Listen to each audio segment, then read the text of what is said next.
fucking liar, dude. What a fucking Weasley little liar, dude. What a fucking Weasley little liar, dude. Holy shit, dude. Holy fucking shit, dude. Literally lying. Still lying to his audience.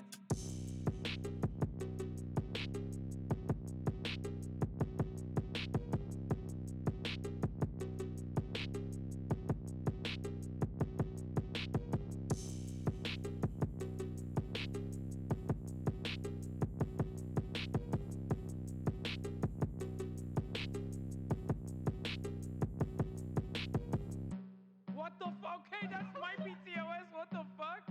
Wait, Okay. is it? I don't know, but that was... You asked for this, sir? I said, what's your favorite anime voice?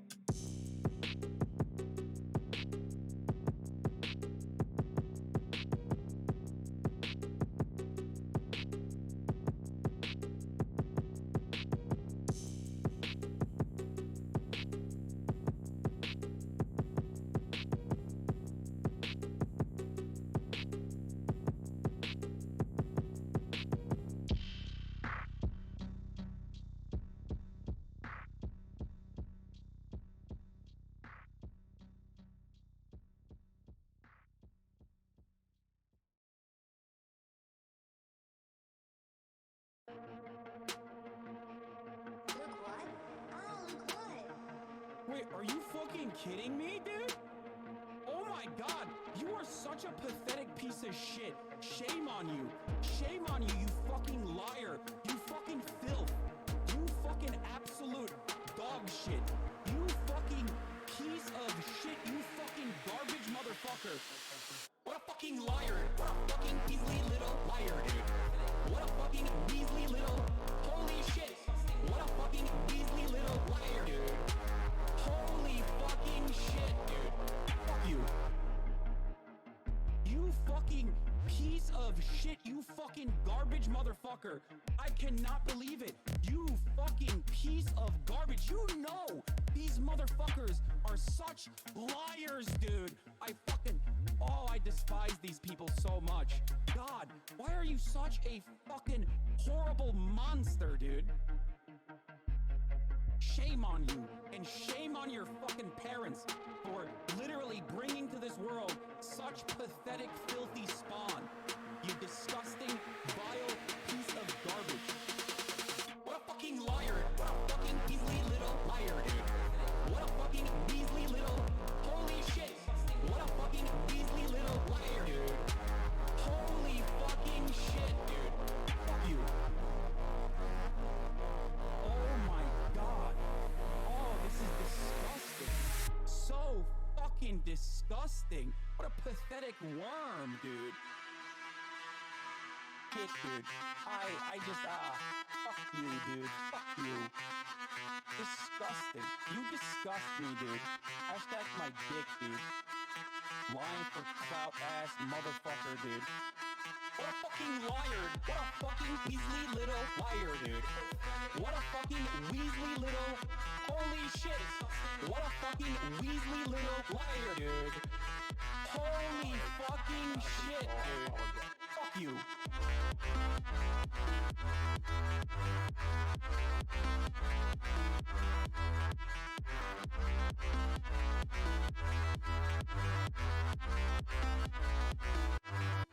What a fucking liar. What a fucking Weasley little liar, dude. What a fucking Weasley little... Holy shit. What a fucking Weasley little liar, dude. Holy fucking shit, dude. Fuck you.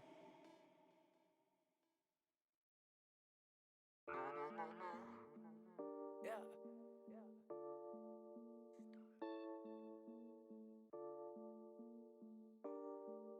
Yeah.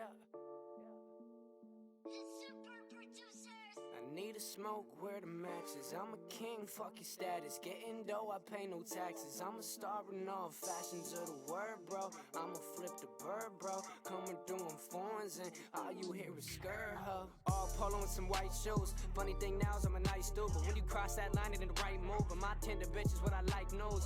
Oh yeah, can you feel that? I'm giving y'all that real rap. I'ma get the money, make the deal fat. Making hits with a steel bat. The Audi Quattro or that Monte Carlo. Which whip will I whip tomorrow? Got 6 chicks down to sip the bottle. Go coast to coast, I can ship the cargo. I don't really know if these people keep it real. I'm just telling all you fuckers how the homie really feel. And I'm looking up to God. Can you tell me what's the deal? I'm just waiting for your answer at the altar where I kneel. I need a smoke, where the matches. I'm a king, fuck your status. Getting dough, I pay no taxes. I'm a star in all fashions of the word, bro. I'ma flip the bird, bro. Coming through in foreigns and all you hear is skirt, huh? Let me get the money, I see you bitches acting funny, can't take nothing from me, nah. Rapping blunts like mummies, yeah. We freed the homie when he caught a bid. I roll around, you can't stop the kid. Truth be told, I'm hot as shit. Just say what up when you spot a kid. Real talk, I'm trying to speak the truth. I stay loyal, bro, to my roots. Since 15, I've been in the booth. At 16, I was on the move. Used to ride in that old Chevy. Now we out here show ready. I can see the bull, you're so petty. You can have your shine, my glow heavy. I need a smoke, where the matches. I'm a king, fuck your status. Getting dough, I pay no taxes. I'm a star in all fashions of the word, bro. I'ma flip the bird, bro. Coming through in foreigns and all you hear is skirt, huh?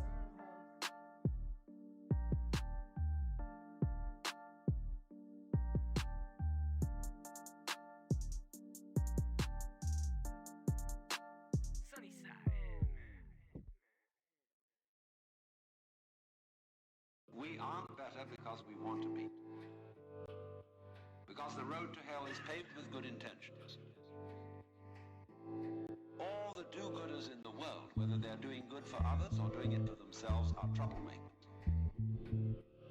We white Anglo-Saxon Protestants, British, German, American, have been on a rampage for the past 100 or more years to improve the world. We have given the benefits of our culture, our religion, our technology to everybody. And we have insisted that they receive the benefits of our culture, even our political style, our democracy. You had better be Democrat, or we'll shoot you. And having conferred these blessings all over the place, we wonder why everybody hates us. Because sometimes doing good to others, and even doing good to oneself, is amazingly destructive. Because it's full of conceit. How do you know what's good for other people? We can change society. We can get enormous enthusiasm going out of the idea that there is a revolution afoot, and that this revolution is going to set everything to right. Do you know a revolution that ever set anything to right? Whether the revolution came from the left wing or from the right wing. When we have a great system, great power to put it into effect, there is always more violence, more bloodshed, more trouble. Diabolical things are done in the name of righteousness. We don't change. We're doing the same thing today, but under different names. We can look back at those people and see how evil that was, but we can't see it in ourselves. So therefore, beware of virtue. We aren't better because we want to be. Because the road to hell is paved with good intentions. Because all the do-gooders in the world, whether they're doing good for others or doing it for themselves, are troublemakers. Lao Tzu, the Chinese philosopher, said, the highest virtue is not virtue, and therefore really is virtue. But inferior virtue cannot let go of being virtue, and therefore is not virtue. All the do-gooders in the world, whether they're doing good for others or doing it for themselves, are troublemakers. We aren't better because we want to be.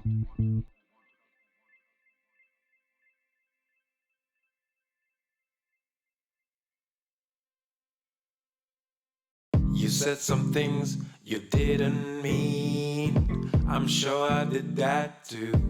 Oh, baby. Egos clashing, dreams crashing. Whatever happened to me and you?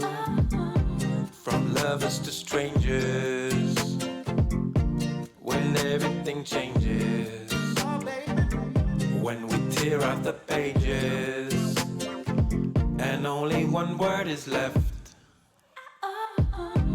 Please let just be quiet until the next riot.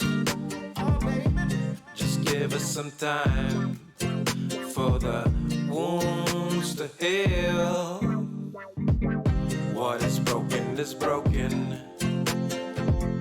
Let's just leave it for now. We need some perspective just to understand how. What is broken for now. What is broken for now.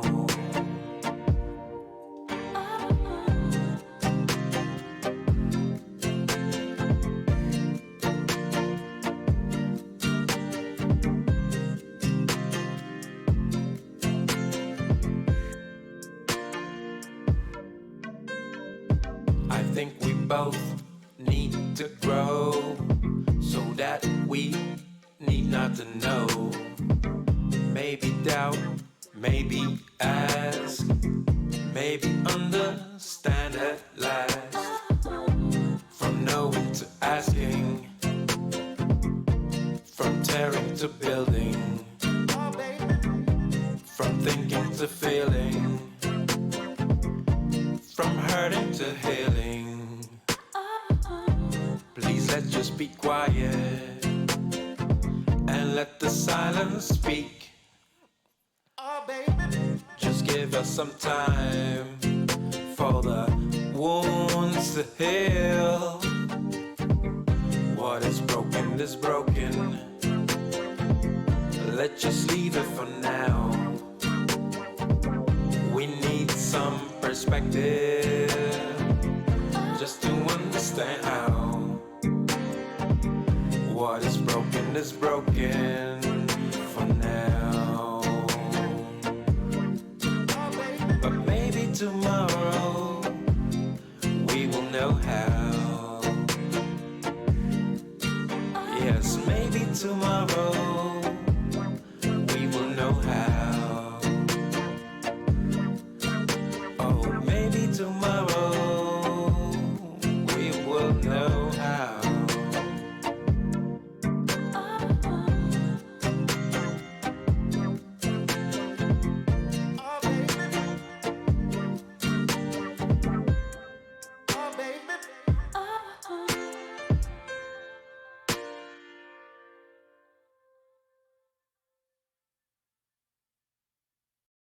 Do not come. Do not come. Okay, this is the most disappointing video I've ever seen. She literally attacked the two things that I like.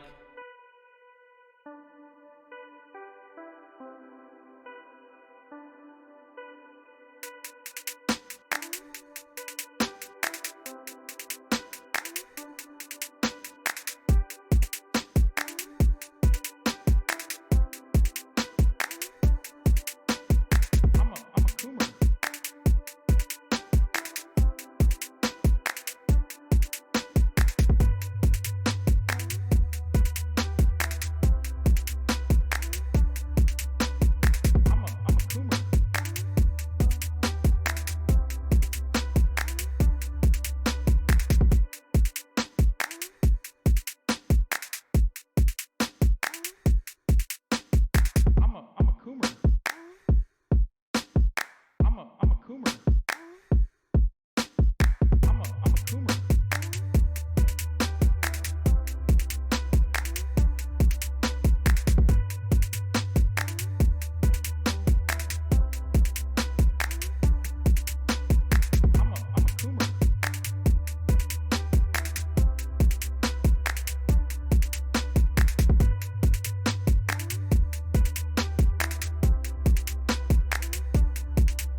They say, rah, rah, rah.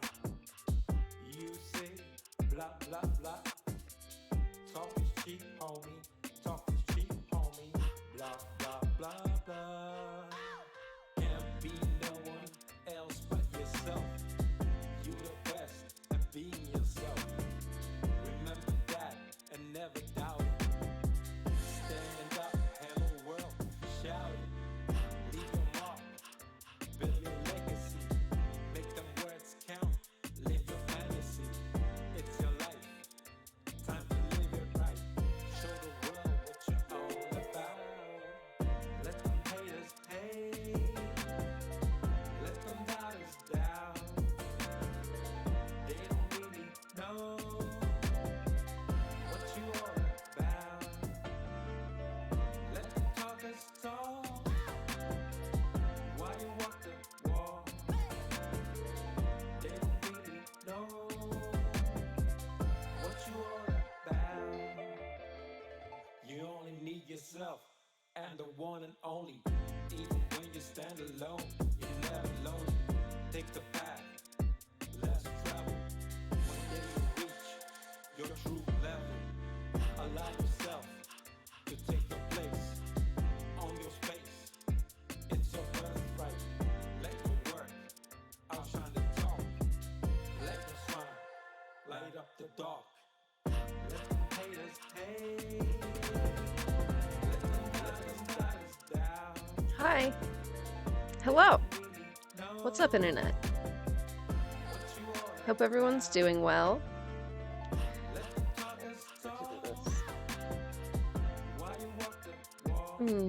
I'm doing pretty well. Just chilling, relaxing, all cool. I'm very behind on editing. I have so many clips to make. So I'm probably gonna be doing that tomorrow, if not for the next 2 days. Procrastination. It's a hell of a drug. Hey, Tech Tank, what's up? Yeah, so we've got a lot of video essays. We've got like some of the short ones first. And then there's a long-ass one from Jessie Gender about the vilification of trans identities. I really want to get to that. And there's another one. Oh yeah. Wait. There's also the Kaylin Conrad on the alleged witch trials of J.K. Rowling. That's also like 2 hours though. Shoot. They're both like 2 hours. Oh god.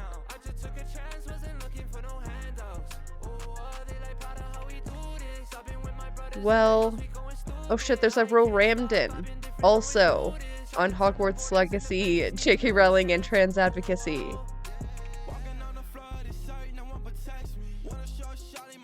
Shit. Well, I don't have that much time. Damn.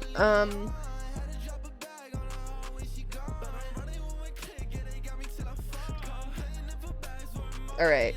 I'll work out the lineup while we're on the Mia Mulder. I mean, Mia Cole.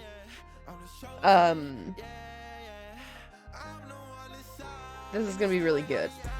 I mean, everything Mia Cole does is very good. So, I just expect that. Very good video maker. Very good zoomer edits. Zoom, zoom, zoom. Oh my god, and then there's the possible Trump arrest Tuesday. Oh my god. So excited to see what happens. Also kind of nervous, like, oh. I don't know. Eddie K, bro. Yikes.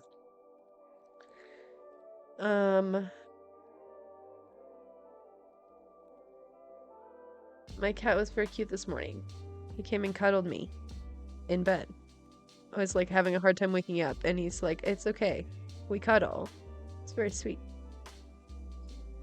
This is my daily cat update. They were both like staring at a cat out the window. I had to close the window. I was afraid they were gonna start a fight. They weren't hissing or anything, they were just a staring contest. Adorable. Okay.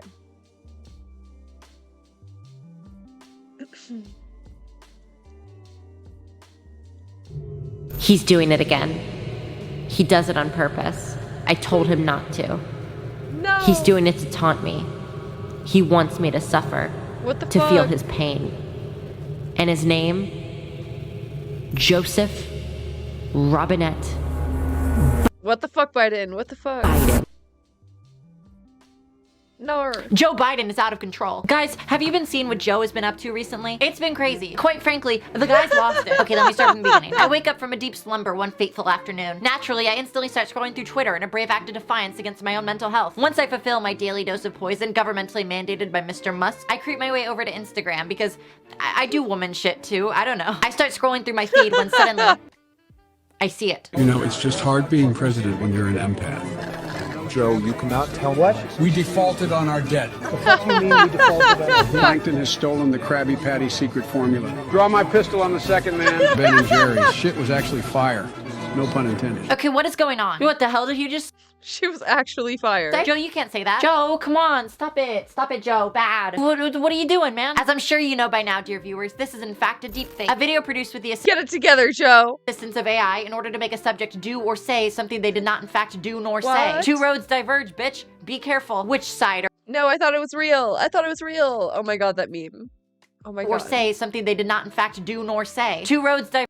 It's a good meme. The president's playing Minecraft or deepfake porn? You choose. Choose your own adventure. Diverge, bitch. Be careful. Which side are you on? And if I haven't made it just abundantly clear by now, these are the funniest goddamn things I've ever seen. When Joe Biden says, This kush must be Freudian the way it brings up deep-seated emotions and unconscious thoughts. I laugh so hard, I feel like I'm dying. But how the hell did we get here? Terminally online. This is a phrase I'm sure you're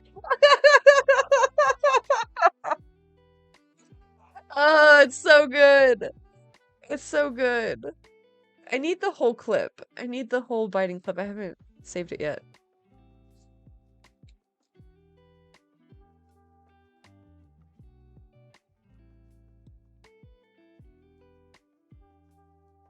I'm smoking on Bhutanese Shadow Garden grown dark evil pack. They watered this with the blood of 36 dragons. Shit so purple it should be asking me, where's Ronald? Nigga, this shit will turn your pacemaker off. Nuclear levels of sour, lung slaughtering, necromancer kush. Shit got diamonds on it, so you know that THC to CBD ratio is fucking swag, nigga. A whiff of this shit? Yeah, that nefarious What fucking swag. Oh my god, they're so cursed.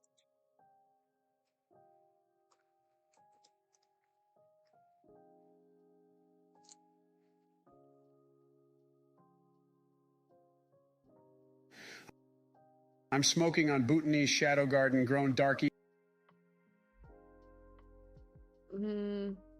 No.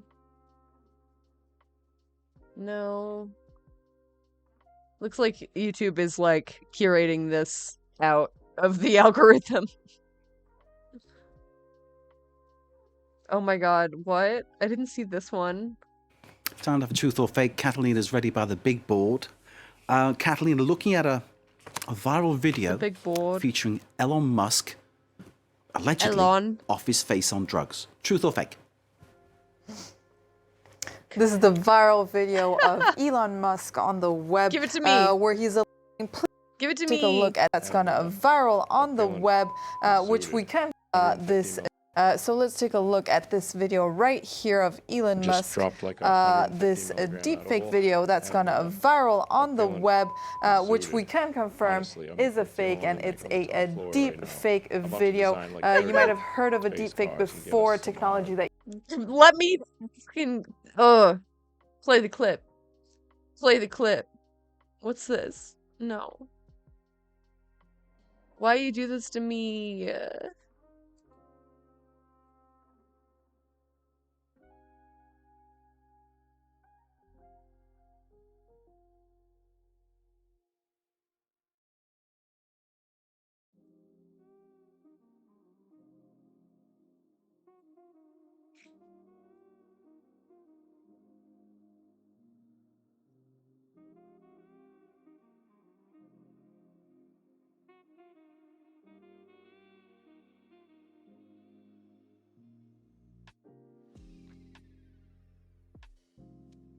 Guys, this orange, it's Gynaminosaurus, or whatever you say, Giganosaurus, Gigantus, Bimantas, Bimantamerus, some metamorpho, Gigantanerstus, Metamorpho.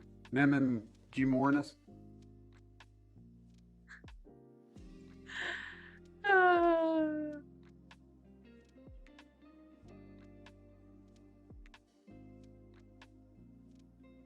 Sorry, I'm trying to log in to Tiki Tac. Guys, this orange, it's Gynaminosaurus, or whatever you say, Giganosaurus, Gigantus, Bimantas, Bimantamerus, some metamorpho, Gigantanerstus, Nemem Gim. Fuck! What is it? Is this a deepfake? Other law enforcement agencies were attacked and assaulted before our very eyes, speared, sprayed, stomped on, brutalized, and lives were lost. And for 3 hours, the defeated former president.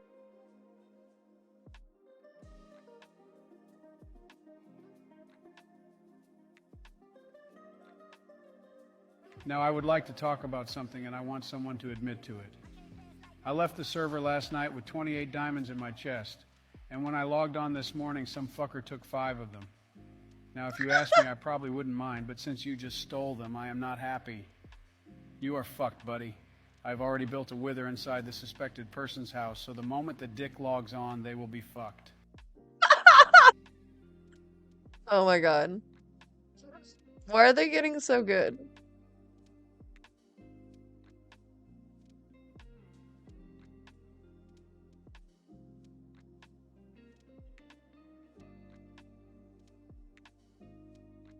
All right, Harry, what do you want for breakfast? I want strawberries. That's fine, but Oh my god. That was so fucking cursed. Ew, why does it look so uncanny? Strawberries. that's fine, but these are the last ones.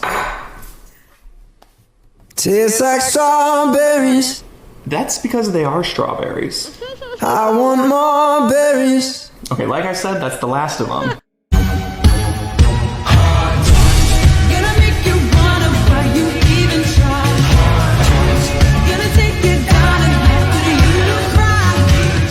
Hey, Dylan. That's Zach King! That is Zach! That is the magic guy! That is Zach! Hey, just the #1 meal? Yeah. Quick question. Are you Zach King, the magic guy? I am, yes. Oh my gosh, I told you! I told you! It's him! What the heck? Yeah, we do. Hey, could you do a trick for us? Yeah, don't tell anybody. Yo! What? Oh, dude, thank you so much! Yo, what? For what? Yeah.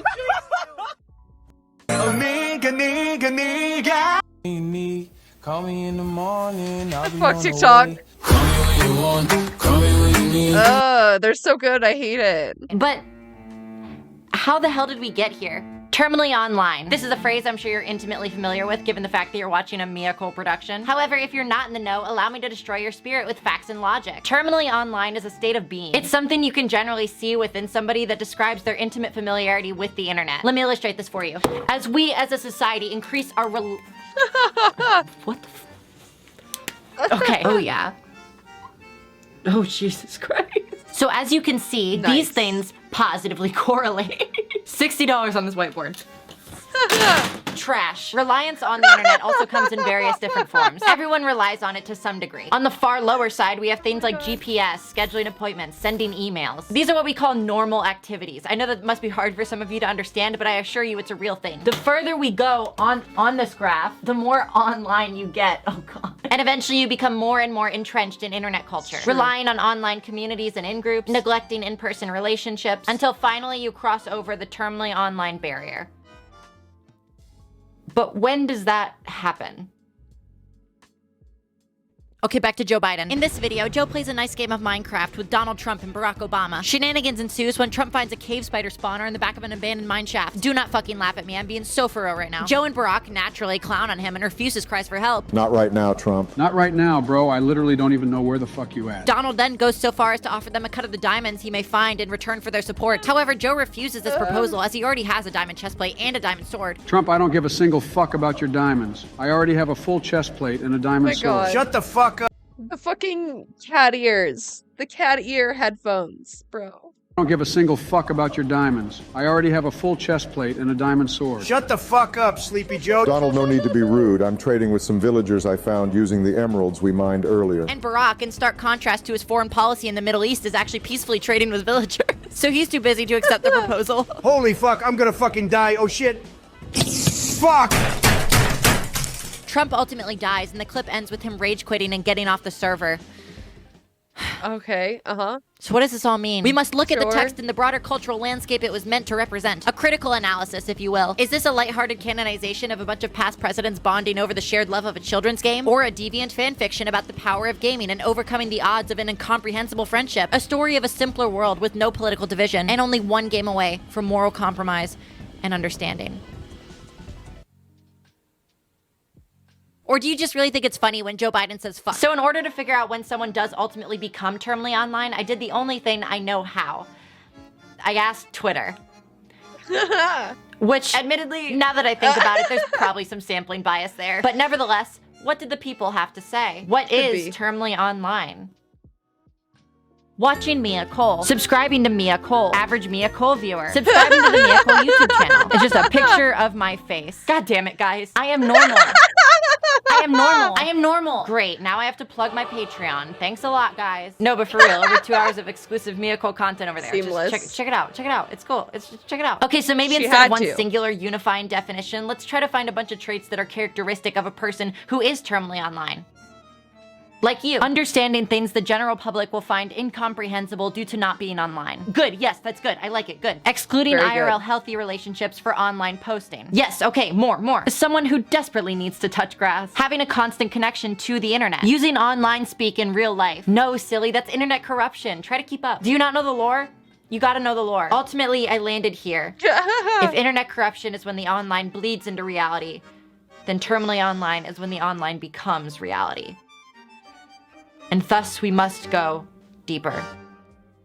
Over the course of tonight's program, you will learn the 8 symptoms of being terminally online. By the end, you will not only know how to identify someone of this particular nature, but also to go deeper, to look within. Symptom number 1, affluency in internet culture. By their nature, terminally online people spend a lot of time online. I purposefully make a distinction between terminally online and chronically online, the latter of which being a slightly more laid-back approach to the internet, however still definitely entrenched in online culture. However, terminally online goes deeper and it becomes part of your identity. You would be a different person without it. Where being chronically online becomes a habit, terminally online becomes an identity. Terminally online people are highly connected, sophisticated in their communication, and most of all, well-versed in internet culture.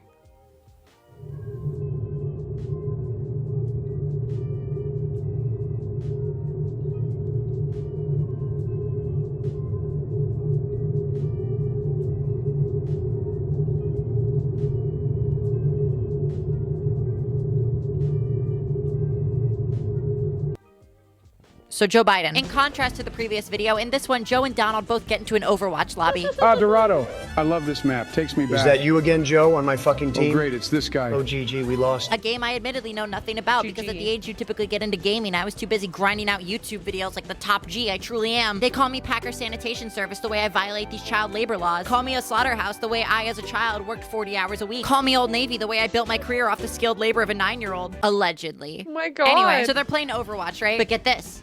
There's lore here. Joe and Donald have met before. They're enemies. Joe logs into the server, excited by the prospect of playing a map he has such fond memories of. Okay, wait, then it says, when like Van Gogh on a Tuesday, Donald's voice pierces his eardrum.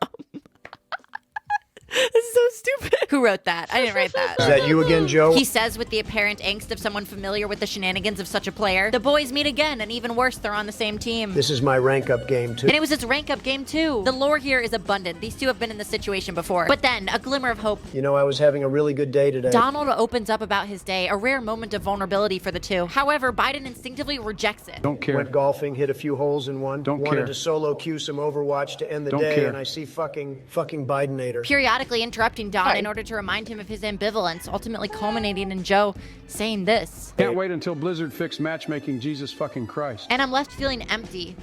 Like this could have been something. What went wrong? We're continuously progressing into a world where the internet is going to swallow more and more of our time as technology improves. This isn't necessarily a bad thing. Our lives are going to get easier because of this. But I also understand why people are scared. With the rise of AI and deepfakes, scary things are on the horizon. There's a concept in mathematics that many have applied to the theory of technological development called the sigmoid curve. You may have heard it being brought up again recently in regards to artificial intelligence. Is this related to sigmas? Is it the age of the sigma? The idea that technological innovations occur in this form. Something new is discovered, invented, or innovated, which in turn creates more and more opportunity for everyone to rush in and develop this tech in new and exciting ways. And the only catch is, you never know where you are on the line. In the last year, we've seen a lot of jumps forward in AI and deepfakes in particular. Deepfakes only a few years ago used to take massive amounts of computing power and days to render. There's that famous Jordan Peele video from a few years ago which scared the shit out of boomers. But now that's everywhere.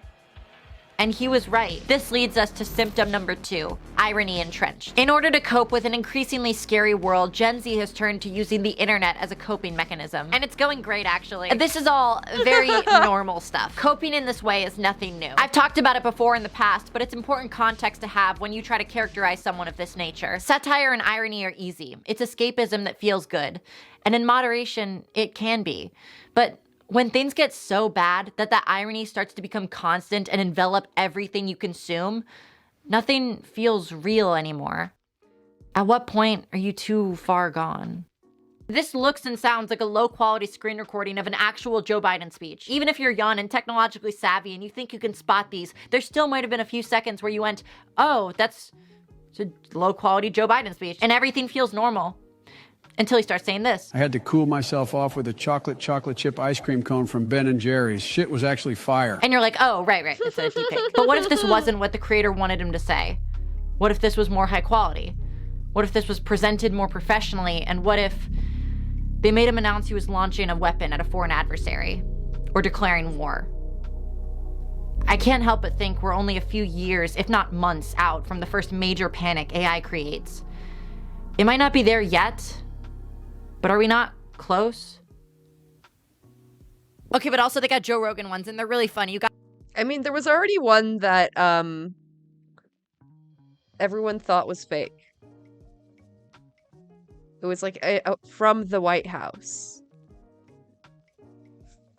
Let me see if I can find it.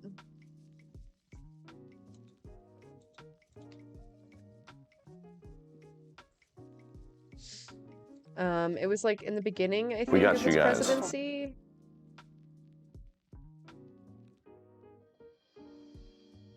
Oh my god.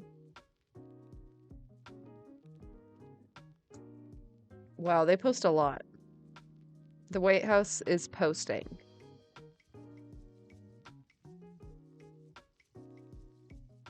Hello. Okay.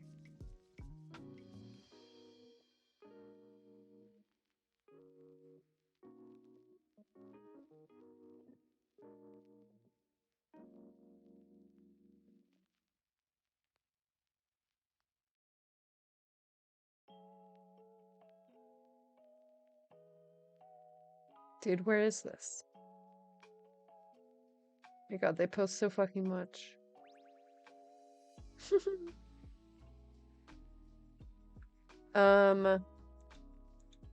was around the time he was sick, I think.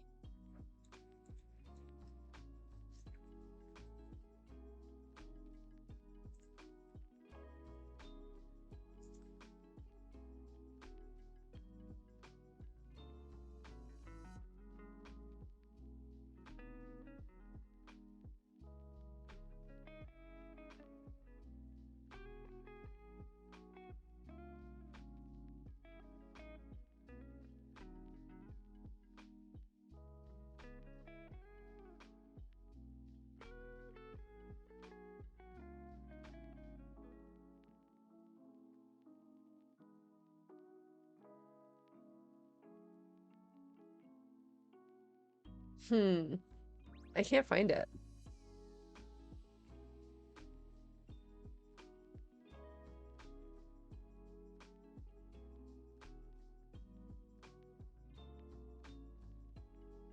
Wait, is this it?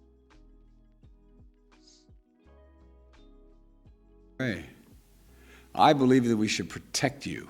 Protect you. Instead of giving formerly incarcerated people, for example, $25 and a bus ticket, so as they leave prison, that leads them right back under the bridge they found them when they got arrested. My plan supports the basic idea. Those who have served their time should qualify not only for Pell Grants to earn a degree, but get access to good jobs and training, affordable housing, food and medical benefits. All of these steps will reduce crime and prevent crime from happening in the first place. He just doesn't blink. And my Safer American plan is part of my administration's relentless efforts to invest and empower Black communities to be architects of their own future. We made record investments of more than $5 billion in historic Black colleges and universities. We made delivered relief to working families that cut Black child poverty to historic lows and saved millions of families an average of $2,400 a year on health insurance through the ACA, the Affordable Care Act. We set the goal of increasing federal contracts to go to small, disadvantaged businesses by 50%. I don't remember if this is the one that they thought was deepfake. Oh, comments turned off. Well. Curious. That is a weird one, though. Gotta check them out.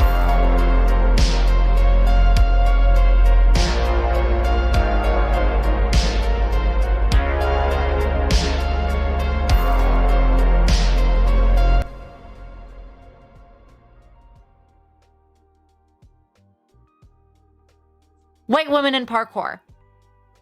Huh? I hope you know this video isn't getting any less strange. White women in parkour.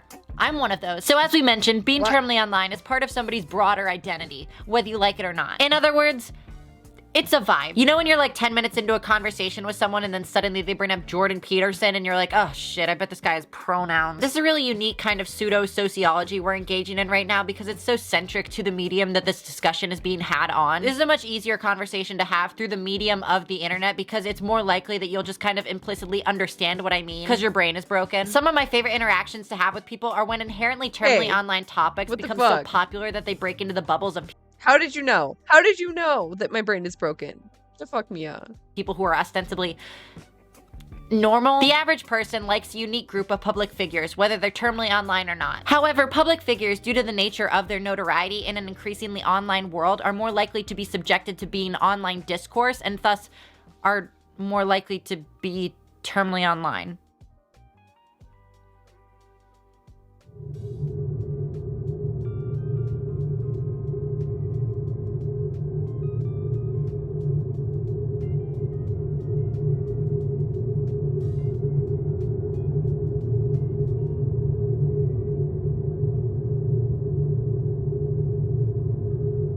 Thus, when a topic of discourse becomes big enough for a public figure to add their opinion to the public ledger, it subsequently causes a bunch of new groups to learn about the discourse. This is why the average high school mathematics teacher might have an opinion on J.K. Rowling.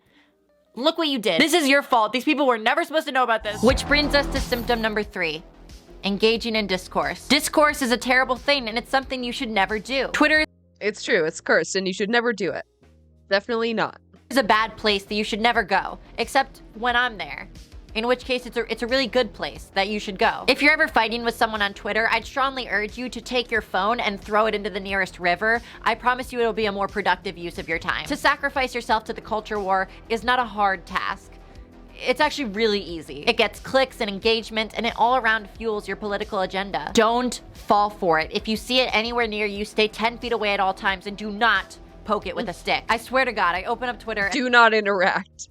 Do not interact with the discourse.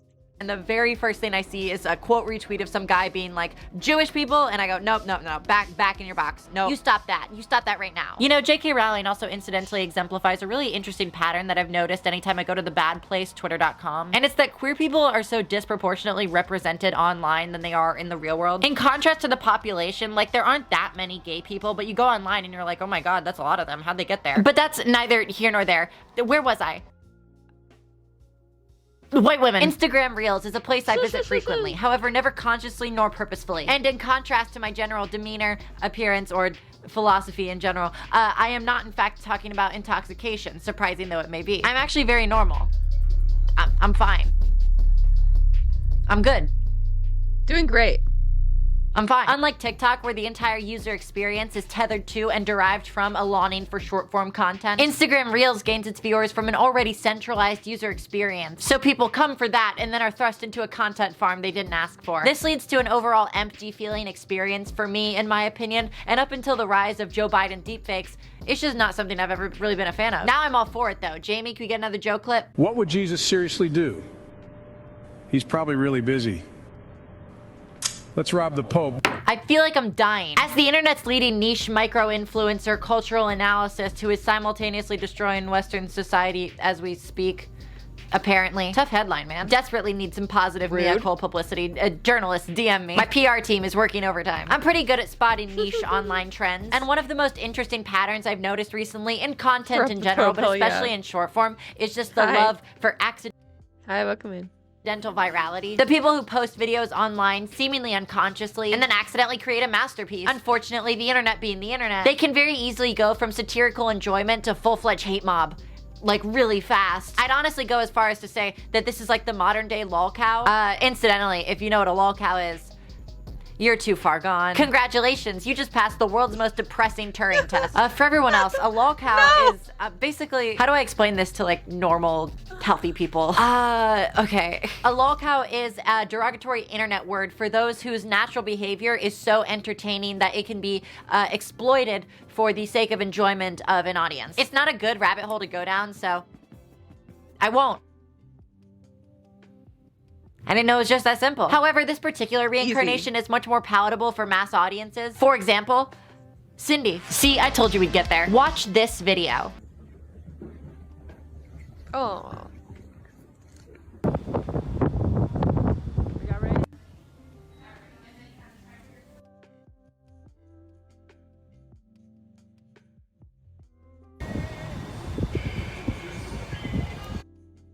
Great. What did How I many just views watch? do you think it has?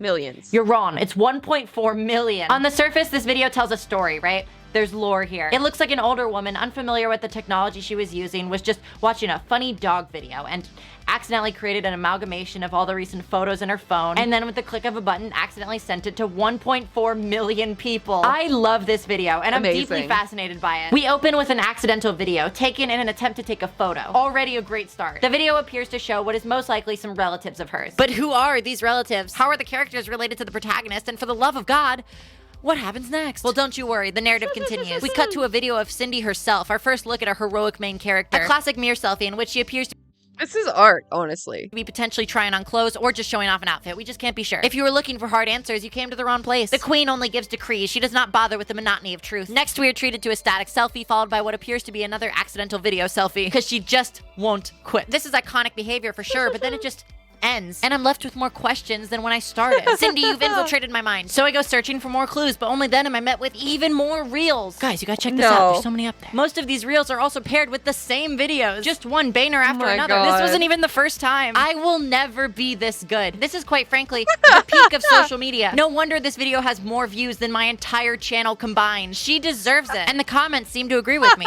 For example, this is the video of all time. Too high for this. So many questions, but I'll just smile, like, and scroll. And of course, the iconic classic Cindy moment. Also, a lot of people saying white woman jump scare. Boo. I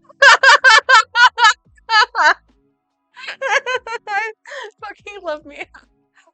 Who? single comment would go on to be iconic itself, a staple in the Cindy community. And don't mess with Cindy either. On a separate reel of hers, Isaac, unprovoked, tried swinging at her, and you won't believe what happened next. Get off Instagram. Everyone thinks you're weird for posting this personal family stuff. Shut the fuck up, Isaac. Shut the fuck up. Bro, you get off Insta. It's not funny to hate on people. You're just jealous. You're just not as cool as Cindy. Nah, let her cook. This is the internet I know and love. Forget everything else. No, let her cook. We're just having fun here. This is what short form could have been. A force for good. A force for hope. A force for Cindy. But what about the bad ending? Jamie, in this next video, a child climbs a tree claiming to be doing a parkour tutorial. What's up, guys? I'm literally on my tree right now. This is undoubtedly, to use the correct terminology, sick as fuck. Extra Mia lore back when I was a child and a YouTuber. I actually did something very similar to this, but I ended up deleting the video a while later because I was embarrassed of it. I didn't like that. Nevertheless, the young man elevates this video with the fact that the little guy is dripped out in what appears to be his church outfit. He then utters the now iconic line. If you are not this old to try it, please don't do it. Only I can do it because I'm 6 and I'm about to turn 7. It's truly groundbreaking stuff. Bro. No, literally, because then he fell out of the tree and the ground broke him. Those were real. Those are real cries of pain. He did say the skill was dangerous. If only you were 7. Should have waited until you were 7. Oh What my happened? God. I thought he was 6, about to turn 7. Bro almost didn't turn 7. And then you do more digging and you realize this is his brother's account. And then you get that weird feeling of, oh, this isn't authentic absurdism. You're not Cindy. You're a fraud. Little boy. Instagram Reels brings out a fundamental part of the terminally online experience. The absent-mindedness. It's scary, right? I don't like the feeling that I've never been fully conscious while engaging in a certain type of media. That's a really uncomfortable thought. It's fun, sure, but it's a stain on the very nature of the human psyche that I even enjoy engaging with this. It's absent-minded, it's uncritical, and it's embarrassing. It's kind of the same way I feel about TikTok, which means I gotta tread lightly, because last time I did a criticism of an app, it might get banned. That's my bad, guys. I'm sorry about that. The difference, though, is I want to ban it. Yeah, what the fuck? It's all your fault, Mia. What the fuck? Why would you do that to us? Why would you do that to us? Because it is bad for your health, and they want to ban it for xenophobic reasons. Where was I? Right, so I watched this kid fall out of a tree and it was really funny. Symptom number 4 is a propensity for a slightly warped sense of humor. Thus, you are much more likely to be extremely desensitized to this weird meta-ironic humor. Things that most people would find morally objectable suddenly don't seem so bad. You skew further and further onto one side of the spectrum. You're falling down the rabbit hole, and soon you may pass the point of no return.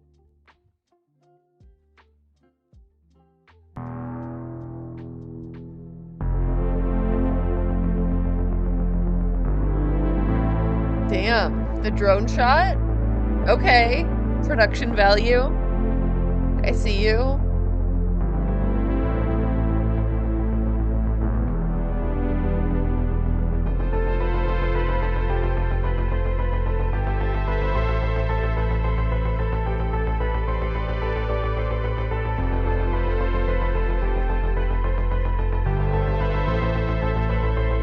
I feel uncomfortable.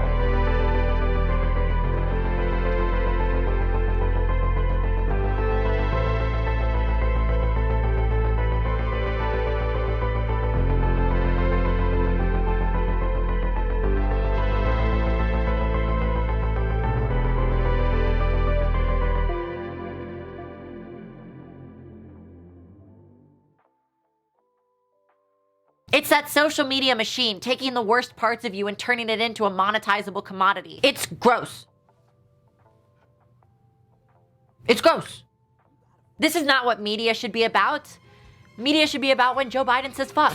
God, that's so good. Oh, it's good. Shit like this is why I quit being a YouTuber to become a weird indie filmmaker. I enjoy the aggressive authenticity, the mix of comedy and purpose. The aesthetic of YouTuber and filmmaker blended together to make something new. It's the same reason I'll just randomly go out and direct a music video. Everything I do is just me constantly trying to prove to you that I can do anything I want. You can't fucking stop me. I'm just gonna do it. I'm gonna keep surprising you with every new endeavor I choose to go down. It's gonna be quality and it's gonna be talent and it's gonna have the relatability of me expressing my humanity authentically to you. But this robs us of that. This medium, it's algorithm over human. I'm being genuine about this. I've played the game and I fucking won. If I wanted to keep winning, I would. Algorithm over human, shock value over authenticity, and god damn it, Mark, I don't want to watch the most viewed reels in America. I want to be happy. I just want to be fucking happy. At what point does becoming terminally online become an ingrained part in all of us? I don't think social media needs to get banned or even that it's inherently bad. But what I do think is maximizing attention for the sake of profitability is a really twisted business model. This isn't a utopian pipe dream. It would only take a few people at the very top to fix this issue. We can use the algorithm for good. That's something I don't think we think about a lot. It's true, they can be good, I swear. We could use them to maximize human happiness rather than just attention machines. But yet, this is the position we're in. Being terminally online is increasing every day. More and more people are falling down the existential rabbit hole where you know every discourse, every battle, and every culture war. And worst of all, it's even possible that you've become a Twitch viewer. At what point is it too late? But then, oh my god, remember, what the fuck? Ah, shots fired, dude. What? You didn't have to do that. You didn't have to do that. Okay? It could be worse. We could be watching a YouTube live stream. there's a whole new generation coming up. Gen Z is simultaneously being taken advantage of by these companies and also running them. They're both the producers and the consumers. And come to think of it, I could probably just ask one. Oh shit, she has another trick up her sleeve.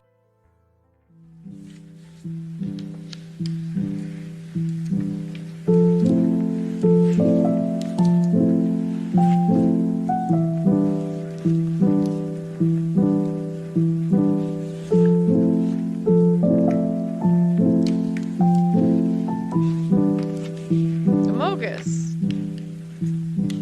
I'm Sophia, I'm 18.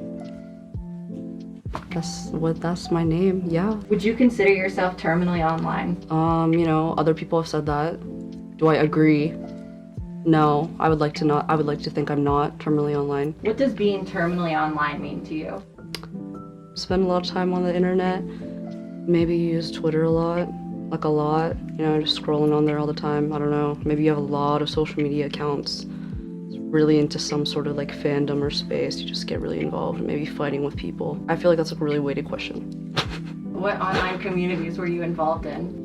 You know, I was really into like anime Twitter for a bit. That was a hard time. Really into Genshin Impact for a while. That was also really scary. It was a really dark time. I like to pretend like that didn't happen. There was a stint where I was just like bullying like Minecraft YouTuber fans on Twitter, but I feel like that was like deserved. That was fun. I enjoy that. Now I'm just doing my own thing, you know.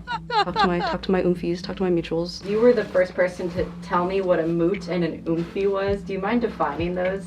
So like a mutual is like someone you follow and they follow you back, and you know, you're like your friends, your mutuals. And then oomph is like an acronym, right? OOMF, like one of my followers. So what led you to being terminally online? You know, I don't know, like that's just how I'm chilling, you know, like that's how I'm living, like download social media, goes from there. I don't know, you know, you download Twitter, you download social media because your friends are like, whoa, you should just Instagram, you know, you should get that. All the cool kids want to be cool, right? I'm like, okay, I'll download Instagram, download Twitter.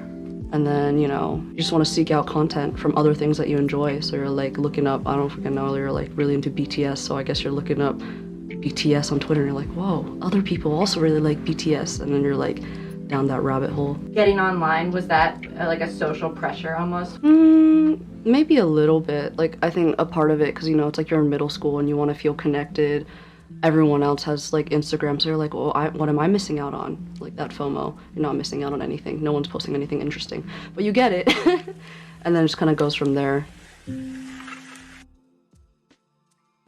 So, why are young people terminally online? Because they have to be. That's how they communicate.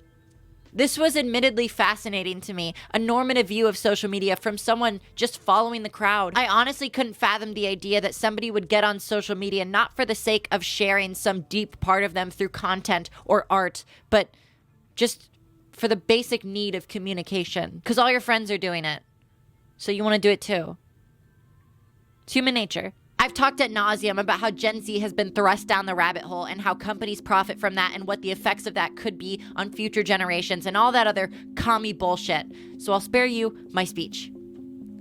This time. Because instead, I think it'd be beneficial to give you a weird, offbeat example. I started this project by talking about AI and deepfakes because I think it's fascinating and it's such an interesting thing that I want to capture right now in this moment, right at the beginning of this new revolution. ChatGPT came out like 5 months ago, AI voices are on the rise, and deepfakes are growing in popularity. And every single company right now is rushing to jump on the trend. I want to make it very clear, I don't want to fearmonger about this. I understand the hesitation. I too am paranoid. I own this Google Home, but I always keep it unplugged because I'm scared of being listened to. But then I want to know the weather, and so I call for it, and I realize it's unplugged, and so I go to plug it back in, but then I'm like, you know what, it's just a tap away on my phone. Why am I going through all this effort? And then I'm like, why do I own this thing? Artificial intelligence as a concept is now breaking into the mainstream. It's genuinely starting to affect our lives in meaningful ways, but the people at the front of this movement who are the most invested in it are the most terminally online. I have seen some wild ChatGPT conversations. You people are sick. And that's why AI is such a fascinating example. Oh my god, what was that? Oh my god. Seen some wild ChatGPT conversations. You people are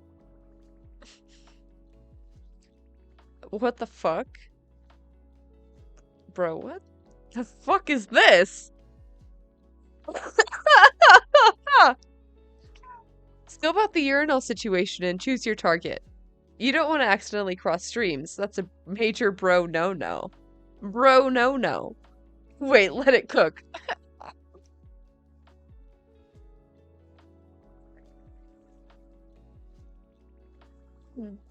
A bro no-no. Bro no-no. Walk up to the urinal like a boss and take a stance. Make sure to keep a chill vibe and don't let anyone intimidate you. Unleash the flow and let it rip like it's hot fire. Don't hold back. Let it all out with the force of 1,000 waves. If you need to adjust your aim, go ahead and do a quick flick or shimmy to make sure you're hitting the mark. Once you're finished, shake it off like a boss and sip up your fly. Don't forget to give it a quick nod to your fellow bros at the urinals and acknowledge their presence. Finally, wash your hands like a good hygiene king, and then go back to your squad and continue vibing. Not bad. Not bad.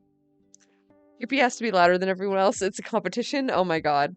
Oh my god. Is that why there's pee everywhere? Is that why? God damn it.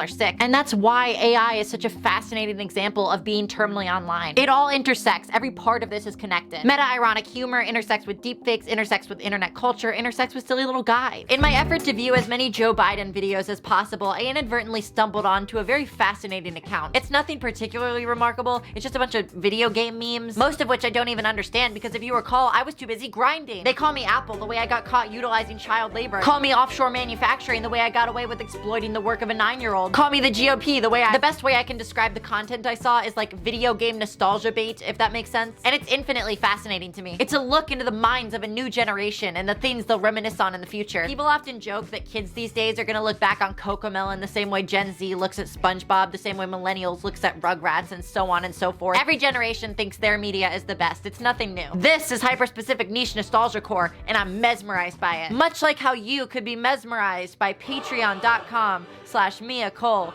because this video costs like $800 to make, so like please just, you know, check it out if you want. Yes, that's a real number. I mean, you see this depth of field? You see that microphone? Symptom number 5, unfulfilled. This is where things start to get serious. Becoming unfulfilled by the day-to-day monotony of life is nothing exclusive to being terminally online. However, it can really exacerbate other symptoms of it. I want to make it really clear, being unfulfilled in the real world is deeply disheartening. It's easy to make fun of brain-broken Twitter users and chronically online Zoomers, but would you not also rely on online communities if you were in their shoes?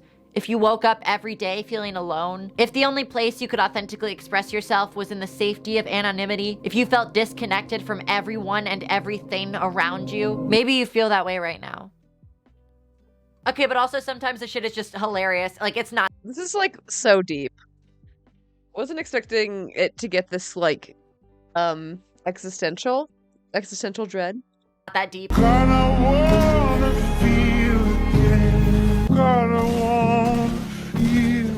Boys, we've done it! I see this work of art and I think, yes. What do you want me to say? Better example.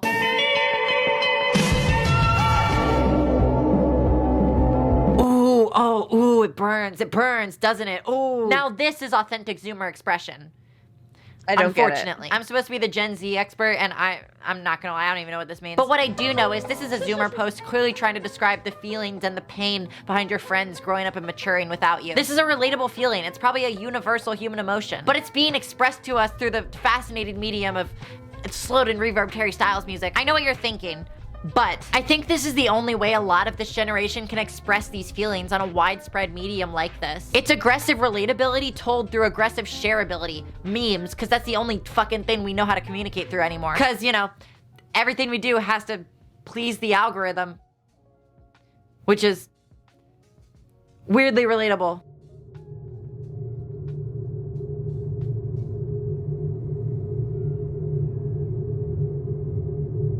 So the weird thing about this is this wouldn't work otherwise, but that didn't stop the creator from trying to express this through social media. Even the caption, man. Started hashtag Fortnite in high school. Now, I'm graduating college. It's only 5 years. Symptom number 6, when online relationships start to take precedence over real life ones. Being terminally online often has its roots in other areas of one's life. It's much easier to fall into being terminally online if there are already extenuating circumstances. One very strong one just simply being not fitting in with those around you. So you gotta look for community in the only other place you can. The internet. That's not necessarily a bad thing. Forming online communities is kind of what the internet does best. It fulfills our innate human desire to engage in social behavior without all the risk associated with the real world. However, when you let these communities encompass the entirety of your social network, loneliness starts to set in. And when that happens, it feels like you're past the point of no return. Thus, you go deeper and deeper into the weeds of online social interaction. But the second that community implodes or rejects you, you'll feel the pain of being alone more severely than ever. Because you put all your eggs in one basket. And now you're left with nothing. In the last month while writing this video, I've genuinely had to confront a question that I think a lot of us are going to be reflecting on very soon. Is what I'm seeing even real? I've seen some wild examples of AI voices and deepfakes that people are using under the radar. Joe Biden videos are a really good test of this capability, and it also helps that they're really funny. However, the doomsday scenario of a bad actor making the president say something like, "I'm starting war," it's not really likely. I don't think that would cause the mass panic as I think a lot of us would like to imagine it would. Today we've had a national tragedy. Dragons have invaded Dave & Buster's. Fact checkers and the average critical thinker would most likely put a stop to this kind of catastrophe. Although I will say I wouldn't put too much stock in critical thinking on Twitter. No, the people who should be worried are not public figures. Though there will probably be a small group of people who do fall victim to it and get their reputation permanently damaged. But I think the people who should actually be worried are the people with no public standing. I genuinely believe the average private citizen is more at risk for this than a public figure. Those who don't have hundreds of thousands of people ready to fact check the source of a video or the authenticity of a photo. Like that viral video of Joe Biden calling himself a white boy. I may be a white boy, but I'm not stupid. Anyone with half a brain could tell that this is AI generated. Wait, that one's real? Have you ever engaged in cyberbullying or like been cyberbullied yourself? So if I said yes, like this makes me sound like a horrible person, you know, but I just think cyberbullying, sometimes it's just necessary. I don't know. It's silly, it's fun, you know. Sometimes you're being a hater in like a fun way, and then other times you're being a hater in like an evil way, and that's not cool. You have to be a hater in like a fun, quirky way. What are the differences between your online and in-person relationships? Maybe online, you know, because you're like, you know, you're probably never gonna meet them in real life, so maybe you're more tempted to just say shit that you're not gonna really say in real life. Not like mean things, just in general. Like you're more inclined to just say, maybe disclose things that you wouldn't normally, because you know that like you're not really gonna interact with them ever again.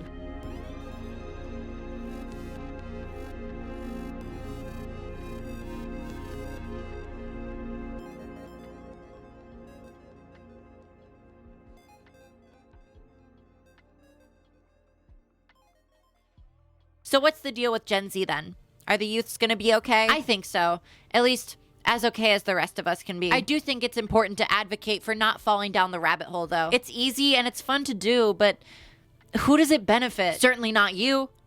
You like this? My only goal here is to prevent wider society from living in this weird attention economy like I do. Perhaps we do already, but I still think, possibly naively, that there's still more we can do. There's a lot of good out there. There's no point in focusing on the bad.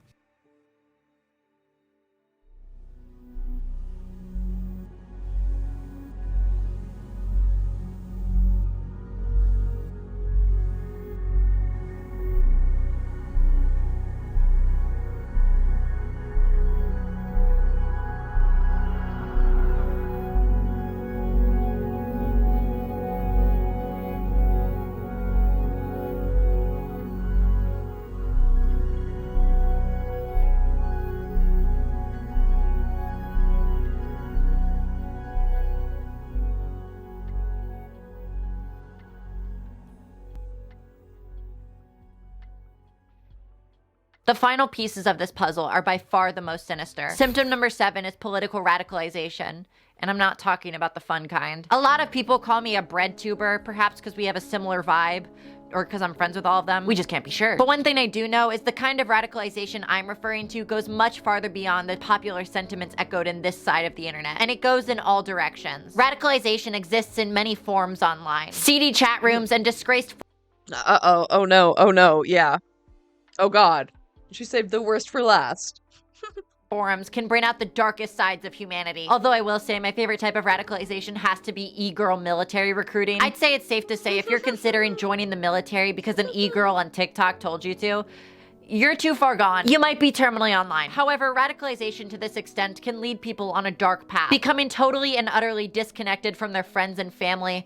And the question then becomes, how can you pull someone from the grips of this addiction? And at what point is it too late? And yet, even worse than that, the final symptom is, of course, becoming a Discord moderator. There's no going back from that. I'm sorry. You're too far gone. I can't help you. So what does it all mean? Terminally online. Oh my god. Why would she say something so brave, yet so true? Oh god. It's not too late. Fine. Why? I've had a really hard time writing this video, and I don't know why. I've never spent this long on a short video before.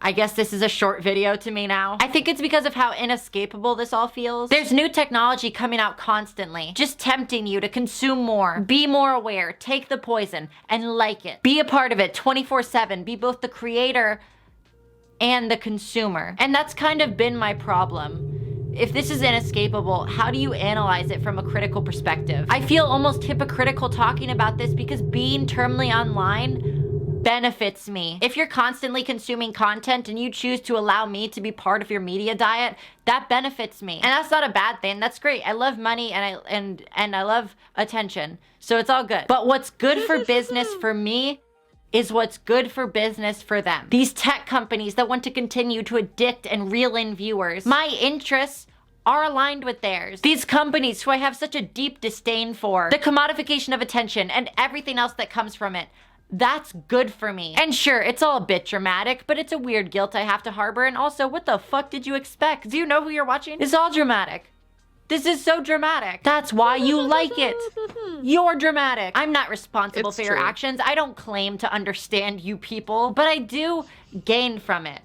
And don't get me wrong, I love that. 100,000 views, yes please, gimme. But I want my art to be consumed by people because it is undeniably of quality. I want to give you entertainment and I want to give you amusement and I also just want to give you something to watch while you're eating. That's arguably the most important one. I want to have an audience because they like me, not because I'm just another cog in the machine. Very profitable cog at that. Very profitable. So what is it all for? Social media, AI, the commodification of attention, discourse, Joe Biden. What was any of this for? To look within.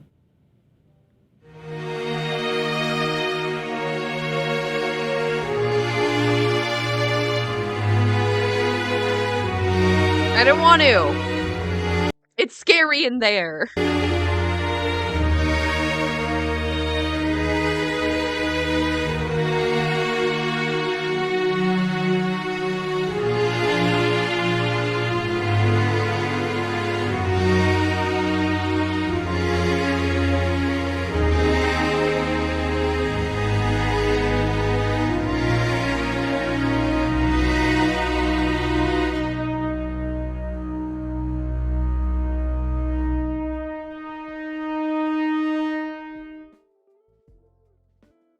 You know, takes one to know one, okay? Yeah. True.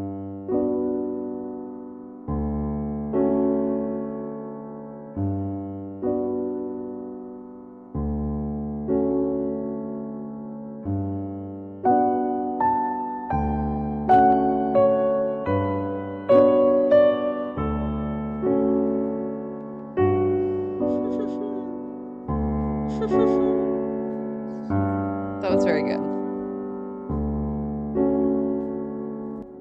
Think tofu, yeah. Okay, what should we... Hogwarts Legacy is an God. immersive, open-world...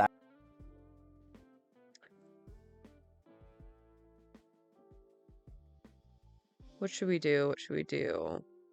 I'm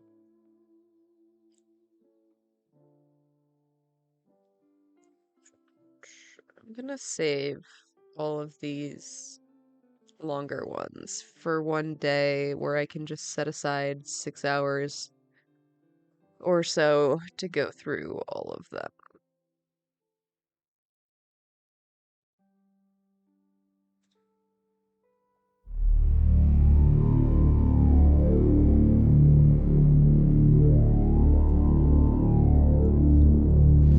According to 20th century communist philosopher and founding thinker in sociology, Antonio Gramsci, cultural hegemonies are the way that a state, which is to say the systems of power and capital control, or the ruling class, not only justifies and maintains its dominance, but manages to win the active consent of those over whom it rules.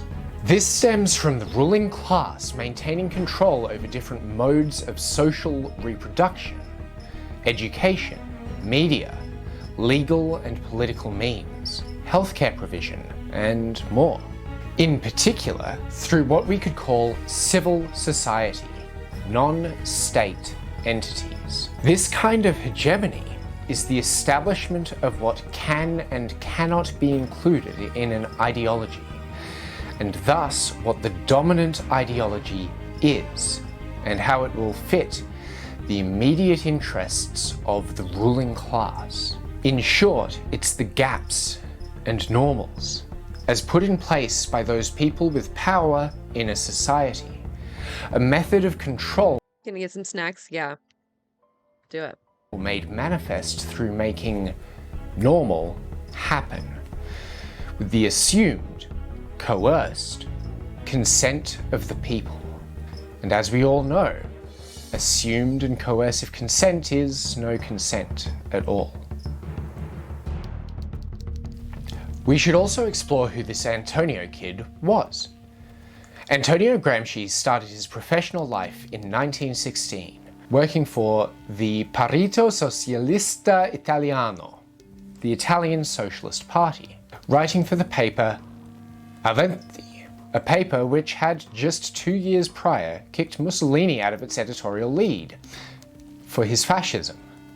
Within a year, Gramsci had risen to the Provisional Committee of the Socialist Party, and a few years later he'd be a founding member of the Italian Communist Party, representing Italian communism in the International and leading the party when he returned in 1923. 3 years later, he was arrested as Mussolini attacked all opposition, part of a wave of arrests that targeted all opposition, including Gramsci. At that point, a member of parliament. From 1926, his arrest, up until near his death, Gramsci suffered violently from the conditions in prison, but also wrote extensively on philosophy and politics in notebooks that were smuggled to Moscow for publication as the prison notebooks, which we've referenced here today. Let's take a lived example. In his 1998 polemic, Utopia of Endless Exploitation, the Essence of Neoliberalism, French sociologist Pierre Bourdieu describes the current hegemonic state of the world, the dominant discourse in our socio-political order. He points out that neoliberal discourse is not just one discourse among many, rather it is a strong discourse, the way psychiatric discourse is in an asylum.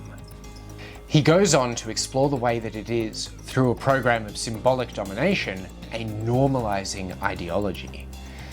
It's not that neoliberal order is an option, instead it is politically, scientifically, economically, mathematically the only option. He evidences his claims using examples from global relations, like multilateral power arrangements, which favor on the whole severing the economy from social realities, and thereby constructing in reality an economic system conforming to its description on pure theory. Fundamentally, this sociocultural machine exists to extract from societies the sociocultural. erase its tracks and leave behind a pure market logic. His perspective is reinforced by philosopher and salty as anything academic Jody Dean, who points out that the left wing has found itself in a kind of I told you so loop over the last 30 or so years, more or less since the so-called end of history. She reinforces the idea that the horrifying economic machine of the neoliberal ideology is an economic machine that operates by redefining an ethical life in accordance with economic criteria and expectations. Neoliberalism holds that human freedom is best achieved through the operation of markets. Freedom, rather than justice or equality, is, in neoliberalism, the fundamental political value. Dean goes on to describe the construction of neoliberal subjects. Freedom, brother. Those whose symbolic production tees them up to be responsible, neoliberal, economic subjects. All of these perspectives are reinforced by Boris Frankl, who lays out the way that realpolitik, that is pragmatic rather than ideological politics, in the neoliberal era have fundamentally failed to question the status quo. This status quo order, this dominant discourse, this economic machine, these all describe a state of affairs in which those who hold power in a society, through the control and enforced consent of those around them, have produced this normality that is unquestioned and unquestionable. This, in Gramscian terms, is the current hegemony. However, at no point does Bourdieu use the word. Why is that? Bourdieu's perspective is that cultural hegemony relies too heavily on acquiring the consent of the underclass in order to enact the power of a hegemonic order. As Gramsci explains, quote, "The combination of force and consent in the development of hegemony." Bourdieu's perspective is, instead, that all of this development is enforced by the ruling class without the consent of the underclass being required. Instead, Bourdieu refers to symbolic power or symbolic domination as the nullification of consent, the fundamental control enforced through these institutions of symbolic production, also termed by me institutions of social reproduction, removes the capacity to consent. As a result, I mean, manufactured consent is not real consent. I feel like this is very semantic.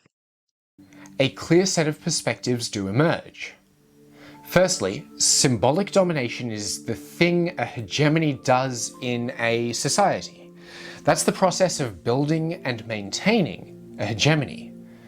Secondly, Gramsci's perspective allows for the recognition of hegemony by the underclass and rejection of existing hegemons, while Bourdieu does not believe the underclass have the capacity to recognize that hegemon. Either lens can act as useful perspectives for an analysis of the state of the world, but Bourdieu's perspective is somewhat more defeatist. It accepts the premise of the dominant discourse. This cannot be questioned. There is no alternative. Capitalist realism, is there no alternative, states an ideological position can never be really successful until it is naturalized, and it cannot be naturalized while it is still thought of as a value rather than a fact. Accordingly, neoliberalism has sought to eliminate the very category of value in the ethical sense.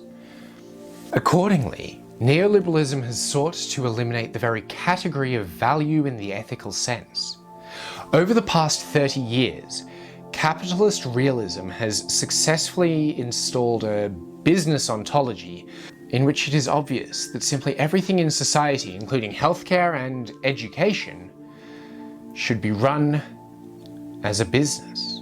Mark Fisher famously reiterates and explores the political hegemony of neoliberalism and of late capitalist systems. The clear and straightforward exploration develops our understanding of hegemonies as laid out by Gramsci, built on by explanations from Bourdieu about the normative social systems, and points out the way that capitalism sells back to us the anti-capitalist ideas that would destabilize the control politics that develops the unquestioning malaise of a 21st century capitalist regime. He further points to issues like rising mental health concerns and bureaucratic control over life and lives as illustrations of how the dominant ideology reinforces itself, directing the subject of that hegemony to individualize their illness and fear the theoretical increase of bureaucratic control, while bureaucratic control increases with every Ran our school district like a business? Cut positions and programs to save money? Oh my god. Of course they gave themselves a pay increase. That's so fucked up, dude. Yeah, that's pretty much what it means. You know? Cut more corners. Extract more labor value. new private enterprise within our lives. This reflects the idea that the entirety of the socio-political and economic landscape must be capitalist. Reproducing Margaret Thatcher's famous line, "There is no alternative." Fisher asks, is there though? His answer is yes, but to do so we must reflect on the ideology that has been instilled within us and respond with the resistance that is a rival to, not merely oppositional to, capitalist ideologies. And so we come to the only methodology of overcoming the normative system imposed by symbolic domination within cultural hegemony is to imagine a different world and apply critical perspectives in the possible dissection of the world we're in now. Critical analysis as a process requires reviewing the state of the society and asking the question, why? Why is the world like this? What is the perception we hold of the world? According to Frere, quote, "No oppressive order could permit the oppressed to begin to question why."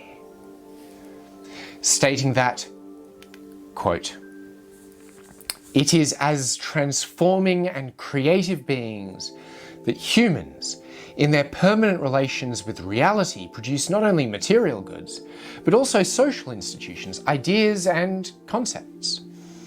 All in all, the application of critical thinking, critical literacies, and critical analysis, which Frere is one of the founding theorists for, is the process of overcoming hegemony in the cultural order. Through the process of asking why, we therefore imagine a world. We create a world without that hegemonic order, and we produce the alternative." Nice. Very cool.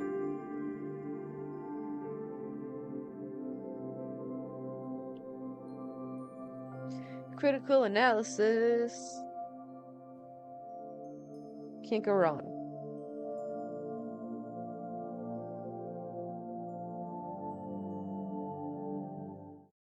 Hello, my dudes. Welcome back to my series, Internet Tiffany. Analysis, where I like to research and discuss things relevant to social issues and media. Today, we're going to explore my beauty and body typing obsession. I'm sure we've all come across dozens of arbitrary systems and typings and quizzes that claim they can pinpoint your style and turn you into your best, most attractive self. In this video, I'm going to be the test subject Ooh. because... Oh my god, I love this. Dress?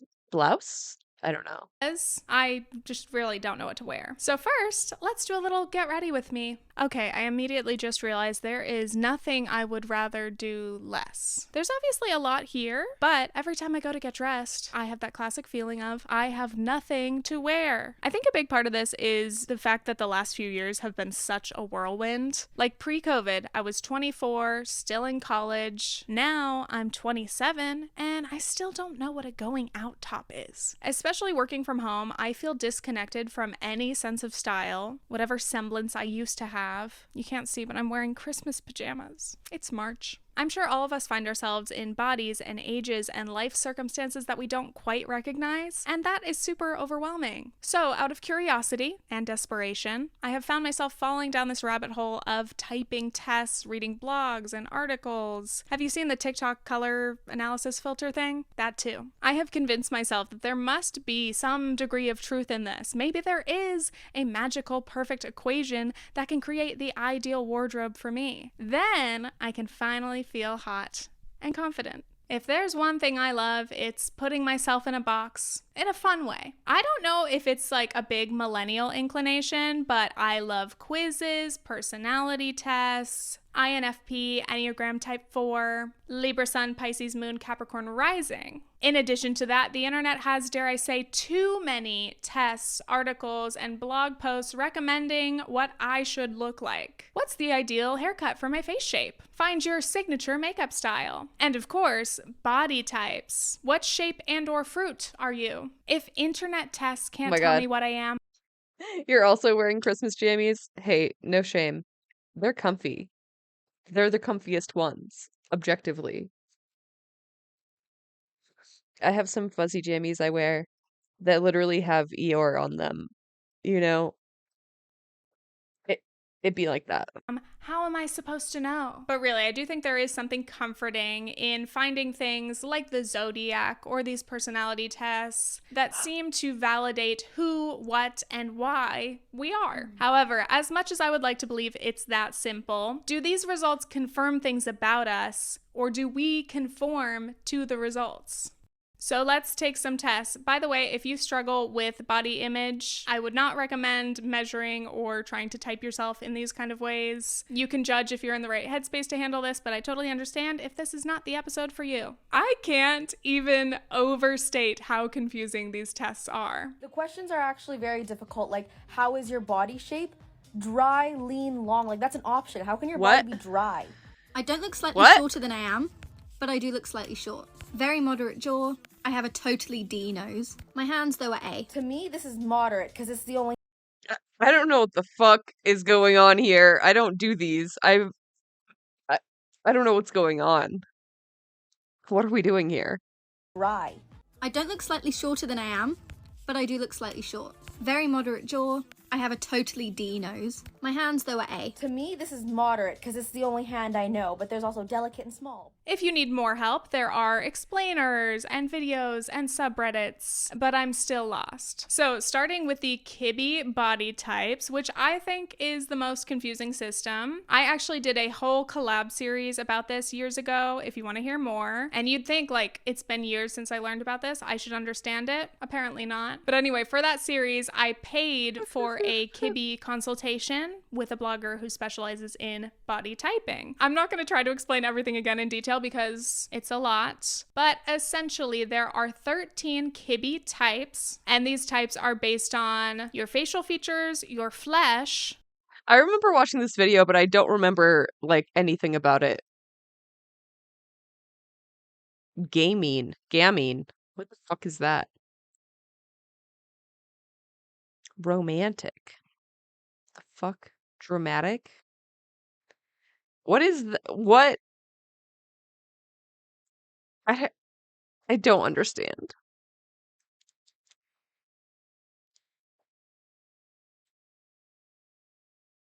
The fuck? Types, and these types are based on your facial features, your flesh, and your bone structure. The Kibbe system can be so hard to understand, and I think it's really hard to be objective about yourself. You'll see questions like, are your shoulders broad, sloped, or rounded? Again, I still could not tell you with full confidence. Hence why I went to a pro, but technically only David Kibbe himself is allowed to verify anyone's type, which is very convenient, my David. God. You're like literally gatekeeping your whole method. Fuck you, David. Of course, it's just like some white dude. Oh my God.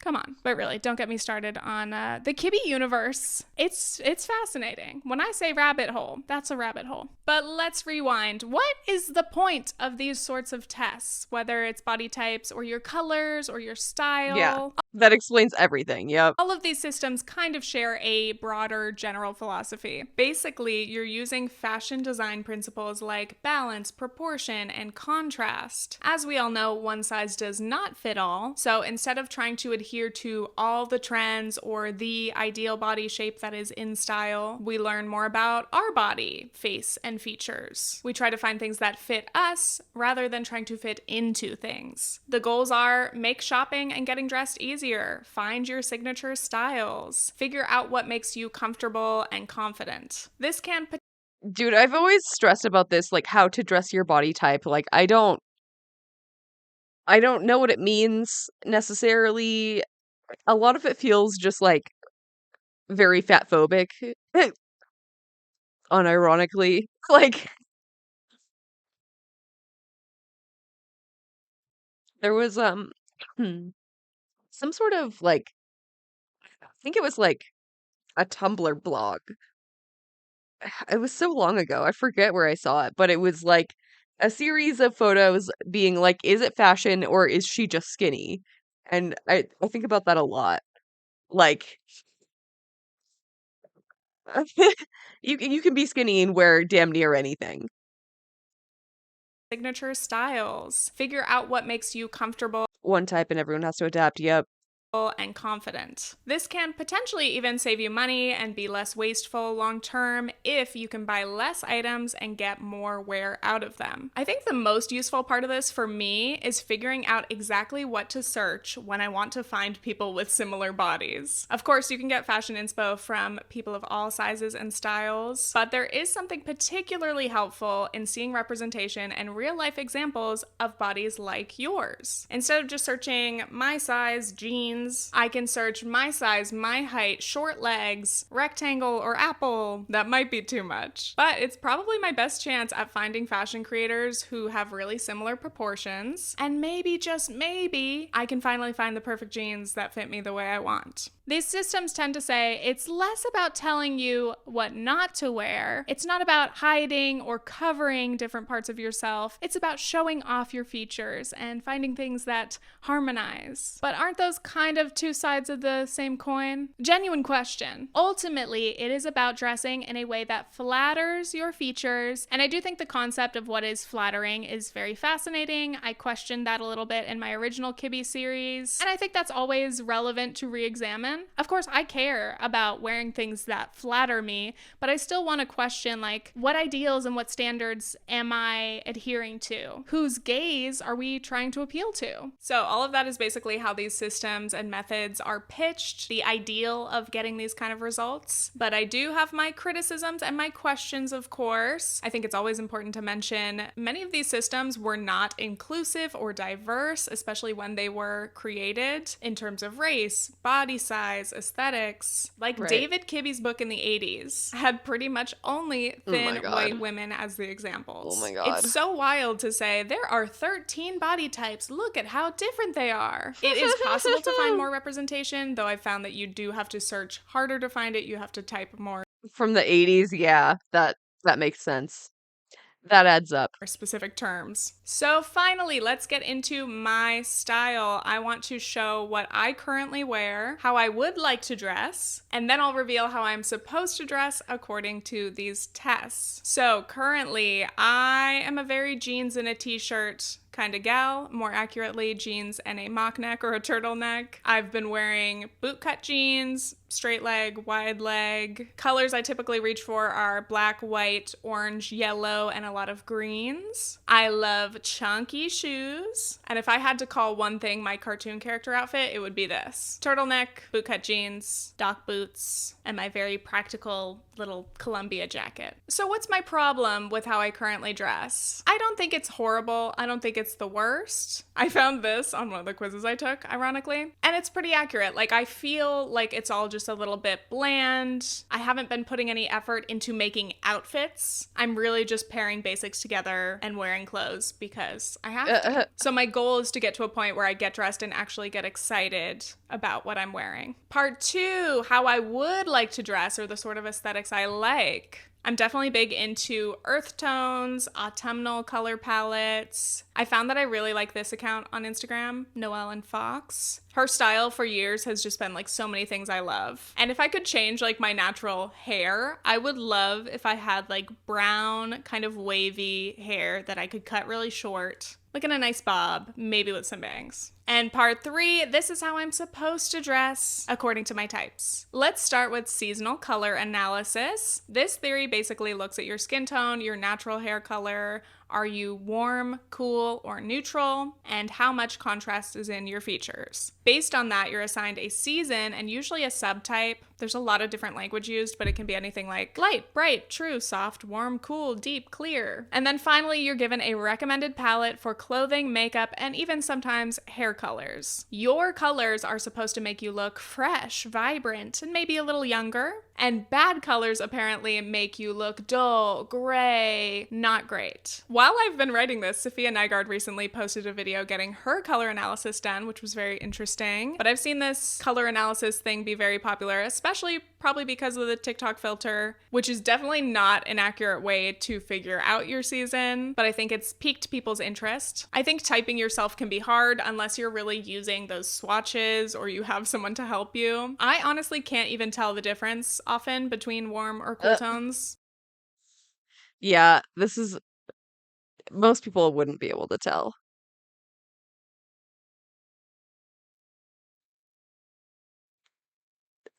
It's like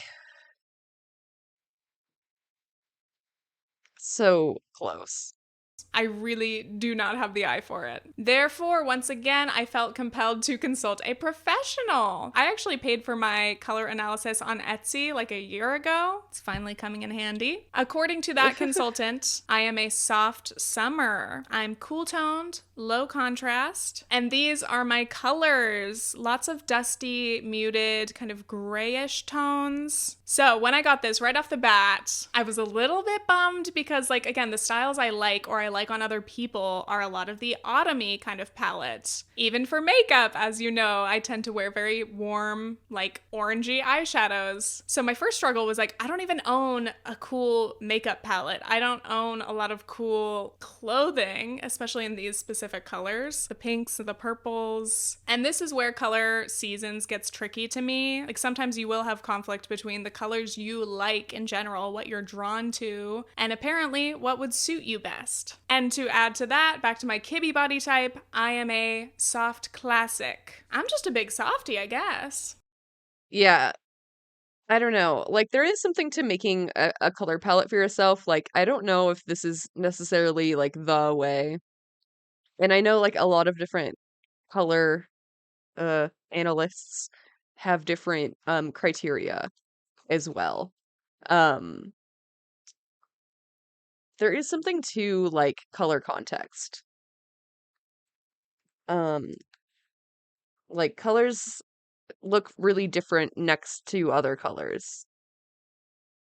Like like this. Like these are the same in the center, the same color, but they look so different because of the color they're next to.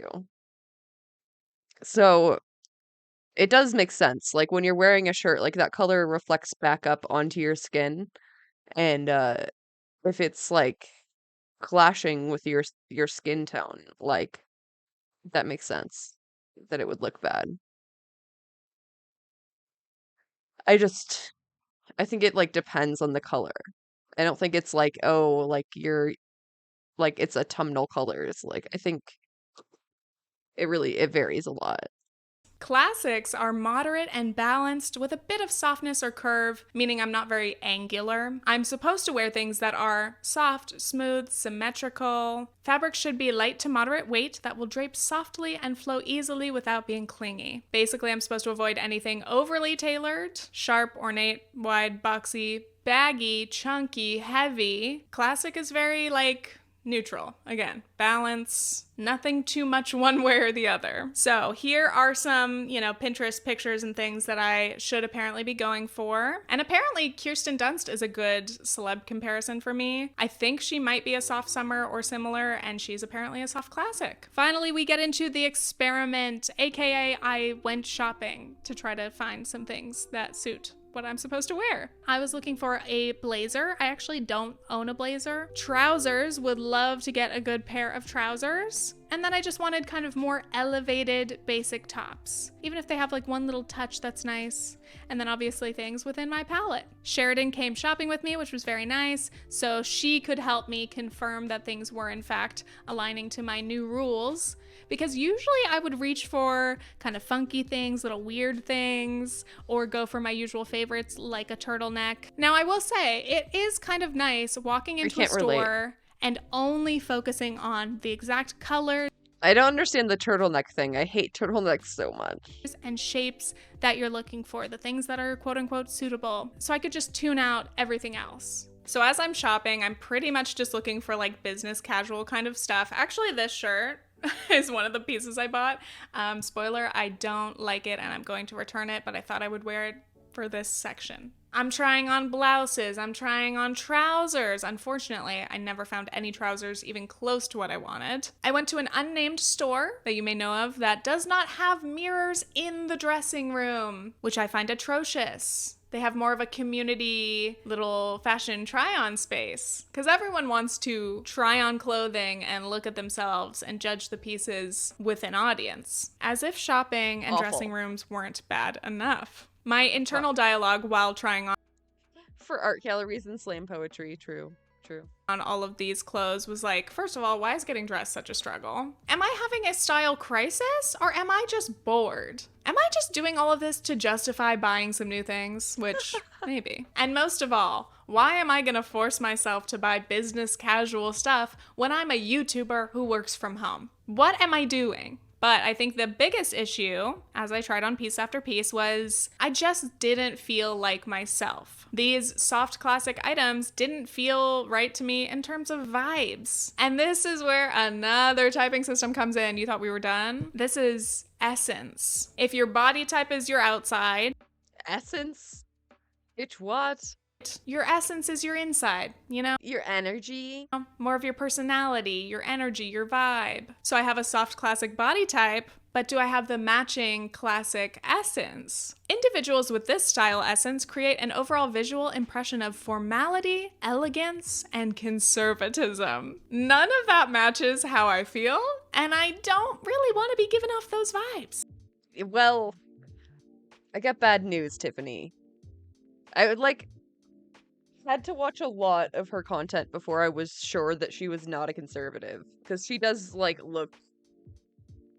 She looks very conservative. I'm sorry, she does, okay? I mean, come on. Turtlenecks and, I don't know. It's all very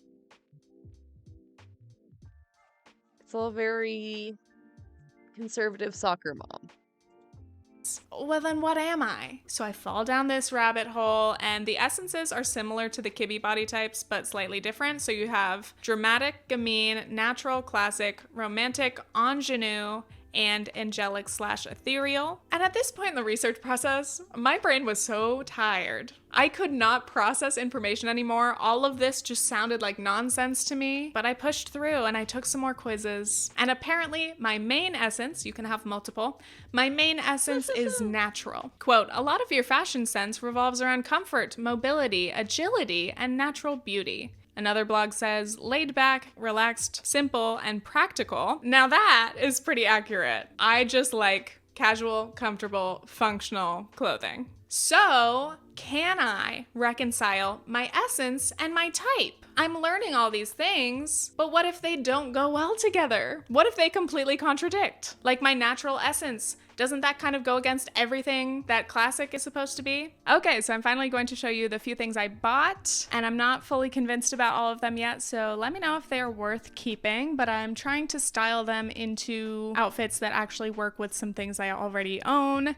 That was immediately one of the biggest struggles, was like, how do I do this without literally reinventing my entire wardrobe? But hopefully I can make a couple things work. So let's start with a blazer. Okay, here we are. First, I thought I would start with kind of an attempt at a more monochromatic look. I don't really wear this combination very often. So overall, I guess I like this more than I thought I would. Looking at it again, like the blazer to me just still feels so business casual professional that it's hard for me to get over that.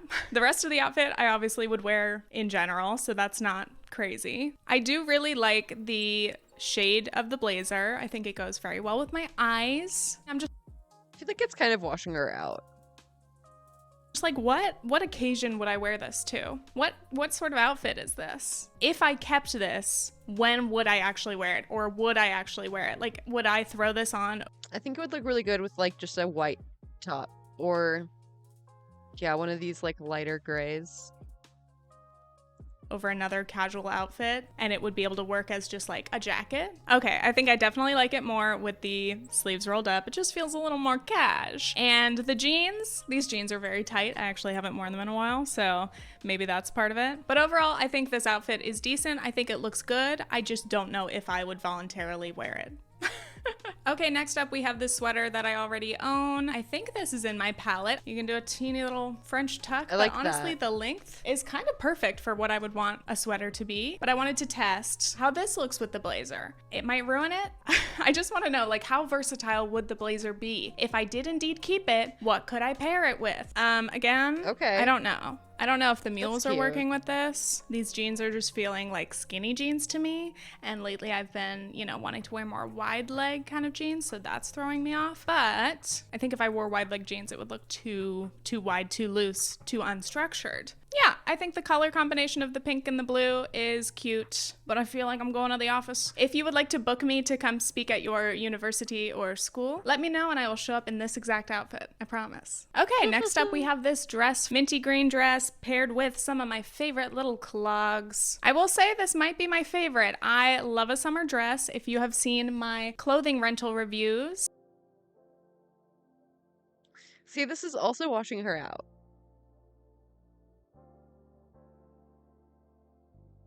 I don't know. I feel like her color analysis might be wrong. See what I mean? Like, it's not like universal. I wear this sort of dress often. I lovingly say it's my Mormon mommy blogger look, which, I mean, am I wrong? Come on. I do really love the color of the dress on me as well. It's a color that I enjoy, but I also, well, I'm trying to judge. You be the judge. You let me know, is this a flattering color on me? What I love about this kind of dress is that it makes me feel like potentially a kindergarten teacher, like in a Miss Honey way. And that's what I always want. I think this one's a win. I'm very, very tempted to keep. And this is for comparison. I wanted to show this dress compared to the green one. Is this dress right for me? Why did I pick it in this color? I like this. I like that a lot. Probably because teacher, the yeah. shade was slightly more on sale than the others. Is a dark navy the right color for me? I don't think it looks that bad looking in the mirror, and I do have it paired with my silly little black clogs, my little old lady shoes. I love them, okay? Don't say anything. And next up, we have this kind of faux wrap top. I have it paired with this gingham skirt. It's probably supposed to be a midi. It's almost a maxi on me. And the good old clogs are making a return. Okay, looking in the mirror, I love this. Hold on. Yeah, I feel like this looks like surprisingly good with this skirt, which is nice because I actually haven't found that many tops that I have that go well with it. So that's cute. The soft classic silhouette probably would prefer an actual midi on me, but again, maybe I could consider getting some of my midi things, tailored. And I wanted to try it with another skirt, so this is a slip skirt. I bought it in black thinking that I would wear it a lot, And guess what? I haven't. So that's tragic. And maybe, just maybe the contrast is a little much for me. Body analysts in the comments, let me know. Yeah, this video, I'm like, oh no, I'm subjecting myself to literally inviting comments about my body and what I'm wearing. Oh no, and my fashion sense. Will I regret it? Perhaps. Unless, again, someone can tell me exactly what to wear or say, girl, you look hot in all of it, congratulations. In which case I would say, thank you. And now we reach the end. What are my final thoughts on all of this? Honestly, like literally, I know I've said I'm confused. I'm still confused. The more I've researched this, I can't decide whether I want to buy into it or whether it's complete nonsense. I think there's some truth to it, but I'm almost like, I want to opt out. I don't need this. But one big takeaway Nah, it feels dumb, bro. I don't know. I feel like people can tell if something looks good on them. had was like, is this more about the testing process itself rather than actually taking the results and making changes? Like the fact that I got my Kibbe typing done, I paid for my color analysis, and then didn't use either of them for like at least a year. That very fact that I felt kind of done once I knew my type, but I didn't do anything to actually change my appearance or my shopping habits. That's interesting. Is that just me? Could be. And I still feel conflicted about the testing process because on one hand, I'm like, oh, this is fun. This is just for giggles. But also the process got me so in my head. I got really obsessive about the research, trying to learn details about my type. And then wondering, like, at the worst, am I just body checking? Like, I'm constantly looking at myself in the mirror. What kind of lines am I seeing? Am I now trying to justify my body? You know, instead of maybe trying to be the mainstream ideal, whether it's like a Bella Hadid type or something. I'm like, okay, I'm not Bella Hadid. But now I find myself aiming for another more specific ideal. I'm like, oh, I have to be the soft classic ideal. What does that look like? It's attainable because apparently that's my body type. But again, especially with all these celebrity comparisons, I'm like, oh yeah, I just have to be Dakota Johnson. Oh, that's easy. Oh, that's it? As unattainable as any other like beauty standard, you know? At one point I thought maybe dressing for my type and my body and my colors might actually solve. Yeah, this all feels kind of toxic, honestly. Like, it's stressful enough trying to decide like how to dress. All of my body image issues and my self-confidence issues. Shockingly, that did not happen.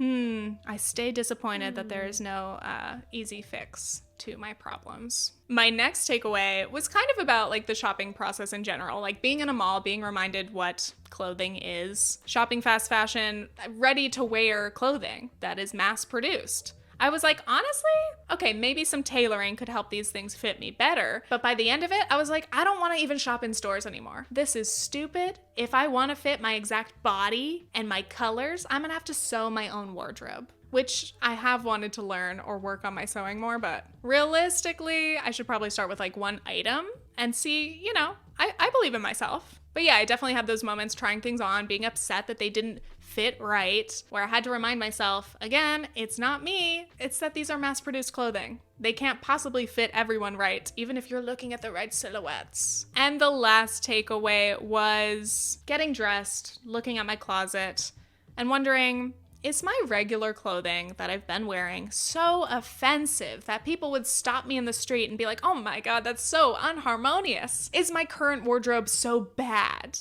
And no, it's not. It's fine. It does the job. I am clothed. I have an abundance of clothing. I don't want to trick myself into like potentially another consumerist trap. Maybe these body type things and the Pinterest rabbit holes are all to try to get us to buy a whole new wardrobe because that would help stimulate the economy. True. No, but really, I mean, it's like, again, consumer identities. We feel this shared bond and we go buy things. But I do want to resist that. I'm not going to let myself just go out and buy a whole new wardrobe, even if I could afford to do so, which I cannot. But I will say over time, I think I will still consider these new rules or guidelines. When I go shopping, maybe I'll keep an eye out for things that are in my palette. Maybe I'll try it. Maybe I'll keep looking for my perfect pair of trousers. I guess the like healthiest way or the most positive way to use any of these systems is like take what's helpful to you, leave the rest. If you feel like these systems are just restrictive and make you feel bad about yourself, then absolutely drop it. If there's anything where you're like, you know what, that actually is useful, then that's great. Overall, I just want to find more clothing that makes me feel fun. Yeah, wear whatever you want, honestly. And happy, and if it doesn't fit my palette or my body type, I just want to be having a good time. Yeah, I think I'm done hyper analyzing my own appearance for a little while. So hopefully I can just drop that. Get back to hyper focusing on internet trends. So that is all. Thank you so much for watching this video. I very much appreciate you. I hope that you enjoyed it. Big thank you to my patrons. I create a bonus video every month on Patreon, and we do a monthly live stream if you want to support my channel. Oh shit. Oh shit. He challenged me to a day without my car. Reminds me of Cutie, yeah, a little bit. Their eyes are both very piercing. Time to say goodbye. And if I survive, calm down, Jimothy Beast. Ain't everything gotta be a challenge, you know. All right, let's try this again. Me and Not Just Bikes fusion into Not Just White. And while Slaughter may be more seasoned in this scenario, I's a Bahamian, so I'm inured to the sweltering heat of the Bahamas. So here I was thinking this was gonna be a walk in the park. You thought! Because it quickly became apparent that this was more than just a battle of cardio and calves. And let me tell you something. Few minutes into this walk, I was looking like SpongeBob. And I was sounding like old boy on the plane when the turbulence hit. Help me! Slaughter scoured the streets of Nassau to create an amazing adventure into the oppressive traffic of downtown. And being a worldly traveler, Slaughter saw things that I haven't seen in my own country. So I highly encourage you to check out this video after this one, of course. Don't play with me today, it's hot. He focuses on the environmental and city planning system of analysis in his video. Whereas I, alongside a star-studded cast of talented Bahamians, focus on the socio-political history that engenders the traffic he essays about. And while this channel is dedicated to dismantling white supremacy, fighting against capitalism, and advocating for the most marginalized, today's adventure starts with addressing my own privilege. Today I cosplay as a local that relies on public transportation.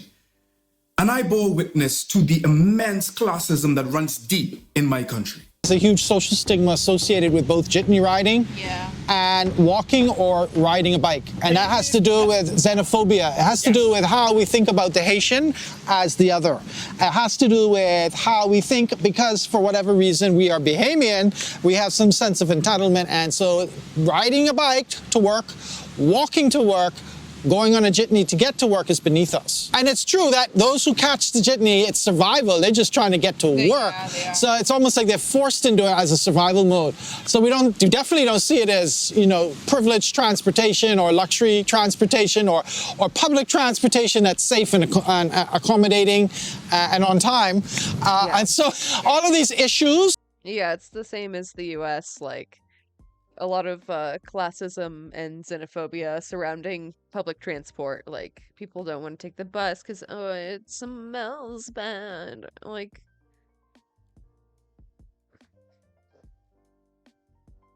maybe we should fund sanitation workers then. I don't know. Crazy idea.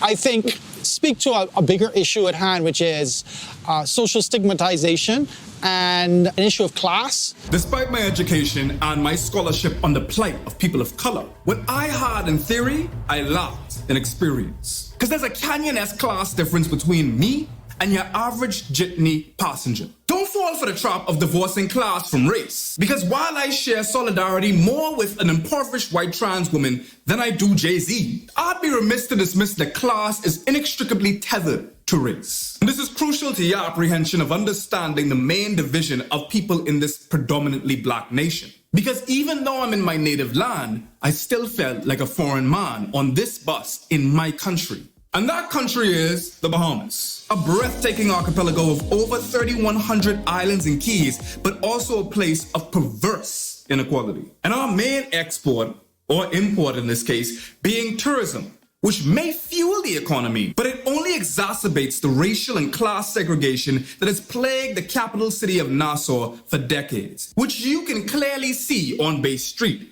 Downtown was the marketplace. I remember when the first fast food restaurant was introduced, Kentucky Fried Chicken. Back to the days when I and people my age and others lived around and in the city, and that's what causes more commerce to come back to the city. A bustling artery that ferries millions of visitors every year.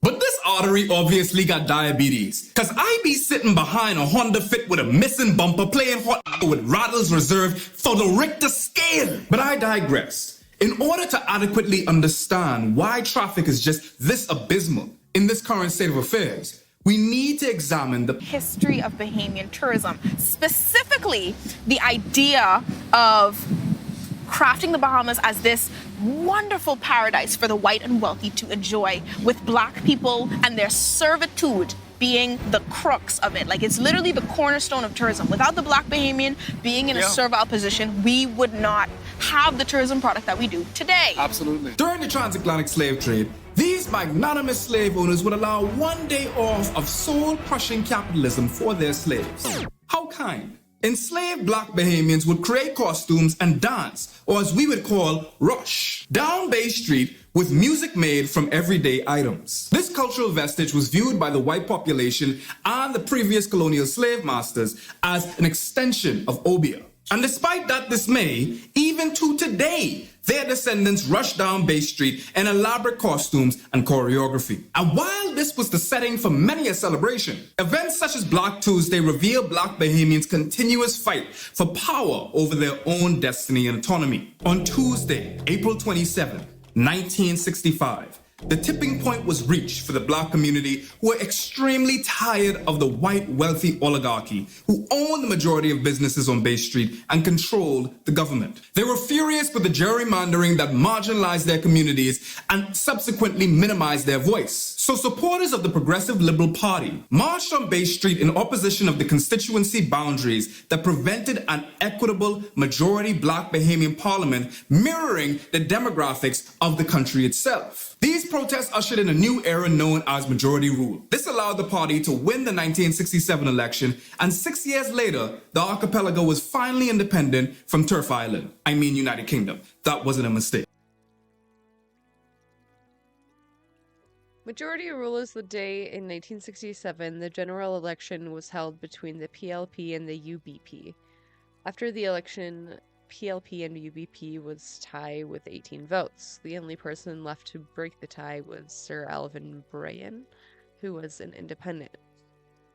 Joined the PLP, causing them to win the election. For the first time in history, the Bahamas had majority rule. This is so interesting. I don't know all, any history about the Bahamas, I'm gonna be real. I'm gonna be real with you. There's so much world history that I don't know, especially, I don't know. The archipelago was finally independent from Turf Island. I mean United Kingdom. That wasn't a mistake. That being said, a simple stroll downtown, say that fast twice, will have you incurring questions as to who truly owns this space. Bay Street is, as Virgil Storr and Nona Martin have suggested, it's always been a contested space. It's always been this sort of mystifying space that needs to be demystified. Right. There's a power play at work here. You have the Nassau merchants that have been around really from 1783 and onwards when the Loyalists arrived, creating this space where they could operate as merchants, dominating particular sectors of the economy. They made it into something more than just a street. It became a space for political, social, and economic power and control. As a heavily contested area, its historical conflict manifests in the numerous monuments and buildings throughout. Statues and busts honoring both racist colonial figures as well as our heroes. Why Columbus, a dizzy whore responsible for a litany of genocide, intimacy and bloodshed, and voracious, rapacious violence? is still looking down upon our downtown at that time, only the Lord himself knows. But these colonial vestiges are ironically juxtaposed by our new colonial masters, Tag Heuer and Diamond International. This reveals an unfortunate truth.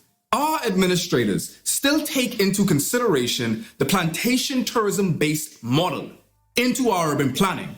It's not a bug, it's a feature that's baked in. For example, East Bay has become a one-way street in order to accommodate the traffic towards the Atlantis Resort. Or the way that our administrations ruined the way that we were able to go around the entirety of the island by gutting a particular pod just so they could facilitate traffic towards Baha Ma, even creating the area known as Baha Ma Boulevard. All the while, locals are complaining about the numerous decaying buildings with their broken windows and peeling paint, lack of activities, and ideas for revitalization fall on deaf ears. The average black Bahamian, brave enough to build a brick and mortar business on Bay Street, will get beaten into submission like Tekashi 6ix9ine by the struggle of paying rent and eventually closing down. Ralph G. Collins is an American real estate developer. He came to the Bahamas in 1901, and he was involved in politics, but he had a number of legitimate businesses, but he also had things like rum running, bootlegging, prostitution rings. He was all in that.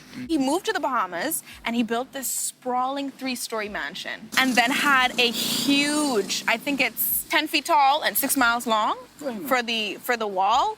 And so Bahamians had to walk around the wall in order to actually get where they needed to go. And that wall also coincidentally separated the white eastern area from the over the hill. It gets worse. It gets worse because you can't hop over it. However, some Bahamians tried, but of course, because they tried, the police had to intervene and would then patrol to make sure that they couldn't hop over. That's literally the slave patrol. Yeah, otherwise known as the patrol. police. Yes, All where they had cops are to. bastards, Yeah, they even had the black. to. But there's a curfew, so black people had to be on the black side of town. Literally a sundown town. Literally, after a certain time. They had to leave. You could not be on that white eastern side of the wall. You just could not. You would be arrested. You would be fined. A woman, she was pregnant, and she had to hop over the wall, and she miscarried. Right. Mr. Depew, when he was representing that white eastern district, he championed that cause. And recognizing that that was not okay, he eventually, shortly thereafter at the next election, he lost his seat. Simply because he was a voice for black Bahamians. Simply for advocating for black Bahamians to not miscarry. Yeah, he lost his power. Oh, wow. And as Slaughter mentioned, New Providence roads are extremely congested due to the broke-down roads that we have yet to be paved and lack of regulated public transit, bike lanes, and sidewalks. And while the government may not pave the roads for their citizens, they sure as hell do for the inbred... our lovely colonists that stole and occupied the land. If you've watched this video, then you know my ruminations on the royals. Prior to Will and Kate's visit in 2022, the government ensured that the roads they'd be chauffeured over were perfectly paved, pristine, and even had personalized signs. All paid for, by the way, by the Bahamian people. Yeah. When they come down here, they don't even pay. Organizations such as the National Reparations Committee released a response, noting that the Cambridges and their family of royals and their government must acknowledge that their diverse economy was built on the backs of our ancestors. And then they must pay. Future me, can you insert the clip from the Boondocks where Riley was saying, pay what you owe? Oh, yeah.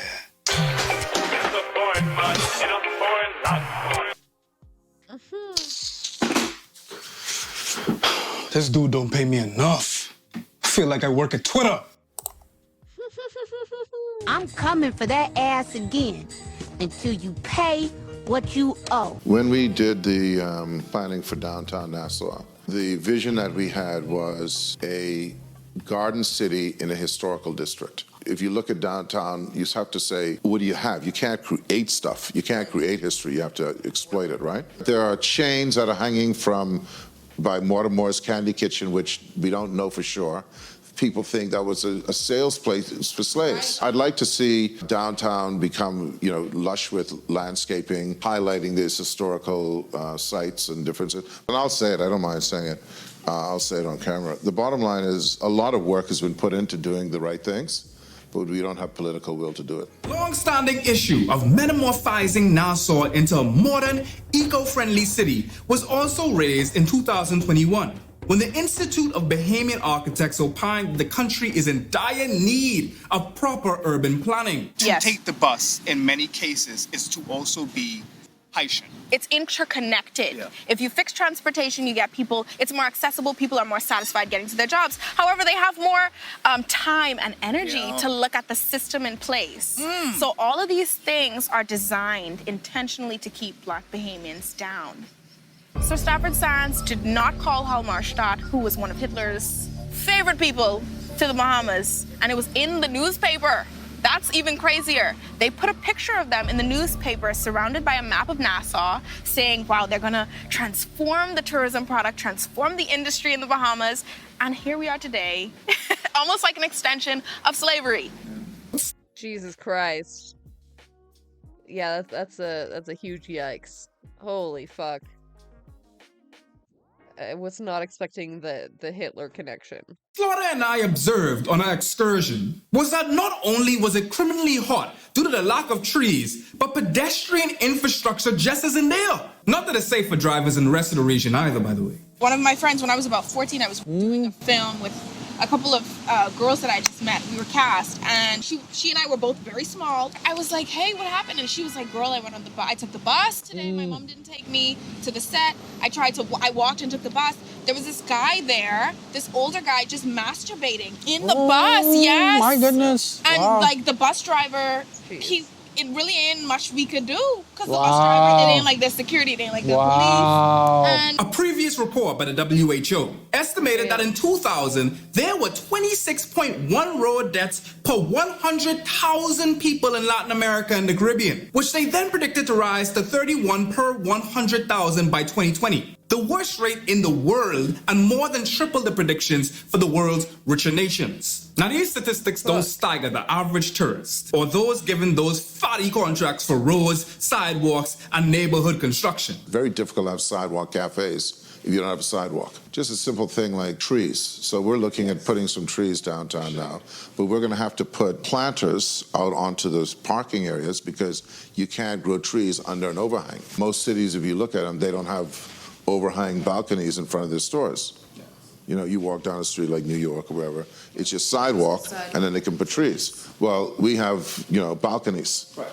Well, a tree doesn't grow on that balcony. Tourism, the country's bread and butter, revolves around the consumption, spectacle, and servitude of the average Black Bahamian. Locals given the paradox of choice, which as you know would not be a choice at all, in fact is coercion under capitalism. To take one of the innumerable jobs in tourism, spend lifetimes in traffic just getting to and fro the hotels and their many shopping outlets. The plantation to paradise paradigm is really all in the same. It's a reflection of what we call continuity, because while we ended slavery in 1834 officially, the unofficial version of it continued right into the 20th century, where you have the Black masses, persons who were formerly enslaved, coming out and having to work in a debt cycle where, whether it be the truck credit share system, labor tenancy, they're basically working without pay, and they're working basically to pay off the debt for the credit that they borrowed on, only to return the goods or the products to create that cycle all over again. And they never get to own land, and they never get paid wages. And so it's this debt cycle, much like the sharecropper in the United States after 1865. Moving in the 20th century, though, we still have this sort of extractive economy working, almost like a plant. Yeah, fucking capitalism is built on exploitation. It requires exploitation.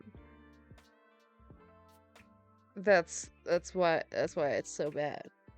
System without the plantation, where we're basically forcing people to work in industries where they're exploited.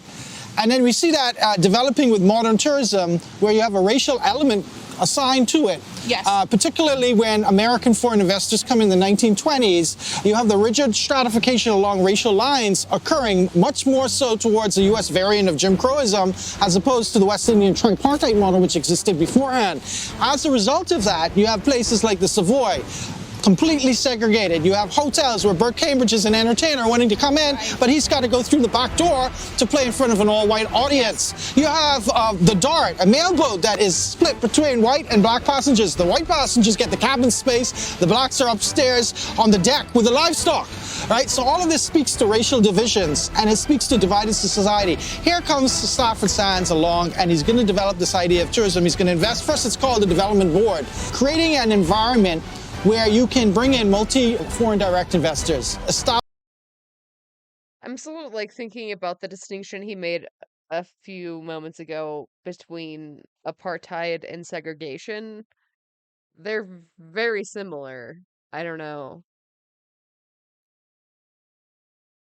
Am I wrong? Establishing benefits and tax breaks so that they can invest in the Bahamas, build hotels, but guess what? Enforcing that racial divide inside the hotels. But even when the anti-discriminatory resolution is passed in 1956, which kind of officially ends segregation on the de facto, you still have the de jure level where you have the customary cultural practices of race discrimination. A U.S. example that I can think of that comes to mind is the Civil Rights Act. 1964, remember, John F. Kennedy is assassinated, and so LBJ comes in, he says, we've got to pass this, you know, at least in the memory of JFK, because he fought for civil rights. Malcolm X's response is simple. He says, this is like giving a dog a bone for 400 years of oppression. Why? Even Martin Luther King recognized it didn't resolve segregated cities and the wealth gap. Wealth inequality. It didn't resolve the issue of voting rights. That's why they had to go ahead and pass a few years later a Voter Rights Act. It didn't resolve police brutality and profiling. In the 18th and 17th century, when people would visit the Bahamas, and the 19th, even up to the 19th century, there were tourist pamphlets, and they would have drawings of black people being called and talking about how white American people need to visit black Bahamian churches because they're jumper churches, and they will see the spectacle and they're acting like monkeys, even going so far as to say the average Bahamian Negro is not as aggressive or as angry as their American counterpart. Someone even wrote this, I think it was a gentleman, he was staying at, well, a racist man. He was staying at, I think, the Royal Victoria Hotel, and he wrote in the tourism pamphlet that, oh my God, I love being here. The Bahamas is so lovely, and the Negroes are so subservient. There was a black Bahamian boy who was waiting for me, and he waited 3 hours in the hotel lobby for me just to get 10 pence. When engaged with such historical areas such as Bay Street, planners should consider these stories, requests by locals, and remember the power dynamics of these streets and thoroughfares for a more inclusive city, accessible to all, not just a few. Tourism has to be pivoted in a way that benefits us. Yes. We need to work on building out boutique resorts, smaller resorts that have a niche market in mind. Mm-hmm. So let's think of an eco-friendly resort that, you know, works on solar power.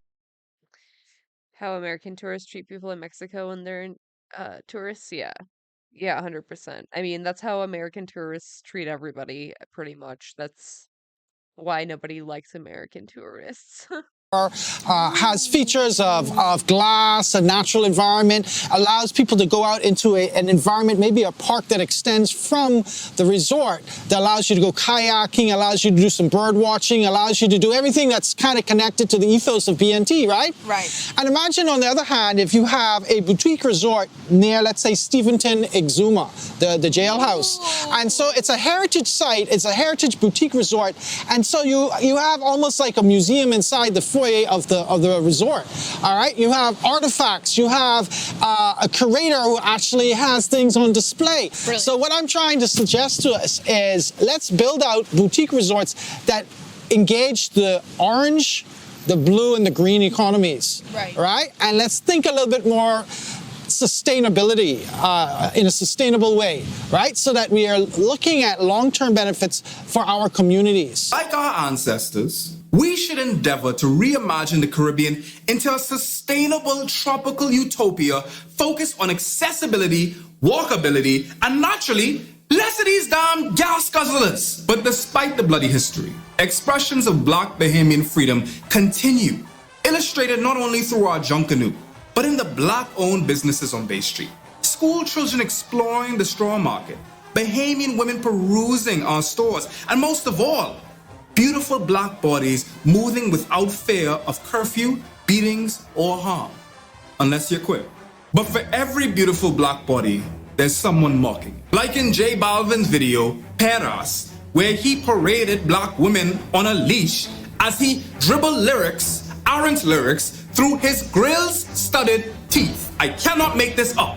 While we're often fighting Magomea sapiens in the foreign land, today's white supremacy manifests itself in the Colombian J Balvin, bringing us to an exigent and overdue conversation.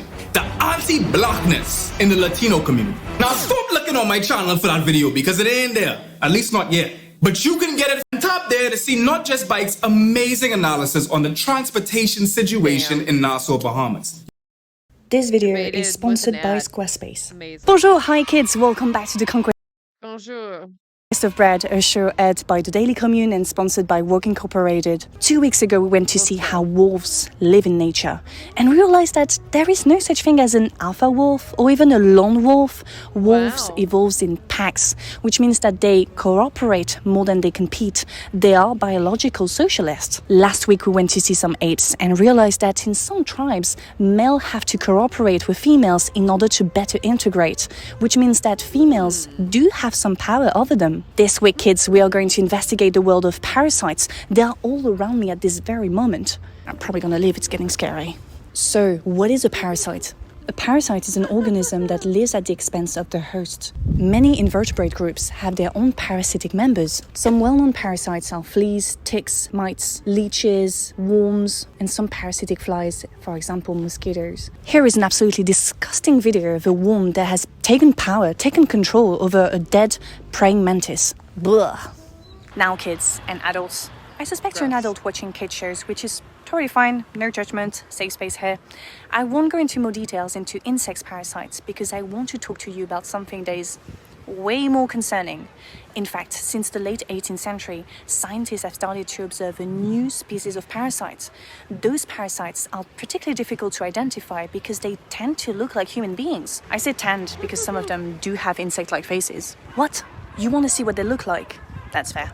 Well, here is probably one of the most dangerous of them all. He's part of the greedy entrepreneur category. And here is another one who's been so vocal about being a parasite that a climate activist had to use pesticides to destroy him.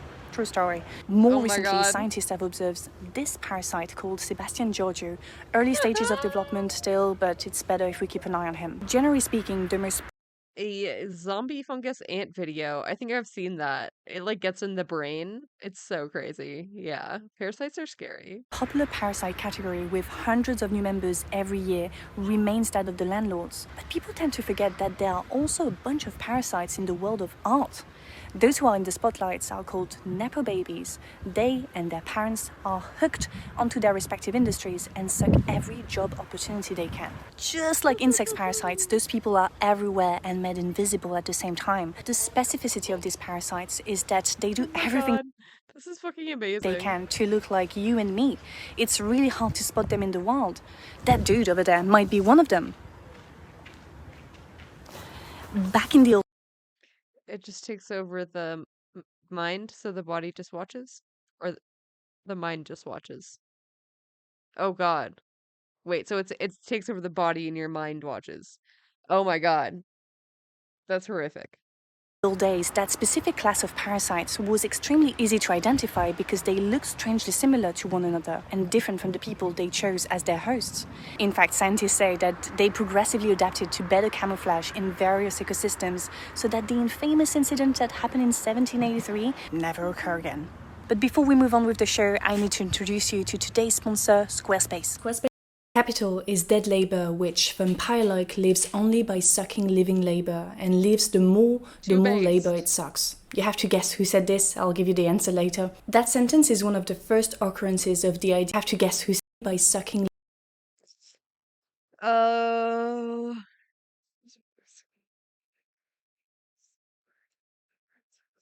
don't know. Marx? Was it Marx? Living labor and lives the more labor it sucks. You have to guess who said this. I'll give you the answer later. That sentence is one of the first occurrences of the idea of vampire capitalism.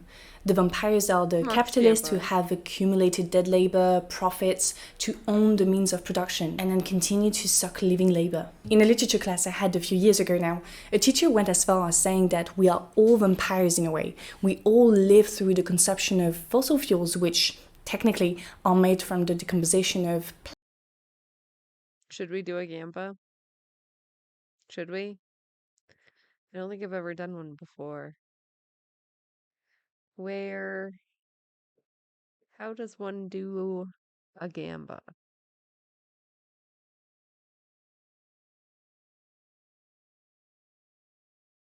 A prediction? Yes? Yes?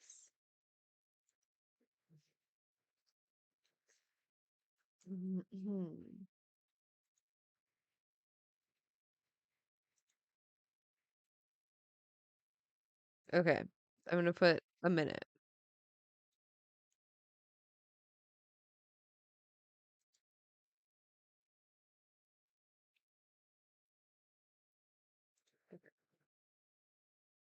Never gambad? Oh my god.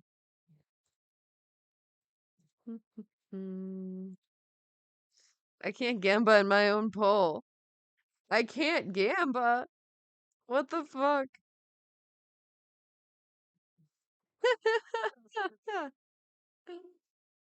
Well. plants and animals. So the richer you are, the more dead life you consume, therefore the more vampire-like you become. So the person who said that quote I mentioned earlier is... Oh, gotta wait for the poll to end. Oh god. Oh god. That was a close one.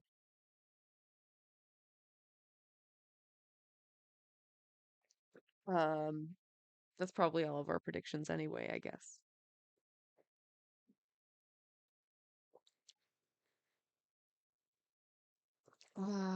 Capitalist economics are like an April Fool joke being played on us 365 days a year. True. Real and true. It's the forever April Fools. Rip. Karl Marx, and it makes sense, in a way. The metaphor of the vampire, or even the parasite... I called it? Wait. It was Marx, right? Vampire-like you become. So the person who said that quote I mentioned earlier is Karl Marx, and it makes sense, in a way. The metaphor of the vampire, or even the parasite, is great to materialize class struggle. Initially I wanted to make sort of a second part to my last video on landlords and talk about the FIRE movement, the financial independence, retire early movement, but I thought it would be better to connect the dots in order to better identify the parasite class. My main argument in the landlord video was that landlords cannot be ethical because the system of commodification of the basic human right that is housing is inherently an... Good job, Cold Spice. I'm proud of you. Capitalism can't buy a happy society. It's so true. It's true. ethical. All landlords are parasites because they suck a disproportionate amount of wealth from their tenants in comparison to They suck, and not the fun kind. the value they produce. In one TikTok video I saw while I was researching for the landlord video, I found this guy who tried to justify landlords' income by saying that landlords have worked a lot to reach a level where they can invest in a property. I coughed a bit when I heard that, not gonna lie, because, you know, private property is often passed from one generation to another without any extra labor involved. And for those who do get to buy a property to rent out of their hard work, well, they have to accept the fact that they have chosen to become parasites for the rest of their lives. I saw that illustration in Madrid a few days ago, and I think it perfectly illustrates what is at stake here. The money from one's salary is split between rent and the fulfillment of basic human needs like food, energies, and leisure, while the landlord, or more generally speaking, the investor, gets to enjoy passive income. Bro, this like pile of trash. Amazing. The landlord, or more generally speaking, the investor, gets to enjoy passive income. As the quote says, it's not the investor, but the money that works to grow. The FIRE movement operates in a very similar way. You know that retirement implies a dissociation from work, so the money has to come from somewhere else. In France, we have a system where people who work pay for those who have passed the legal age of retirement to thank them in a way for their contribution to the economy. But in countries where pensions aren't a thing or exist but aren't sufficient, middle-class people turn to private investment. And sure, we could argue that it's not their fault. We all want to become financially independent and preserve that. All right, gamer. That's a little doomer. It's a little doomer. I mean, you're not wrong, partly, but that's why we have to educate people on why capitalism bad. You know, most people will agree with socialist policies if you don't call them socialist. Be annoying, yeah. Financial risk, essentially saying they're risking having to be a worker again and having to rent. Yeah. Yep. Such risk. Wow, so brave.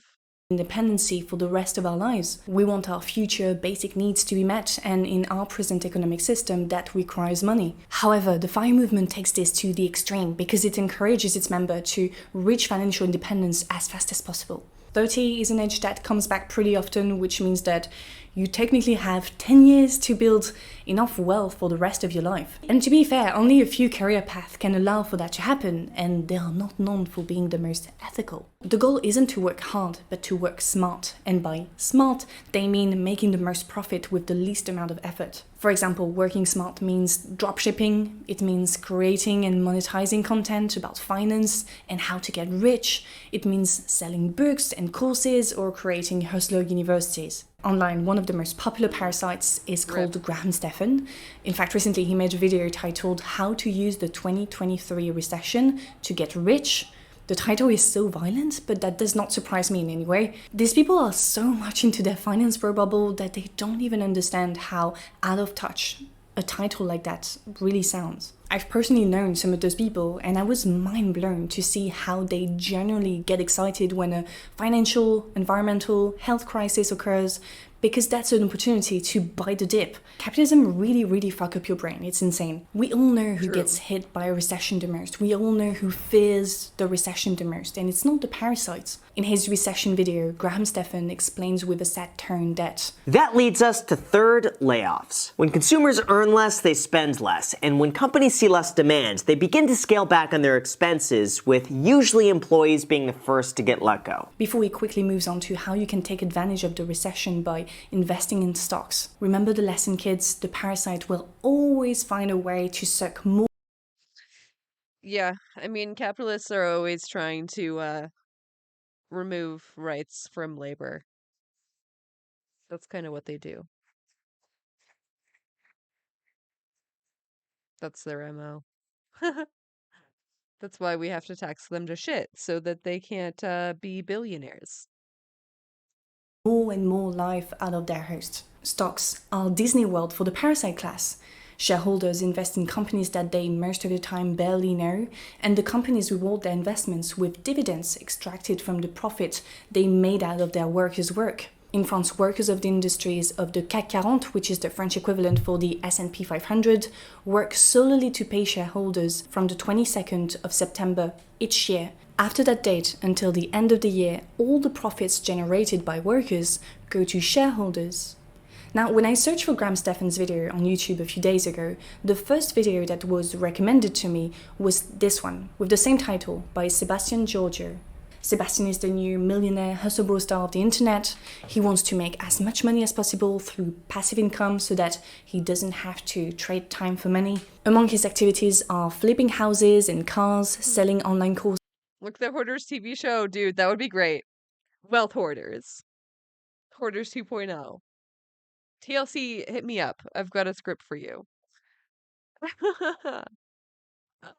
I have been thinking about that, like doing like a day where we do like billionaire watch, see what they're doing, see what kind of shit they're getting into. Social path and suits, yeah. courses, crypto gambling, digital marketing, YouTube ads, and most importantly, dropshipping. People like Sebastian's constantly invent new ways to generate passive income, therefore to become a parasite. And they're also very good at triggering FOMO, urgency, or as Jennings wrote in her article, they're very good at making you feel dumb for not already having done what they tell you to do. However, a casual stroll through dropshipping forums will reveal plenty of people who spent everything they had on Facebook and Google Ads to market their products, only to rack up thousands in debt. Or you also find little children asking about how to start their dropshipping businesses. Jesus. People like Giorgio, Andrew Tate, Tim Ferriss, and just hustle bros in general are mega parasites. They do everything they can to draw more people to their content by using FOMO, by constantly saying that they do it to help people achieve financial freedom, and then proceed to suck everything out of them with online courses or by forcing them to get into crypto for their own benefit and whatnot. They are not geniuses, they are gurus. They need our money and attention, and that's all they care about. However, this new kind of parasite is different from the typical landlords and shareholders.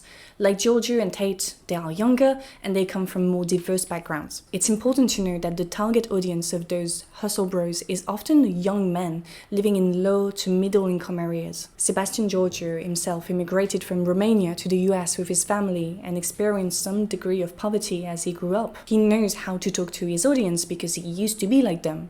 However, he betrays them by almost forcing them to invest their money into high-risk businesses or gamble with crypto. What Sebastian does reminds me of what sports betting platforms do. In France, one of the leading sports betting platforms, Winamax, was forced to stop an ad campaign called Tout pour la daronne, which means all for the mother, but daronne is a term that mostly young people use. So they had to remove the ad because authorities said, quote, it spread the message that sports betting could contribute to social success, meaning upward social mobility, specifically that of the mother and the son, thanks to the money he made through sports betting. For me, that's exactly what Sebastian and other hustle bros do when they promote extremely risky investments like crypto and leveraging while sharing their personal story, sitting in their $1 million home. They use young people from low-income areas, thirst for social mobility, and despair for the future. Financial insecurity is a very scary feeling, and I can understand that people turn to hustle culture as a form of escapism to nurture the belief that there must be a way out of it. I mean, I almost fell deep into it myself when I was a teen. But that is how the system works, by fostering the idea that the situation you are in right now is your choice, that there is another option, but that you're too lazy to take that risk. Social mobility is not a choice. According to the OECD, it takes on average 4.5 generations for low-income families to approach the average income in their societies. So I don't know if you followed what's been happening in France in the past few months. I'm probably going to make a video on it. But Macron's government had planned on doing a pension reform, moving the age of retirement from 62 to 64. They submitted the text to the parliament, despite the fact that the majority of French people were against it. Obviously, there were some intense debates within the parliament that reflected the anger of the French people, protesting outside the parliament. A few days ago, the reform was passed through the 40.3 article, which allows the government to bypass the parliament vote. And to connect back to the topic of the video, while hundreds of thousands of French people are protesting in the streets against the reform, right-wing newspapers use this opportunity to promote private solutions to stay financially afloat after retirement. This, what you see on screen at this very moment, is the clear class division between the bourgeois class, the parasite class, on one side, and working classes, lower middle classes, protesters on the other. So I was chatting about this video with my sister and she sent me this image, a French poster of the movie Parasite, which also shows that strict class division. Working classes' homes are piled on top of one another, drowning under the weight of the upper classes' home they support. Commenting on the movie, Bong Joon-ho explained, quote, that at first glance, this film seems to be a satire of how the poor family are parasites, but that is a dangerous analogy. The rich family are the ones who pull the poor families into their homes. They can't do anything on their own. They have to rely on others to wash their dishes, to drive, all the menial tasks. So in terms of labor, you could say that the rich family are parasites as well. We constantly hear that the rich makes our economy flourish, they create jobs, trickle-down economics, blah blah blah. And on the other hand, we hear that people on benefits are entitled. Hey, how about you trickle down these nuts? What about that? Responsible. So to conclude, in his book titled Parasites, French sociologist Nicolas Framont turned trickle-down economics upside down by showing that the upper classes of society actually cost us a lot of money and don't pay a lot of taxes in return in comparison to working classes and middle classes. They are the real parasites. So Framont says it's urgent that we recreate a strong class consciousness, that we continue to use terms like the rich, the bourgeois, the parasite class, that we point a finger at them to materialize their existence. But he also recommends that we go beyond class consciousness to create class trust, so that we stop seeing the ultra-rich as gurus and reject our own class identity in the process. The ultra-rich don't add much value to society. They accumulate money that they spend in ways that mostly benefit those already on top. Also, they are simply not compatible with the society we must create to save our planet. They are the parasite class. And what do we do to annoying parasites? That's it for today. Thank you for watching the video. Oh shit, she said it's guillotine time, bitch. Oh my god, I love her. Icon. I hope you enjoyed it. As always, the conversation continues in the comments section. Don't forget to like, to subscribe if it's not already done. Thank you to Squarespace for sponsoring the video. Thank you to my Patreons for their support. And a special thank to top tier Patreons: Patricia, Marcelo, Christopher, Ian, Donage, Ren, Alex. Stoicism is everywhere. TED Talks, Stoicons, Stoic Bros on TikTok, Stoic Quotes on Stoic Bros. Stoic Bros. God. Instagram, and across all platforms, the ancient Greek and Roman philosophy is seemingly dominated by one figure, Ryan Holiday and his Daily Stoic, with 60 million YouTube views, 1.9 million Instagram followers, and several New York Times bestsellers. But is Stoicism all it's cracked up to be? There are many things I admire. They don't care about suffering because they know suffering must exist in order for them to be super rich. Yeah, absolutely. They will never care. They will not care until we make them care. About the Stoics, and many things to admire about Holiday and his work, but ultimately he often presents an emptied out interpretation of Stoicism that reduces it to therapeutic self-help cliches. But the broader question... Yeah, no, we could easily house everyone right now. Right the fuck now. We have like, what, two empty houses for every homeless person in America? Something like that? More than enough housing exists. Question is this: taking it seriously, is Stoicism faulty in the first place? Does it have some major flaws, some contradictions? Is it a coherent view of the world? One of the first things you're unlikely to learn from Holiday is that the Stoics, starting with the ancient Greek founder Zeno and through to the Greek philosopher Epictetus and the Roman Stoics like Marcus Aurelius and Seneca, had a philosophical system that was grounded in the worldview of the time. As we'll see, that's a pretty long time ago. The ancient Greeks argued that being a Stoic required a study of ethics, which is loosely what Holiday talks about, but also logic and physics. In short, a study of nature and the world. And the Stoics lived in a very different world to us, one that might have led to some faulty ideas that don't necessarily translate to the modern age. The Stoics had a lot of wisdom, but they were limited too. Remember, they worshipped different gods, believed in personal fate, didn't understand nature as well as we do, and didn't have access to many of the ideas we've developed over the last 2,000 years, and they lived pretty violent, brutish, and short lives. So let's get stuck in. We'll see what Stoicism is, how to think about it, ask how it emerged, and look at what ancient Greece and Rome was actually like. See what other philosophers like Nietzsche and Hegel had to say about the Stoics, look at where its contradictions might lie, and ask what it says about our own present historical moment. The foundation of Stoicism, where most start, is what has come to be known as the dichotomy of control. It's from the Greek philosopher Epictetus's Enchiridion, or Handbook, written in 125 AD. Epictetus says that the first task in life The first job of the philosopher is to separate matters into two buckets: what's in our control and what's not in our control. And this exercise, what we call the dichotomy of control, is really at the core of Epictetus' teachings. Is it up to me? Is it not up to me? Holiday says, Epictetus draws a dividing line between what some have called internals, things in our control, and externals, things outside of our control. He said, things in our control are opinion, pursuit, desire, aversion, and in a word, whatever are our own actions. Things not in our control are body, property, reputation, command, and in a word, whatever are not our actions. We don't have any say about what happens to us, but our judgments about what happens to us, our dreams, likes, desires, are in our control. He said, for example, I cannot escape death, but I can escape fear of it. In this formulation, death is an external. We have no control over when it happens, but fear of death is an internal. We can control over whether we're afraid of it or not.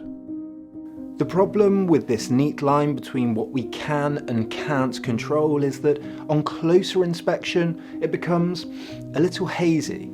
There are some things we have some control over, some things we could have control over, some things we can't control right now but someone else could, and we could have some influence over them, for example. Some things we could have control over if we thought through a way of doing so. Some things we didn't have control over in the past but could have in some way in the future.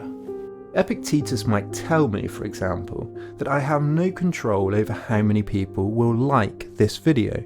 I only have control over how much effort I put into it.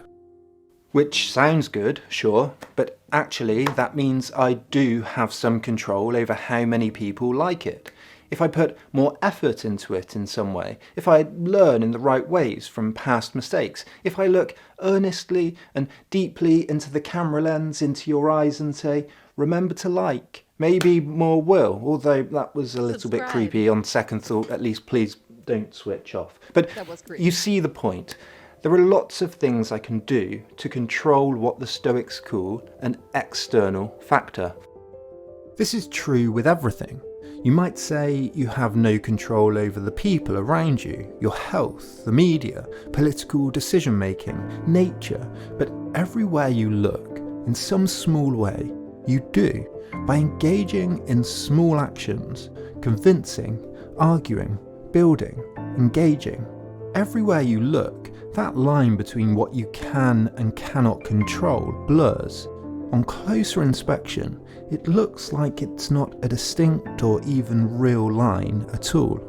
The division comes out of the thought of Zeno of Citium, the very first Stoic who set up his school of the Stoa in Athens in 301 BC. In trying to figure out what was truly good, Zeno looked at things that came from the external world, food, wealth, belongings, things like looks and talents that we're born with and so are still out of our control, still an external, and saw that all things could be used for good or bad, so they could not be considered categorically and universally good in themselves. None of them, talents, wealth, power, food, can be consistently depended on either. They come and go, they're fleeting. The only thing that decides whether things are used or misused is, that we do have control over, is our reason, our virtue, our good nature. All the rest, the external, we should, he said, be indifferent to. But again, on closer inspection, this neat dividing line becomes blurry. The problem is that it's difficult to argue that we should be indifferent to things external to us and acknowledge that they're useful to us, because as much as it would be nice if we weren't dependent on them, we are dependent on food, shelter, relationships, and so on.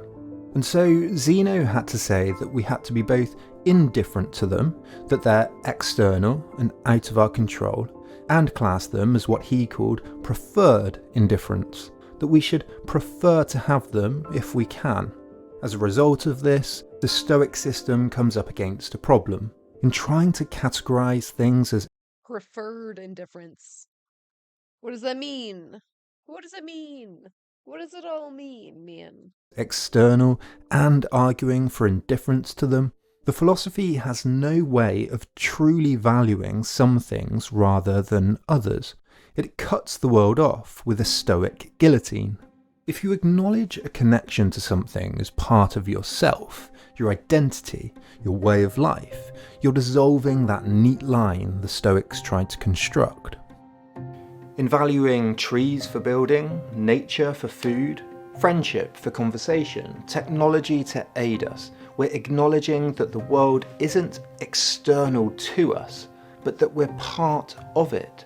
As I've said in previous videos, we're not people looking out at nature, but we are nature, reflecting on itself.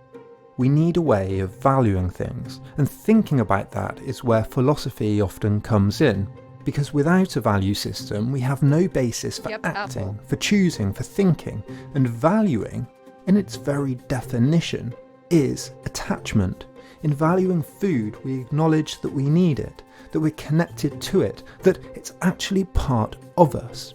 Hope, need, want, desire, movement, life, all of these are the result of value systems, of connecting us to the world around. Do you see how intensely she was sniffing that apple? She's about to eat that thing. She's like, ma'am, please pay for the apple before you lick it. Hope, need, want, desire, movement, life, all of these are the result of value systems, of connecting us to the world around us. To divide the world, as we'll see shortly, is to alienate ourselves from it. So the next question... Yeah, I've literally never sniffed an apple. I don't know if that's a way that you can even check it. Like, we should want to ask is, why did the Stoics want to divide themselves from the world? A central message of Stoicism is that life is short, unpredictable, difficult, that all things come and go, flourish then pass, rise and fall. Things in the universe are transitory. All things human, Seneca reminds us, are short-lived and perishable. Buddhists argue that because yep, smells like apple. It smells like a real good one. I'll be back in a second. of this, we should let go of all desire, because desiring will only lead to disappointment. However, Stoics allowed for some desire. We should view life's conditions with joy, as Seneca put it.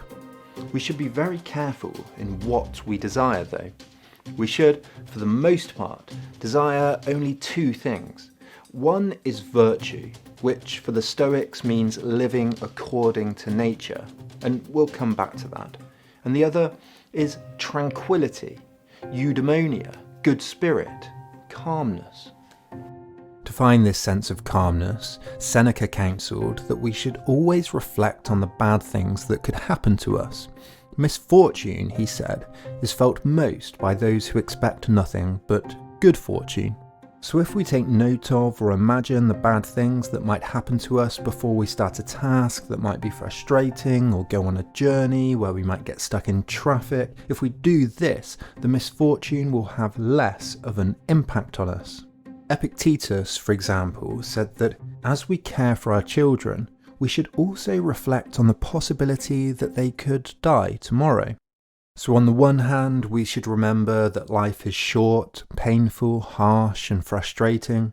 Marcus Aurelius reminded himself every morning that, quote, the people I deal with today will be meddling, ungrateful, arrogant, dishonest, jealous and surly, and remind ourselves, as Aurelius says, that death hangs over you.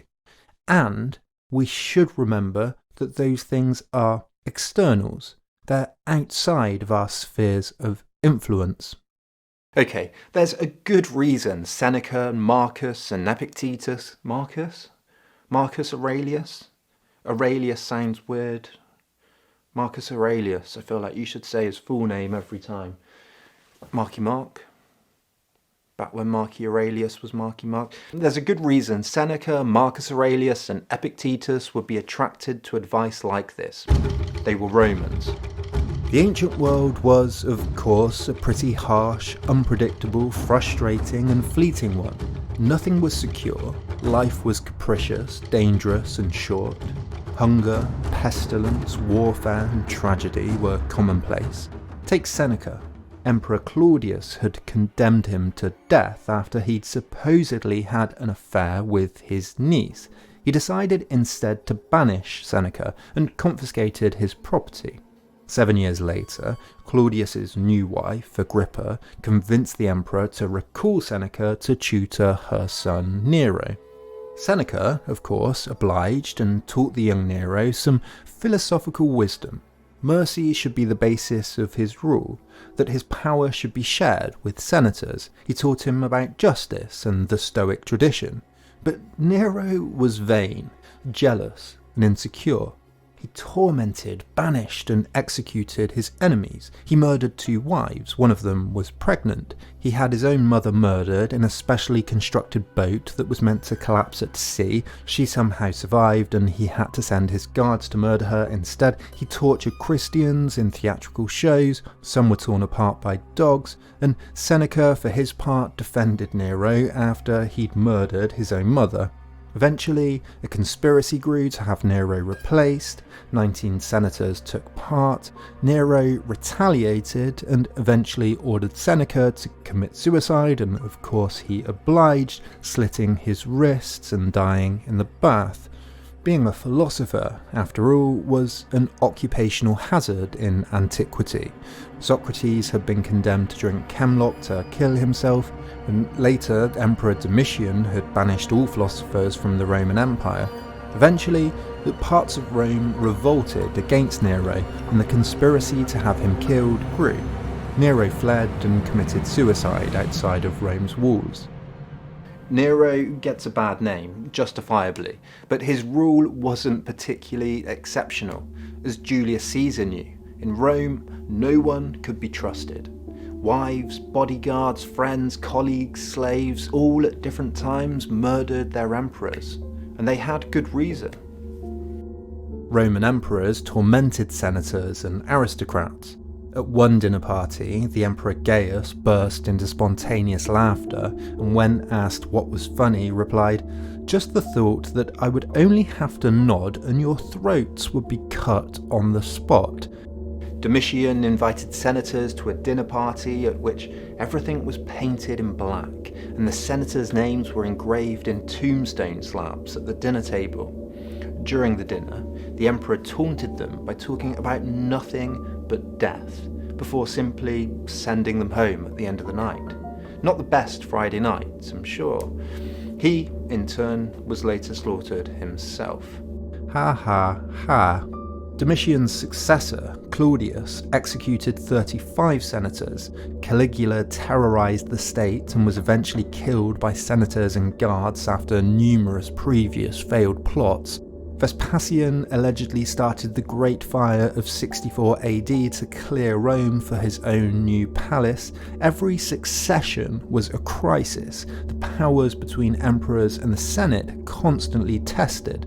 Incest, rape and paedophilia were common, fires and pestilence were frequent. Whether Nero fiddled while Rome burned as the story goes or not, Rome did burn for 5 days. Almost a quarter of it burnt to the ground, and in half of Rome's districts only a few buildings remained standing. After Spartacus's revolt, 6,000 slaves were crucified along an 120-mile stretch of road. Imagine a crucified man every 30 meters for 120 miles. Just imagine the nightmare of walking for days along that main road past that agony. I think that's one of the most brutal things I've heard from history. Even the Nazis wouldn't have dared do something like that publicly. With all of that in mind, is it any wonder that Seneca wanted to remind himself daily of how harsh and fleeting the world was? Focusing on what was in his control might have been a good way to put the hazards of elite Roman life out of his mind. Historian Barry Strauss summarised it like this: Nero's Rome was rich, as no one knew better than he did, yet beneath the opulence lay emptiness. Seneca and the Stoics understood inner peace as a solution. The dangers of antiquity are neatly summed up by the Roman saying, "Eat, drink and be merry, for tomorrow you die." Stoicism is not a philosophy of life, it's a philosophy of despair. Another thing that you might not get from watching someone like Holiday is that for the ancient Greeks, Stoicism was a philosophical system that was meant to include the study of logic, physics and ethics, and that their ethics, the study of how we should act, the part you most hear about today, relies on their ancient view of logic and physics as well. Cicero, for example, wrote that the Stoic system is so well constructed, so firmly jointed and welded into one, with such close interconnection of the parts that if you alter a single letter, you shake the whole structure. Now, the Stoic view of physics included much more than our modern view does. It encompassed the study of nature, theology, the universe, how things worked, and crucially, and this is what Cicero was getting at, the entire universe, the physics of it, was ordered exactly how God had planned it. That means that the ethics, how we should act, is in accordance with that plan. As Zeno said, to live a good... Sorry, it wasn't supposed to take so long. Fuck around and found out. virtuous life, we should act in accordance with nature. Marcus Aurelius talks at numerous points in the Meditations about how we should all act according to, quote, nature's law, and how we all have a place in nature's scheme, and how we shouldn't rebel against nature and do what nature requires of us. What follows from this?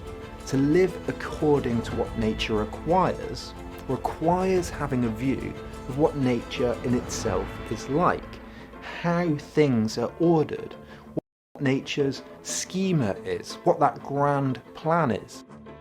And being grounded in a religious worldview, the ancient Stoics believed wholeheartedly in fate. Not just that they should accept what happens to them or that our fate is out of our hands, but that our entire lives were mapped out by the gods. They believed in the goddesses of fate, Clotho, Lachesis, Atropos. This is raised a lot and connected to the ethics, the theories of how we should act. Seneca said, for example, that it is a great consolation that it is together with the universe that we are swept along. Epictetus said that we should want events to happen as they do happen. And Holiday has a tattoo of the Stoic phrase amor fati, love of fate, on his arm, and sells an amor fati coin. And that's what we have to do with every obstacle that we face. Whatever it is, big or small, fair or unfair, chosen or tragic. We say amor fati, love it all, use it as fuel, become better for this having happened. Aurelius said, if the inward power that rules us be true to nature, it will always adjust itself readily to the possibilities and opportunities ordered by circumstance. We should bend ourselves to nature, rather than bending nature to ourselves. What this means is that because everything is both out of our control, but also ordered neatly according to plan, according to fate, the only thing that can be out of step with all this is our own souls. We are wrong. We have bad desires, bad reactions, incorrect judgments, and we must focus on our own internal soul, not the externally ordered, God-given world that's always right. We should, according to Zeno, live in harmony with nature by changing ourselves to do so. Sure. First, this is a very particular worldview, and you can see in it the Stoic influence on early Christianity. The concept of original sin, for example, that we're born wrong and have to work on ourselves to fix ourselves, to get us back. It all comes back to that damn apple. to where we should be. If only Eve had just sniffed the apple instead of eating it. And all of this, while sounding good, ignores the fact that often the reverse is true. That we bend and mould nature and the world to our own desires as much as we bend ourselves to fit into what nature requires of us. In other words, we shape the external world as much as the external world shapes us. We are, after all, a pretty handy species. A dam is a great example. The Stoic view is that a flood is an It's a damn good example. act of God, an act of nature, and that to live in accordance with nature, we should not live near somewhere that could be flooded, say.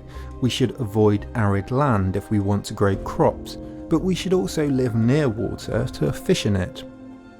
But we also invent dams, bridges, sea defences, boats. We, in some way, have control over nature. We use nature, we direct it for our purposes. In his book on Stoicism, philosopher William Irvine says, we can either spend this moment wishing it could be different, or we can embrace this moment. But this advice could sound just as good in reverse. We can either spend this moment resigned to acceptance, or we can fight to change it. Is this not the basis of engineering, science, of progress itself? Broadly speaking, fatalism has gone out of fashion. In history, for example, we no longer believe in what's called teleology, that there's a predetermined end to history. Theological views of fate have also been contradicted by modern science, astrology replaced by astronomy. Evolution, for example, is not teleological, it's random selection. The idea that you should love your fate is also quite slavish. Holiday says that you should not only love fate, but say, I'm going to be better for this happening to me. It's the whatever doesn't kill you will make you stronger mantra. And sure, it sounds good, but it's demonstrably false. Some things quite clearly harm us and don't make us stronger. They should be avoided or rallied and fought against. Should a slave love their fate, or should they rally against their chains? Should women have not agitated for the vote? Both of these things were said to be contrary to nature at the time. The slave was naturally in bondage after being defeated or by being a lesser species. The woman was not meant to be rational, was meant to be too pushed and pulled around by their desires to vote properly, to vote responsibly. Should someone who loses a child, for example, or someone who lives through a horrific war, or lives their life in servitude, really always say, I'm better off for having this happen to me? This is historically illiterate. It's ahistorical. So Epictetus was a slave. Seneca was at the centre of a madman's empire. What about the wise philosopher king, Marcus Aurelius? Well, Aurelius lived through one of the worst periods in Roman history. He had bad health, might have been an opium addict, had a wife who had affairs and supposedly slept with gladiators. Oh my god. I did not know all that. He was an opium addict? What the fuck? He was sick? Holy shit. At their seaside villa. During his reign, Rome was attacked by the Parthians in the east, leading to a 4-year war, then by Germans in the north, then by the Antonine Plague, which killed millions from Europe to Asia. According to witnesses, the dead were piled up outside homes as groans of agony came from within. The war with the German tribes in the north was bad. In one battle, the Germans defeated and killed 20,000 Romans, and to top it off, in 175 AD, one of Aurelius's own generals rebelled, claiming the throne for himself. Bro, this fake-ass knife? One This of fake-ass plastic-ass knife? What is that? It's like made of paper. Oh my god. Aurelius's own generals rebelled, claiming the throne for himself. Most Eastern Romans supported his cause, and some sources even say that Marcus's own wife took his side. The rebellion lasted months, Aurelius was about to march east when luckily a centurion killed the general. Marcus did not enjoy his job, admitted he had trouble controlling his anger, had a dim view of and often seemed to despise other people, and, to top it off, his son, Commodus, was a bit of a disappointment to say the least. He was assassinated not long after he took the throne. No wonder Marcus was drawn to a philosophy that divides the world up into internals and externals. Historian Barry Strauss writes, he could be harsh or capricious, he reinforced class distinctions, persecution of Christians increased on the local level during his reign, and Marcus surely bears some responsibility. Living with the constant threat of treachery and pestilence, it's no surprise that Aurelius needed to meditate so carefully on the nature of death. So is it any wonder that he told himself, quote, to despise not death, smile rather at its coming. It is among the things that nature wills. And to recommend to take it that you have died today, and your life story is ended, and henceforth regard what further time you may be given as uncovenanted surplus, and live it out with harmony with nature. In fact, Aurelius talks endlessly about death and dying, as if he's trying to convince himself of something that he does in fact fear, as if the lady doth protest a bit too much. The Roman historian Cassius Dio tells us that he did not meet with the good fortune that he deserved, for he was not strong in body and was involved in a multitude of troubles throughout practically L+ratio. his entire reign. Hi, Nabil. What's up? How's it going? But for my part, I admire him all the more for this very reason, that amid unusual and extraordinary difficulties he both survived himself and preserved the empire. And the philosopher J.A. Mollison sums it up like this: if one suffers slavery, as Epictetus did, advises a violent and impulsive emperor, as Seneca did, or faces wars on multiple fronts, as Marcus did, then the invitation to turn away from the external world towards the inner citadel of reason may provide great comfort. But am I being unfair? Stoicism, as I said at the beginning, does still seem useful. There's much to admire. And that Stoicism has some important insights on the one hand and seems to be incoherent on the other can be seen in the 19th century. I don't know. I'm not exactly sold on the whole Stoicism thing, but all right. Uber Chad Friedrich Nietzsche's take on the philosophy. In much of his work, Nietzsche takes It's always fucking Nietzsche. Philosophy bros always bring up Nietzsche. Can we find another, old philosophy dude to bring up all the time? I'm tired of his face. It's always Nietzsche. It's always Nietzsche. Maybe I'm just traumatized from going to college parties at a liberal arts school, but I've heard enough. I've heard enough from this man. Inspiration from the Stoics. He actually likes their love of fate. He admires their self-sufficiency. Yeah, Camus is way more fun. I fucking love Camus. The Stranger is one of my favorite of all time. Forfeiting attachment to things, control over things, can't control, ignoring the fact that we're human and emotional beings, denying that part of ourselves. Yeah. Yeah, it's just I don't know. It feels a lot like machismo. I just have a stiff upper lip. I don't know. It's just really reductive. With making yourself as resilient to external pressures as possible. He said, we free spirits are the last of the Stoics. But he also saw where Stoicism came from. He wrote that Stoicism may well be advisable for those with whom fate impoverishes and who live in violent times and depend on impulsive and dangerous people. And at other times, he absolutely despises the Stoics, especially their view that emotions and passions are actually externals, things that happen to us, things we should fight against, things that are irrational compared to what's important, living in accordance with our reason and peaceful eudaimonic virtue. I think that's the most annoying part of Stoicism to me, is like the denial of just all emotionality, as if it's like never useful. Um, like our emotions like evolved in us for a reason.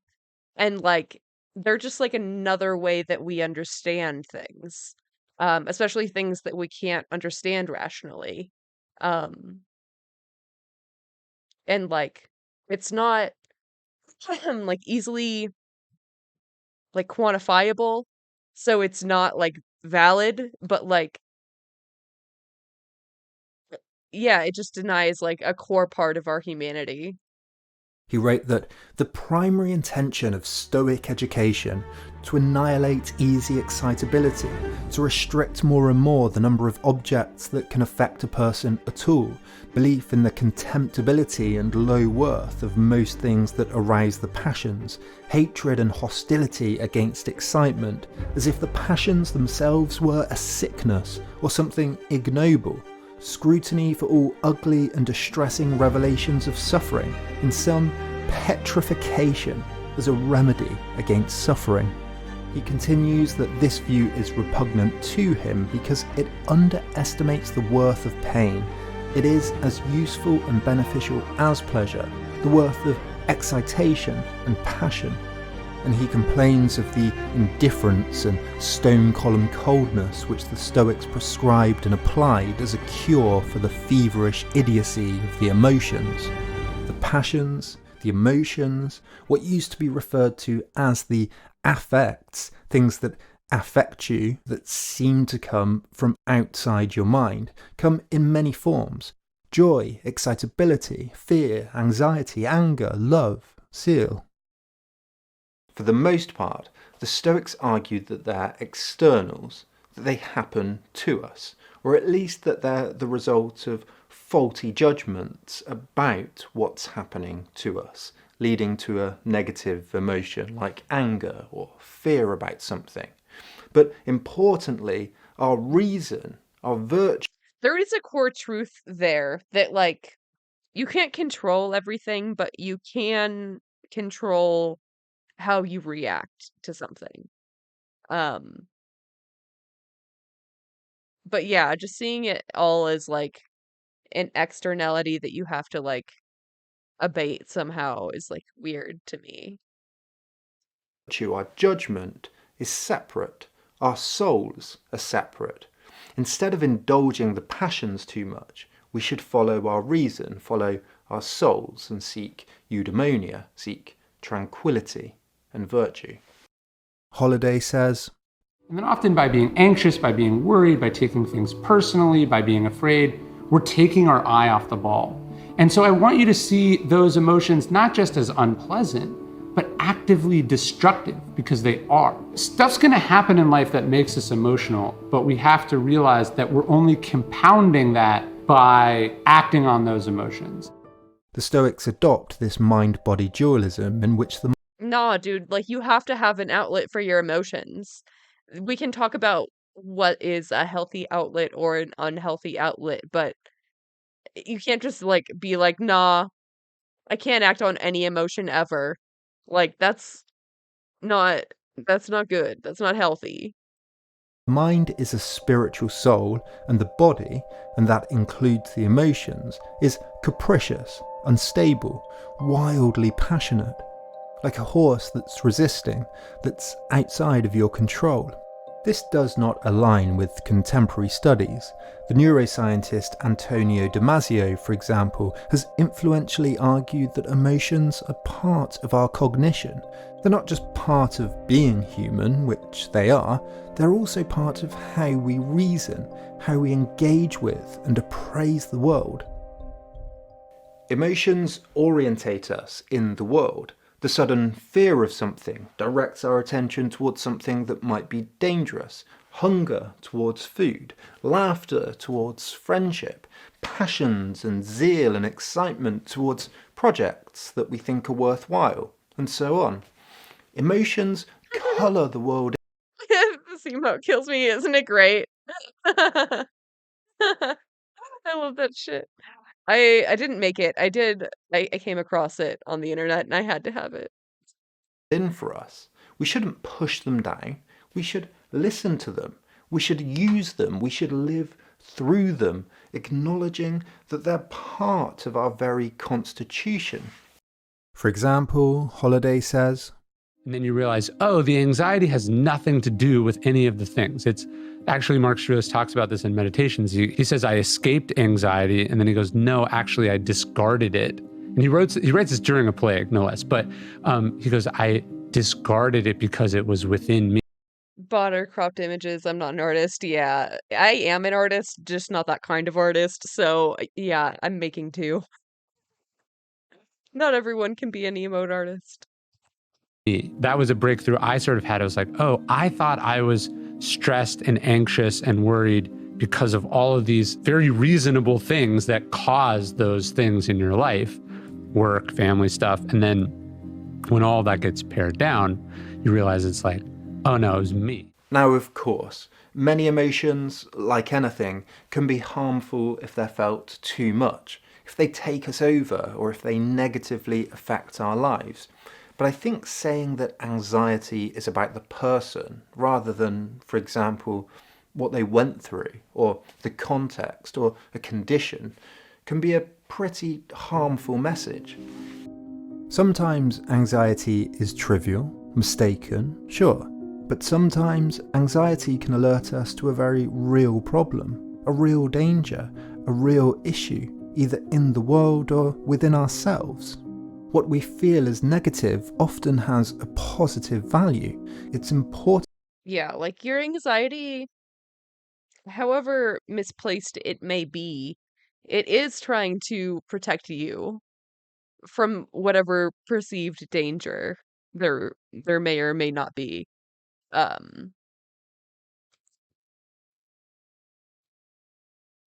It's hard.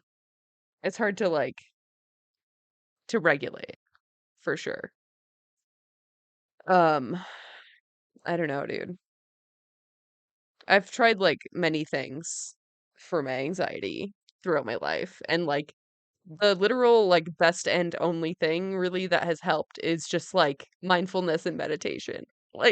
It sounds like such a basic thing to say, but really being able to come back to the present moment and release all of the stories that I'm made up in my head is the best antidote for me. Important to feel. It's important to travel through the emotions rather than judge them, rather than push them away, something separate from us. What if suffering is important for empathy? What if pain is important for pleasure? Anger important for justice? Sadness for processing loss? And so on. What if, in short, it's important to feel? Nietzsche's Übermensch Zarathustra says, in order for the creator to be, suffering is needed and much transformation.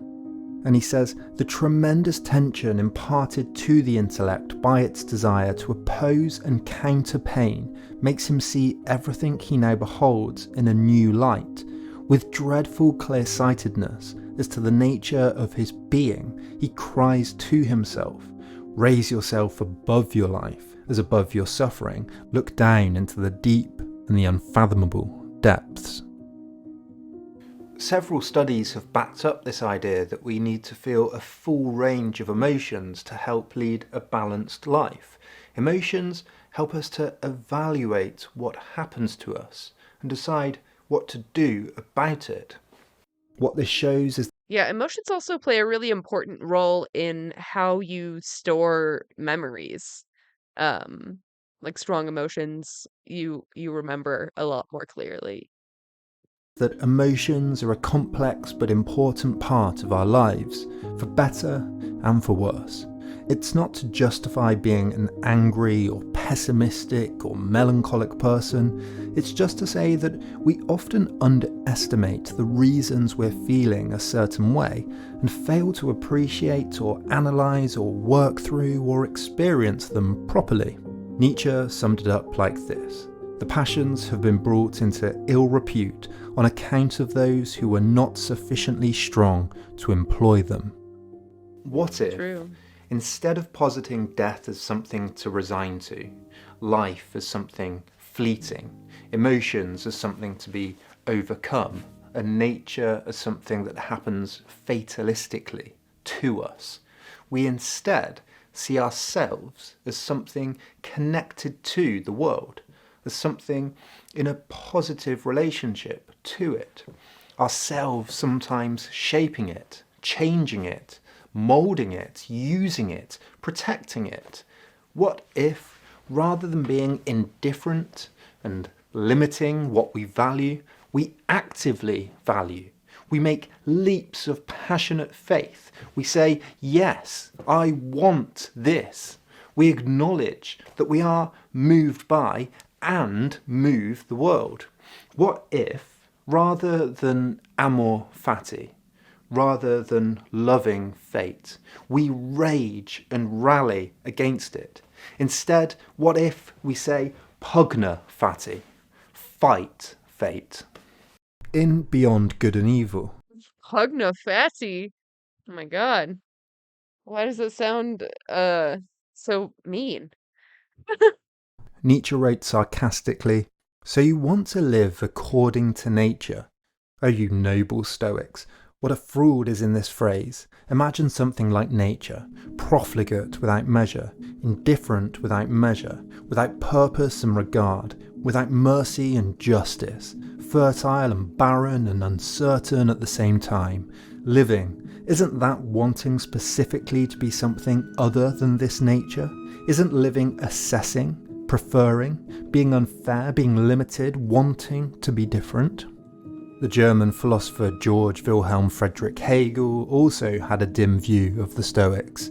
He also believed it was a particularly Roman way of seeing the world, a world which was divided into masters and slaves. He argued that Stoicism emerged from a slave consciousness. The slave, oppressed by its master, turns inwards to the only true freedom it has, their own thought, the only thing no one can take away from it. This leads to skepticism, to always saying no to everything external, turning away from the external world into something else, and ultimately, Hegel says, to an unhappy consciousness that denies its connection to God and the world. The Stoic slave says, yes, there might be events in the world that seek to dominate me, that seek to destroy or manipulate me. Yes, the world is bad, but my judgments are always free. And so the slave puts up a psychological wall of self-defense, but it cannot account for an important fact. No matter how high and how well constructed that wall is, the world keeps happening to it. And it keeps happening to the world. The slave keeps desiring, wanting, needing. All right. Okay, Hegel. All right.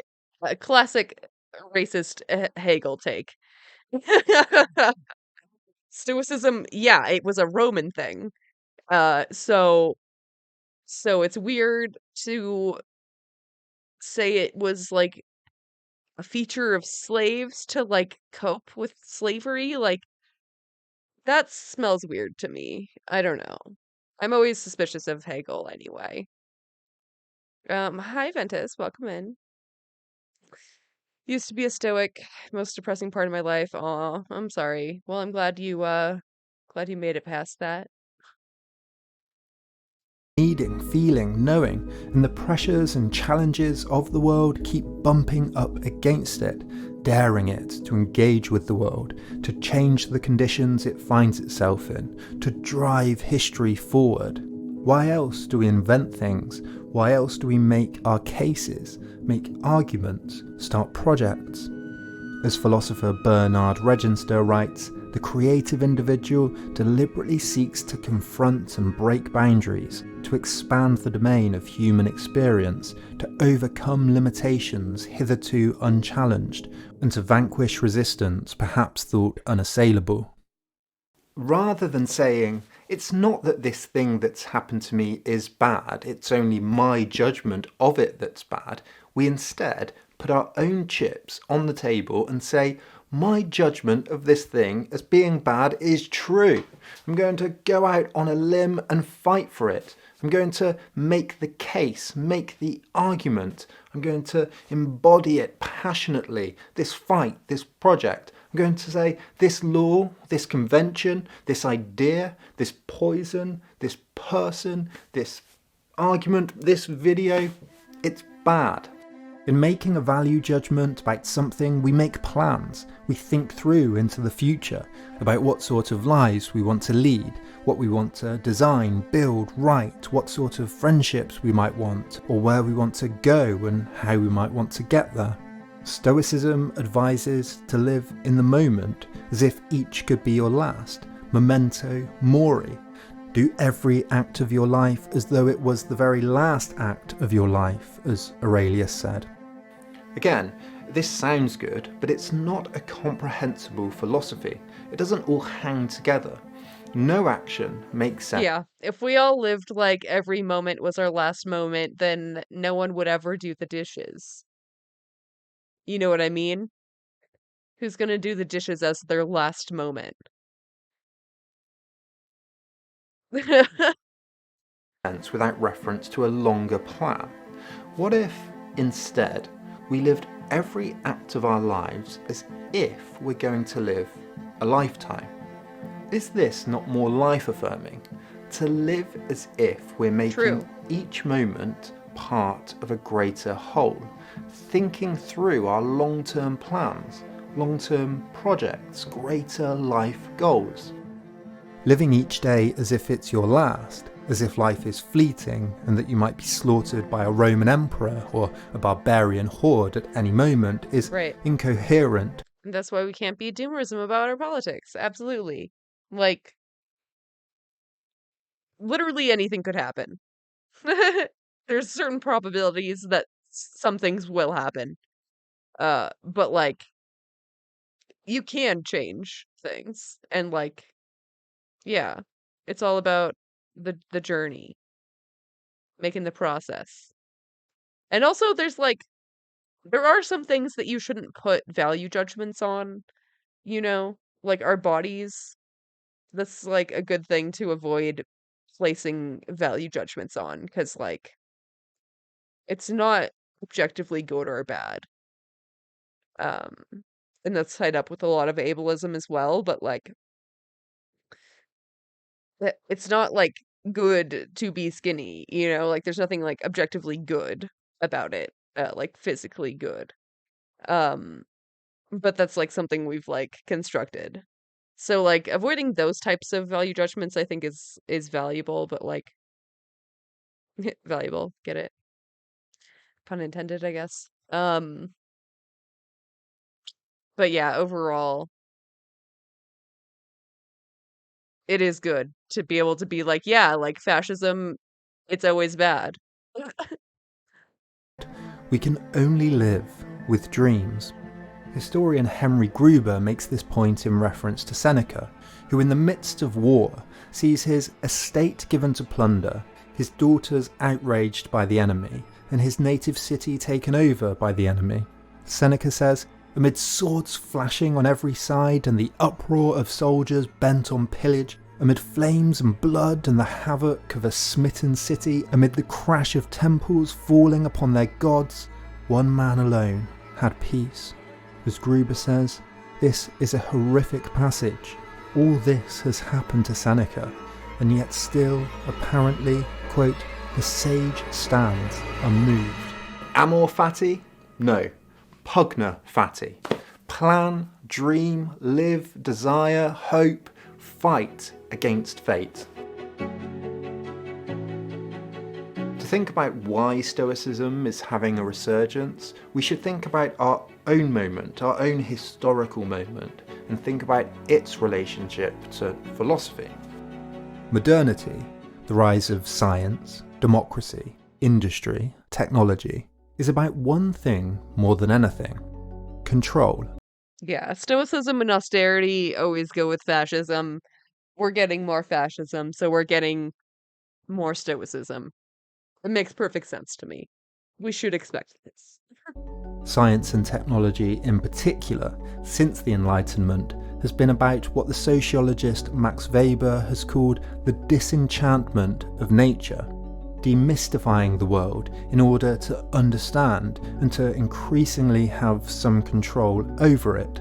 We understand physics to build machines and infrastructure, understand the elements, control diseases with medicines, study geology and use minerals, design blueprints, rationalise transport networks, and so on.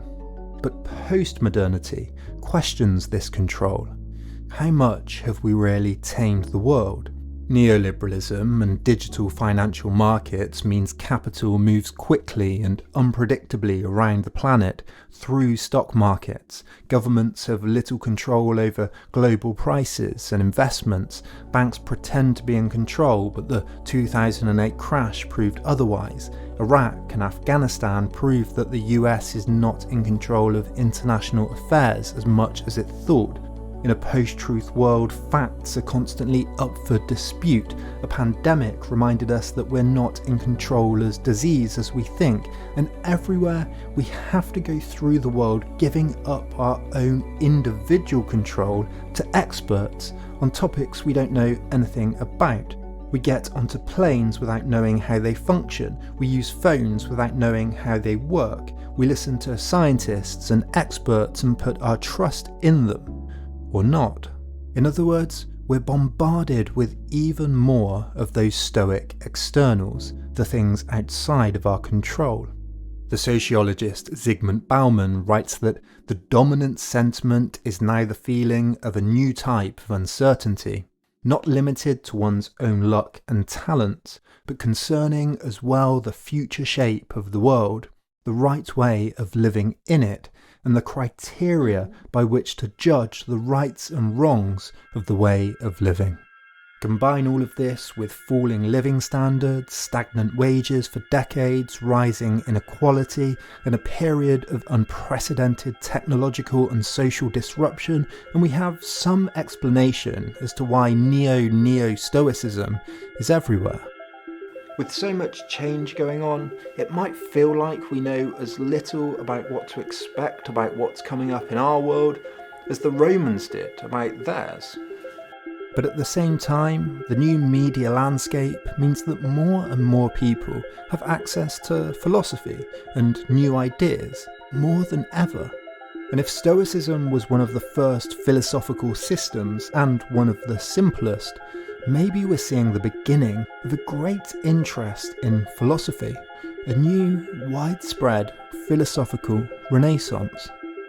Defenders will say that the Stoics didn't actually advocate resignation from life. They were active participants in the world. They were explorers, they wrote books, they built philosophical schools, and they were emperors. But that's not my point. The point is, of course, that it is impossible to resign from life, and their philosophical system reflects. God, that high pitch in this song is really, it's like nails on a chalkboard to me right now. I hate that. Very sensitive to like certain sounds, and that's like one of the, I don't know if it's like the pitch of it or what. That's a contradiction in it. That's not to say that they shouldn't be read, studied, engaged with, that they had some useful insights. It's so much louder than his voice. I like can't even listen to him. But we should remind ourselves that Stoicism was a philosophy of despair, adopted by an elite cabal of second thought needs to help them, yeah. Bickering and brutal Bronze Age warlords who believed in goddesses of fate. They weren't modern. They had no understanding of science, of change, of progress, of what is possible in the world. In short, Stoicism was one of our first attempts at philosophy. Thank you as always for watching, and a huge thanks, It's a good sweater. of course, as Thank God it's over. I don't have to listen to that tone anymore. Oh my God, it's so bad. Oh my God, it was so bad. Okay, that was good though. All right. Illuminati. How much would you pay for the diary of Ashley Biden, President Joe Biden's daughter? And does that sound like a weird, invasive, and maybe even personal question? Yeah, absolutely. But is it entirely hypothetical?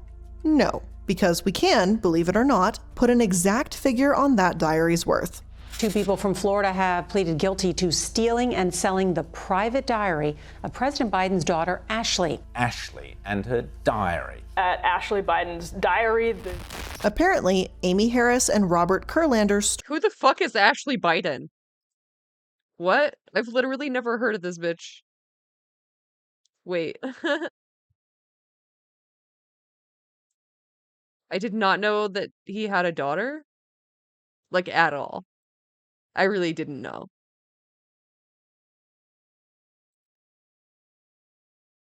Interesting. stole and sold Ashley's property for a whopping $40,000.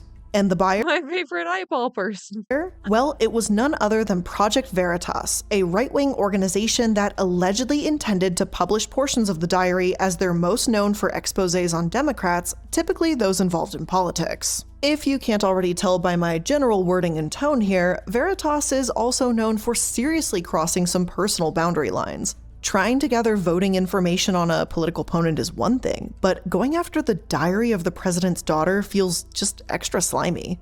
Project Veritas's lawyer has insisted that their news gathering method was ethical and legal as they believe Cap. Fucking cap. I do not believe them for 1 second. the diary was abandoned property, not stolen. Even so, this hardly sounds ethical to me. In fact, I'm not alone in saying that, because the Trump campaign agrees with me, which is something I'd never thought I'd say. According to Politico, Harris and Kurlander tried to offer the diary to the Trump campaign, but an unidentified representative of the campaign turned them down and suggested they give the materials to the FBI. And I hope you savored that moment, because it will probably be one of the only times a representative of the Trump campaign and I agree on anything. You know the bar is on the ground when even Trump representatives are saying, hey, this may not be the best way to talk about a political opponent. And that's how you know this episode is going to be an absolute train wreck, because the morals of Veritas are basically 6 feet under. But let's play. How can they be like shadier than the Trump org? Like, what are y'all doing over there? Benefit of the doubt for a minute and say, hey, maybe they did obtain this diary in a legal and ethical manner. The actions taken directly afterwards are still upsetting and questionable. First and foremost, there's the matter of who they got the diary from. Robert Kurlander was convicted in a 1994 drug-related money laundering conspiracy, so he has already been convicted of a massive crime in the past. That's not to say that people can't change, and of course they can, but I think that Project Veritas, when dealing with a matter this sensitive, might want to really get to know and question where the diary comes from to ensure it was, abandoned property like they claimed. But hey, as long as they didn't steal it, who cares, right? That sure seems to be their attitude in my opinion. I'm not surprised the far right would go through all this trouble for just a diary though. If it's not Ashley's diary, it's Hunter's laptop, which is a whole different can of worms. God. And for the record, because I see the comments on it, if Hunter Biden did do something illegal, I absolutely hope he's prosecuted for it. And if he didn't do anything illegal, then just remember that he's still a private citizen and deserves those rights, so. Wait, so how many kids does Biden have? I can't believe I've never heard of her before. Have they been talking about this a lot? It really hasn't come up for me. Just FYI. Now, secondly is the fact that Veritas did not go straight for publishing. Instead, once they actually got their hands on the diary, they showed it at a Trump fundraiser. I wish I was joking, but just a couple months before the election, it was passed around this event in Florida at the home of a Project Veritas donor. And why, you might ask? Well, I don't know that answer. I just think it's really creepy how this circle jerk of right-wingers treated a young woman's diary though. Allegedly, Donald Trump Jr. said he wasn't interested in the diary and that it should be reported to the FBI. I'm not sure if he's the unidentified campaign representative we talked about, but Veritas didn't really take the hint. Instead, they also decided to call Ashley and confirm it was hers. They pretended to be a good Samaritan trying to give the diary back when they just wanted to get enough information to be sure what they had their hands on was legitimate. Then, with its identity secure, Project Veritas allegedly tried threats as part of a, quote, extortionate effort to secure an interview with Joe Biden in the final days of the 2020 presidential That's so fucking shady, dude. campaign. Lawyers working for Ashley Biden accused Project Veritas of threatening them as part of an extortionate effort to secure an interview with candidate Joe Biden in the campaign's closing days. And just let me repeat how absolute batshit crazy this is. Project Veritas got their hands on the president-elect's, or at that time, presidential nominee's daughter's diary, seemingly without proper due diligence into where it came from, passed it around a fundraiser event, then used threats to try and extort an interview out of the presidential candidate who then became the president right before the presidential election. Donald Trump Jr. and the Trump campaign didn't even put a stamp of approval on their actions. And somehow, this is only the beginning.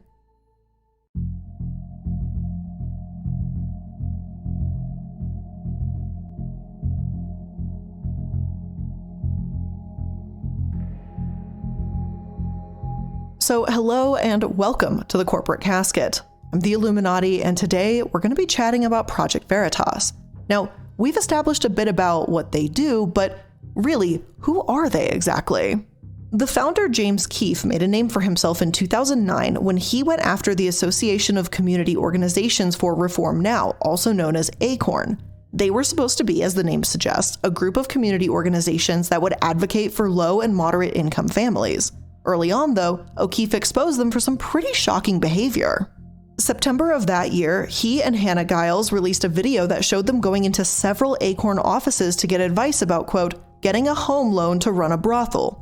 Instead of the offices telling them to get out or condemn the behavior, ACORN supposedly gave them advice about tax evasion, child prostitution, and human smuggling. And what the actual fuck? Like, I get wanting to do like good customer service and going above and beyond to help your clients, that's one thing. But you're not supposed to tell them how to commit fucking crimes. And furthermore, it also poses the question, how did they even know to commit these crimes? Like, I don't know how these things go. If someone was like, hey, do you know how exactly child prostitution works? I'd be like, no, I really don't. But somehow they knew. So I'm like, why do you have this information? You know, like, is that not suspicious? But I digress. Apparently, O'Keefe even showed up to their offices dressed like a stereotypical image of a supposed pimp, making his voiceovers in the footage even more believable. God. This story became huge, and conservative sites, whether it was biggovernment.com or Fox News, absolutely latched onto it. No doubt feeling pressure from the media, the House of Representatives swiftly voted to defund ACORN, effectively shutting them down. And there we have it. As we've all just witnessed, O'Keefe is a phenomenal journalist, exposed ACORN for the creeps they are, and won the day, right?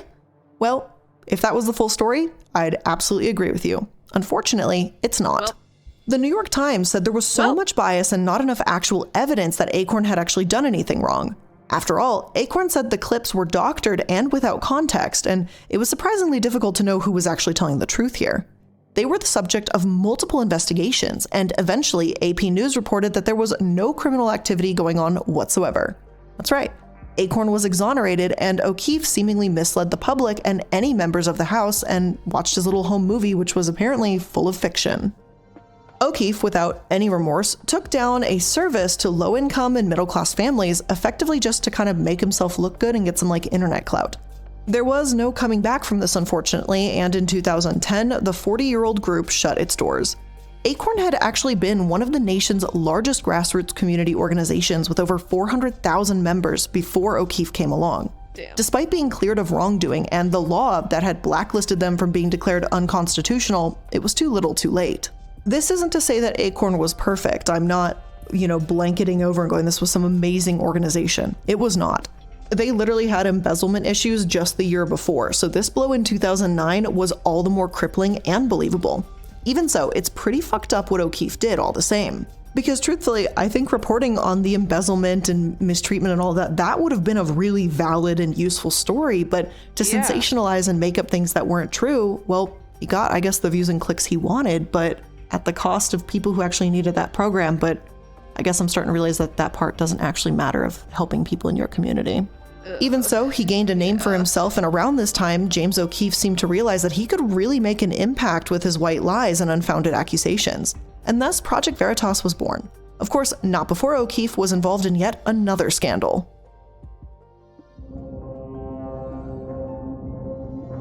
What a bozo. The New York Times once said Project Veritas started in 2010. Their own website claims they began in 2011. So what came first, the criminal or the organization? In this case, it's not some complicated age-old question like the chicken or the egg, and the answer is pretty straightforward: the criminal.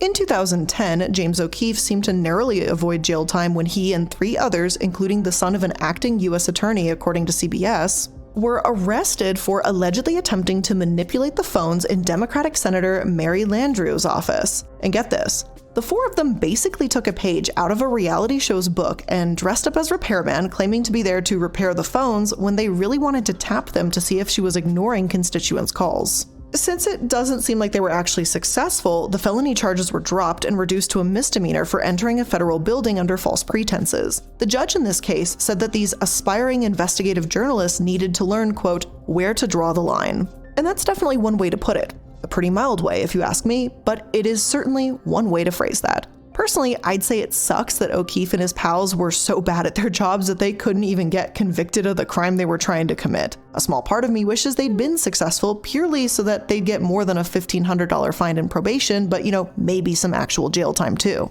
As it stands, O'Keefe doesn't seem to have any real problem with criminal activity if it makes him and his friends look more badass than they actually are. Just take a look at one of their hires, Robert Joel Halderman, for example. Ironically enough, he actually ran a program called 48 Hours Mystery at CBS and was, by most accounts, a pretty well-liked and well-regarded producer. The New York Times said he was known for chasing action and taking chances, and none of his friends or colleagues had any clue that behind the scenes, that extended to criminal activity. Yet in late 2009, Halderman was arrested for trying to blackmail David Letterman for $2 million, compelling him to admit that he had sex with female staffers. Quote, I said to my mother that this was like her waking up to find out I'd been arrested for this, said Marcy McGuinness, Mr. Halderman's boss for many years in the 1990s as the London bureau chief for CBS. Halderman was so close to the people there that 2 of his co-workers even posted the bond for him. And to be clear, Halderman was not lying. Letterman did admit to this, and it sparked a massive scandal in 2009.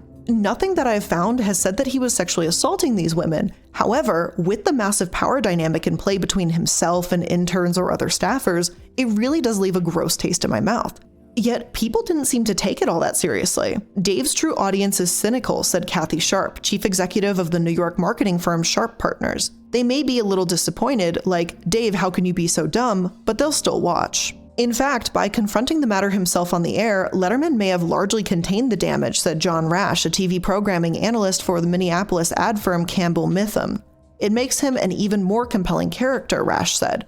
Despite the circumstances, it actually humanizes him, which is different than his often icy image. Halderman, looking back, seemed to be condemned for extortion more than Letterman was condemned for the inappropriate workplace actions. I wonder if the tables would be turned now that we live in a post-Me Too world, to be honest. Regardless though, both of these guys massively fucked up. Halderman had evidence of Letterman's actions, and rather than expose him for being a creep, he tried to get money out of the situation instead. It really didn't seem like he had the best So fucking gross, dude.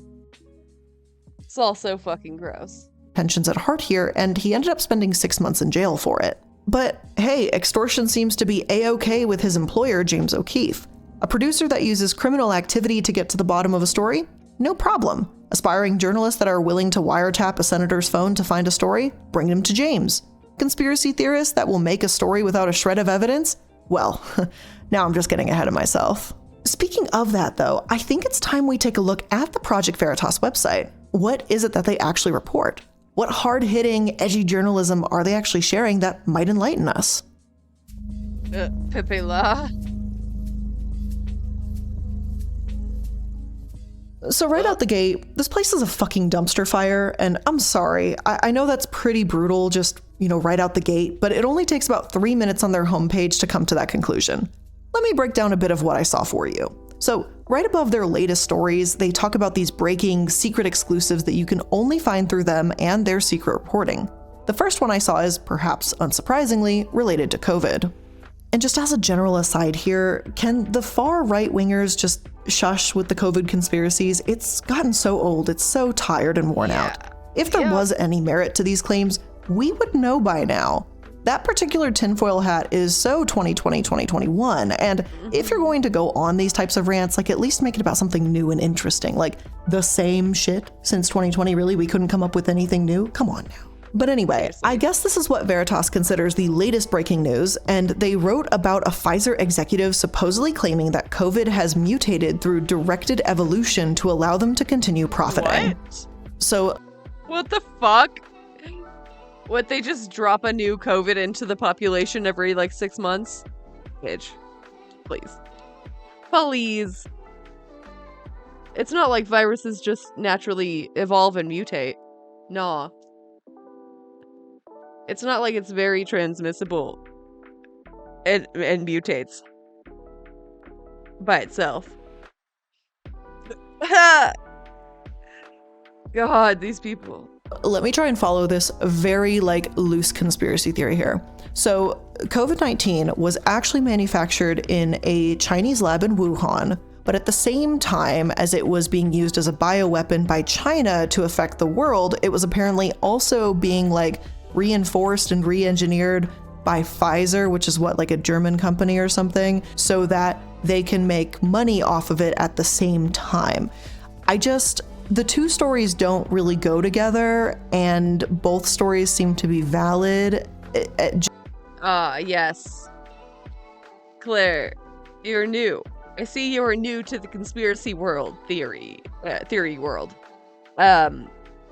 This is clearly because of the globalist elites.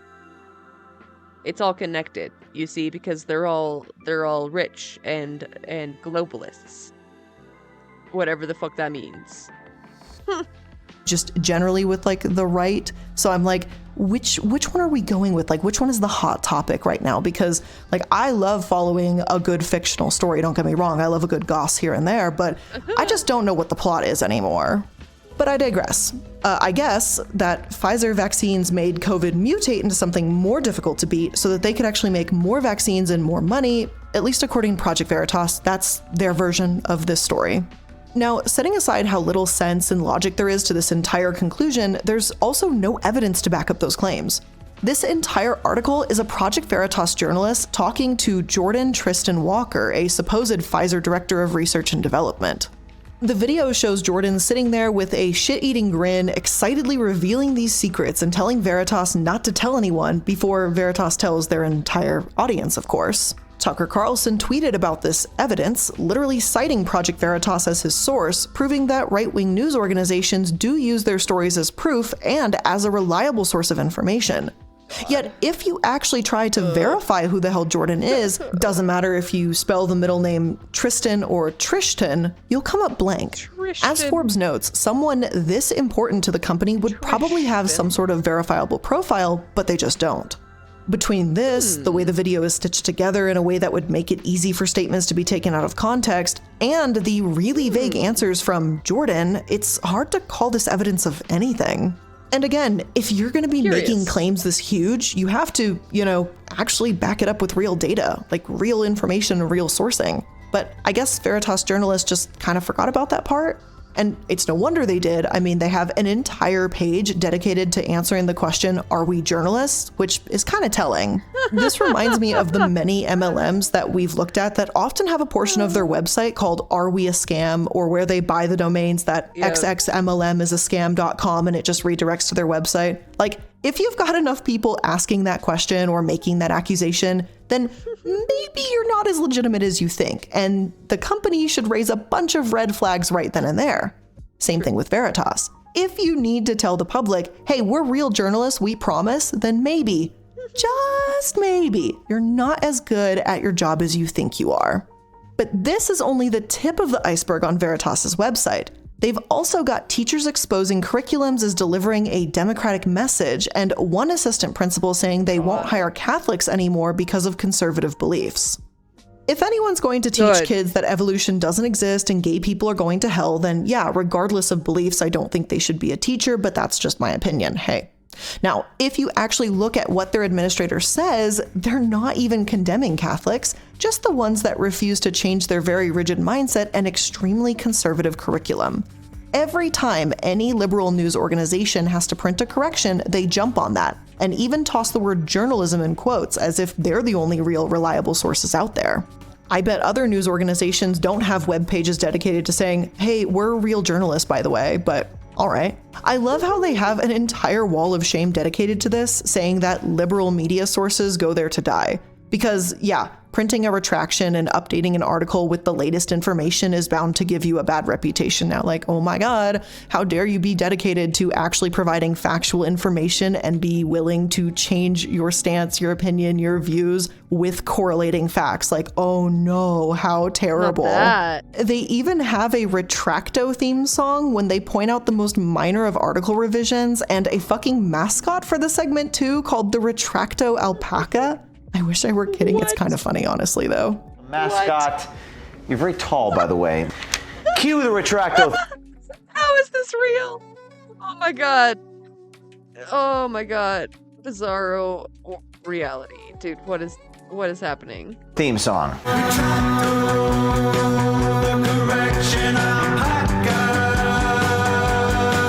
the fuck? What the fuck?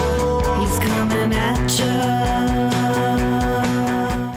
But hey, at least Project Veritas seems to own what an absolute joke they are, right? Like, it's so ridiculous. It really is hard to take them seriously. But let's move on to the speed round, because we don't have a lot of time in today's episode, but somehow there's still so much left to talk about.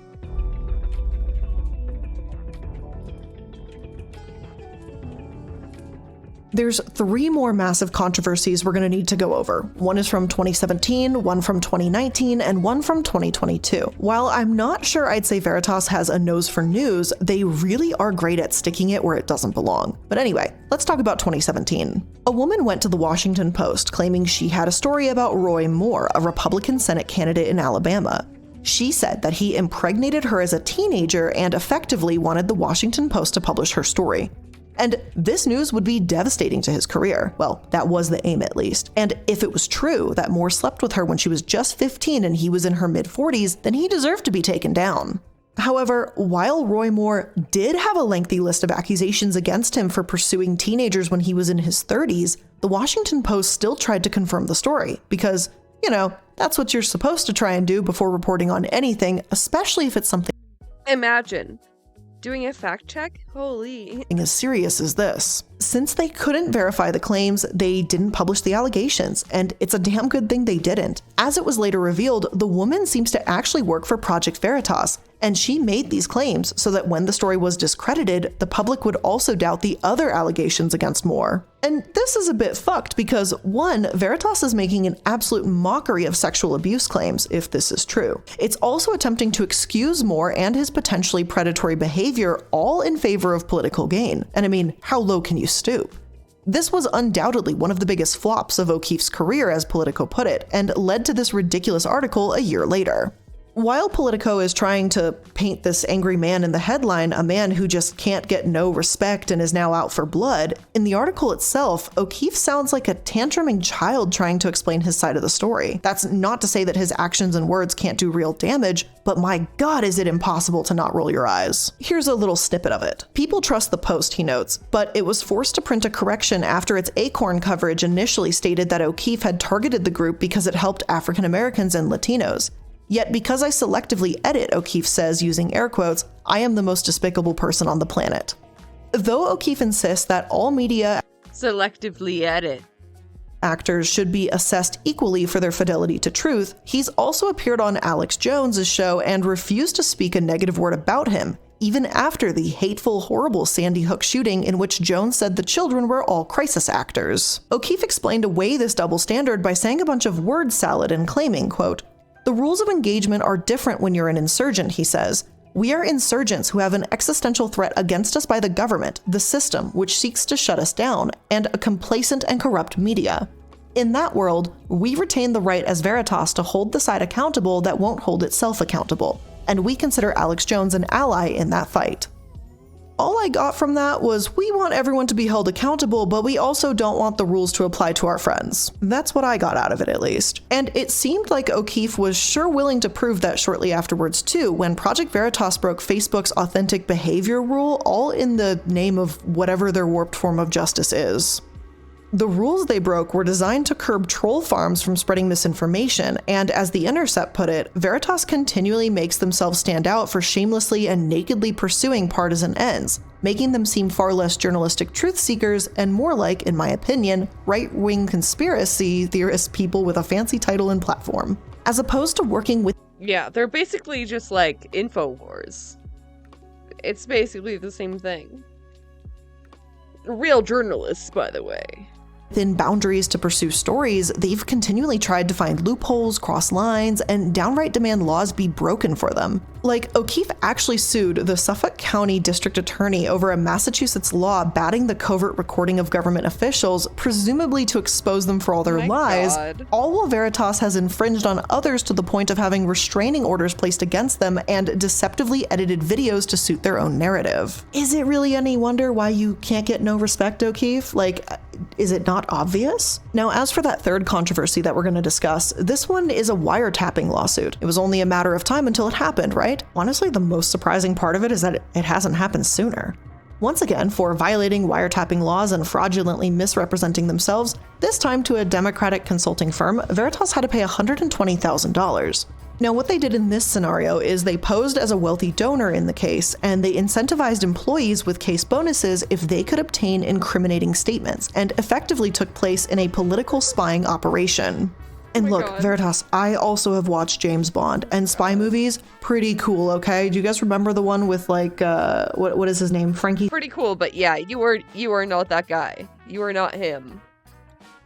Get the fuck out of here. Something and Amanda Bynes back in the day when they were both like spies or something. Like, I get it. It was cool as hell. And Spy Kids, come on now. We all know those were pretty cool. So I get it. You want to be sneaky and badass in this cool covert operation. Okay, like, I get it. But this isn't a game. Like, maybe you should hire people who know how to actually respect the boundaries of the law, so that way you won't actually have these problems, and then still do journalism. Like, it's just a thought. I really shouldn't be surprised though, because even as Veritas began dealing with the wiretapping suit, they were also sued for having a shitty, dangerous workplace environment. A 61-year-old woman, Antonietta Zapier, said that she was sexually assaulted and harassed by Veritas field director Michael Spadone. Allegedly, because she rejected a weekend away with him, she was fired. Also, at the work Christmas party, he supposedly drunkenly shouted that she was so fucking hot and kissed her neck. And gross, dude, what the fuck? What the fuck? It took 2 other employees to pull him off of her. Yet another lawsuit by former employees said that the workplace was trash for other reasons: unpaid overtime, doing work outside of their job description, and daytime drinking and drug use being commonplace. There are truly so many more problems with Veritas. Like, in 2014, Mother Jones said that they caught James O'Keefe posing as a civics professor trying to bait them into approving voter fraud. Maybe don't post a photo of yourself about to enter a sting operation in your disguise. But hey, just my opinion. 2 years later, he also accidentally stung himself when he tried to call Open Society Foundations and leave a voicemail about wanting to get involved, only to forget to hang up and continue to talk for several minutes, revealing his plans like a really bad villain. And honestly, that's kind of the thing. So many of his notable incidents are only attempts. It's what makes O'Keefe so laughable, pathetic, and frankly, so easy to hate. When he does manage to unlawfully obtain information, it's also infuriating because he's willing to cross those morally gray or sometimes outright wrong lines. But at least he doesn't have a good success rate. Thankfully, O'Keefe, the face and name behind Project Veritas, has been ousted from the group entirely. NPR recently reported that the board of directors uncovered financial malfeasance, and he spent a ton of donor money on himself, including, quote, $14,000 on a charter flight to meet someone to fix his boat under the guise of meeting with a donor, $60,000 in losses from dance events, more than $150,000 in black cars in the last 18 months. Sure, James, you are definitely really super duper devoted to your mission, all right? And that's why you spend hundreds of thousands of dollars on things that aren't related to it whatsoever. Now, once the board confronted him, O'Keefe packed his bags, posted a teary 45-minute goodbye speech on Vimeo, and has since moved on to, well, whatever the hell he does next. If you're curious, I guess just keep a watch on his Instagram. Even if he changes his identity and starts wearing fake mustaches, you'll probably hear about it somewhere. Honestly, I do hope this group crashes and burns without him, or with him, I don't really care. And if they do, I'll be right there with a s'more, ready to enjoy those tasty, tasty flames. But with all of that being said, that is where we are ending today's episode. I hope you learned something new today, and if you did, make sure that you're liking, following, and subscribing to stay up to date with all of the latest information. We're releasing episodes every Monday, Wednesday, and most Fridays, though sometimes we release them on Saturdays instead. If you'd like to catch up with me outside of these episodes, make sure to click my Linktree link in the description box. It's going to have a nice little neatly organized list of all of my social media and projects that I'm involved in. So thank you so much for joining me for today's episode. As always, I really do appreciate it, and I'll see you in the next one. Bye! Bye.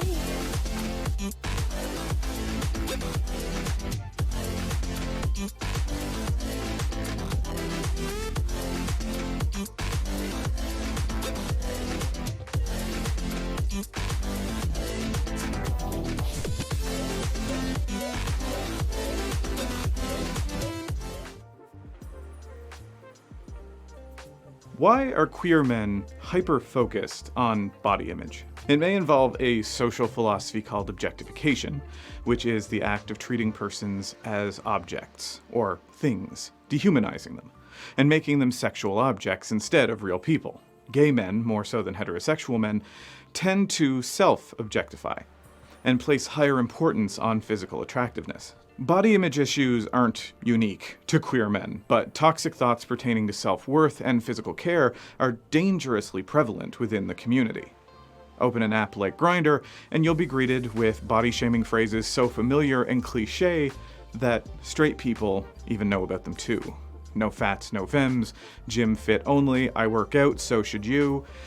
This incessant need to achieve a hot body has become incredibly prevalent, with even men with literal superhero-level bodies complaining about feeling fat on Instagram. The pressure can trigger more than just social media jealousy, though. Research published in 2019 by Dalhousie University found that social demands placed upon gay men to eat healthily and achieve a perfect body are linked to anxiety and depression and have serious mental health consequences. The National Eating Disorder Association also says that LGBTQ+ identified folks experience unique stressors that may contribute to the development of an eating disorder. One such stressor?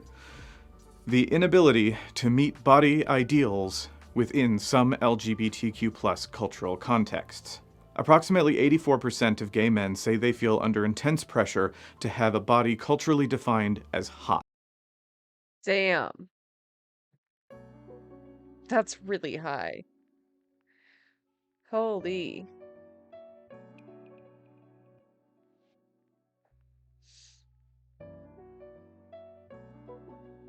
That's really sad. I'm curious, what this would be for like other queer groups. Hot. Not healthy or even fit. Hot. They are 3 times more likely than straight men to have body image issues. Only 1% stated that they were very happy with their appearance. And those unhappy with their appearance continue to struggle with it, well into middle age and beyond. Of course, in the social media era, our phones make it easier than ever to fall into the toxic trap of comparing ourselves to others in every way. This person has a nicer home, this person has a nicer car, that person has more followers. This person seems to look like Chris Evans in full Captain America mode every moment of every day. When the fact of the matter is that Chris Evans doesn't even like looking like Captain America. Part of the reason he was so vehement about his decision to not continue portraying the character was because of the intense demands on his body. It's also part of the reason he'd request shirtless scenes in his movies. If he was going to suffer to look like that, he was going to make sure that everyone could see it. Famously, during the filming of Captain America: Civil War, he asked the directors if his shirt could rip off while he was holding a helicopter to a landing pad. They figured it would have been a bit much. In order to get his body in the kind of tip-top condition that made Haley Atwell slip out of character for a minute, his daily routine was grueling, and his meal plan was bleak. Low-carb, heavy green vegetables, and meal supplements. And to boot, any time you see his body, he dehydrated himself for at least 48 hours leading up to the shoot. People don't just look like that. It is a full-time job, not only to get into shape like that, but to keep yourself in shape like that. And given how imbalanced... It's so fucking impossible, dude. I don't know how movie stars do that. It's so bad for you. Your nutritional intake needs to be on top of intermittent dehydration. It's not healthy to sustain that kind of body type for very long. It's not possible to look like that all the time. And expecting someone to look like that at all is a little absurd. How much life do you miss out on by living at the gym that much? The pressure to conform to a certain body type is even harder to get a grip on when the finish line keeps getting pushed back over time. As a younger gay man, I was told that I was too fat and would never be accepted in this world. Skinny was the only way forward. And I was told that was easy to achieve. I could just eat less and be more active and lose weight. If only it were that simple. As I've mentioned in previous videos, I came out pretty young. I was 12 when I first started telling people that I was gay because I was just too damn impatient to wait any longer. I wanted a boyfriend and I wanted one ASAP. Through my teen years, finding other gay people was near impossible. But when I did manage to find one, I always got the same response. Ew, you're fat, go away. It was basically those words every time without variation. Sometimes it felt like they'd all gotten together and written a script. Which didn't help my body issues at all. You see, I was sent to a dietitian when I was 7 years old. My doctors didn't think that my baby fat was coming off fast enough, and 7 years old? Bro. That's child abuse. Like, I don't care.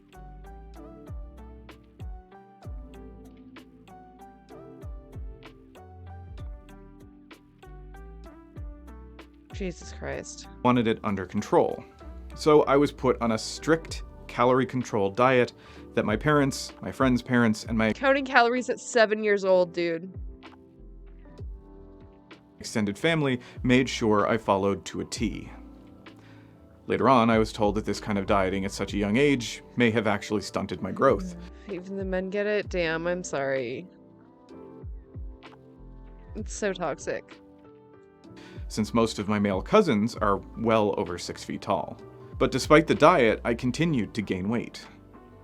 The only explanation from the dietitian was that I must be cheating, or that my parents must be slipping me snacks. The blame was placed squarely on actions, not body chemistry. No tests were run to see if maybe I had a malfunctioning thyroid or anything like that. I was just eating too much. Plain and simple. Eventually, my mother stopped taking me to see the dietitian because I only left there feeling worse about myself every time.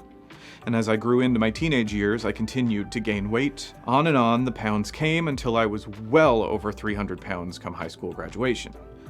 I didn't start losing weight at all until I went on a crash diet during film school, since I could barely afford rent, let alone 3 square meals a day. I was only taking in about 400 calories, and even on that stranded in the mountains about to start contemplating eating your friend's diet, I only lost about 20 pounds in 6 months. Obviously, there was something wrong. Not only did I feel physically horrible, since asthma plus excess weight does not equal a good time, but I felt emotionally horrible because I was now 22, had been out for a decade, and never had a real-life boyfriend. I dated guys online, but never showed them anything but my face. In the rare occasion that they'd see my midsection, 6 months of talking would go out the window as I got blocked. So I felt like garbage, and decided to find out what was wrong. There had to be an imbalance somewhere in my body. So when I moved home after film school, I made my doctor send me for every test he could think of for any condition that could lead to weight gain or difficulty losing weight. Everything came back fine. I was perfectly healthy, except for the extra 120 pounds I was carrying around. So he sent me to a new dietitian, and 3 months later, following her direct meal plans, I'd gained back the 20 pounds I'd lost in film school and then some. Again, I was told that I must be cheating and not following the plan. God damn it. I hate when doctors just try to gaslight you. Like, what the fuck? Like, no, I'm telling you. I'm telling you I did what you fucking said. did it. It didn't work. Jesus Christ. They're literally just like, no, your body's a machine. It's calories in, calories out. But, like, it's not always that simple. It's not always that simple. Fucking gym bros push that shit too, and it's not. It's literally not a one-to-one.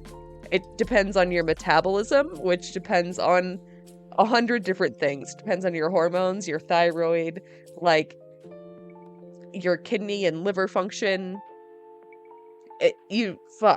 Ugh. The plan was white rice, steamed chicken, with water or black coffee, with a multivitamin. My mom thought I was crazy for doing it, but I had never in my life been thin. All of your problems will go away, yeah. Not for one day. Even at birth, I weighed more than average. And I would do anything to be able to try on a shirt in a store and not have to walk out of there feeling horribly embarrassed because the XXL wouldn't button.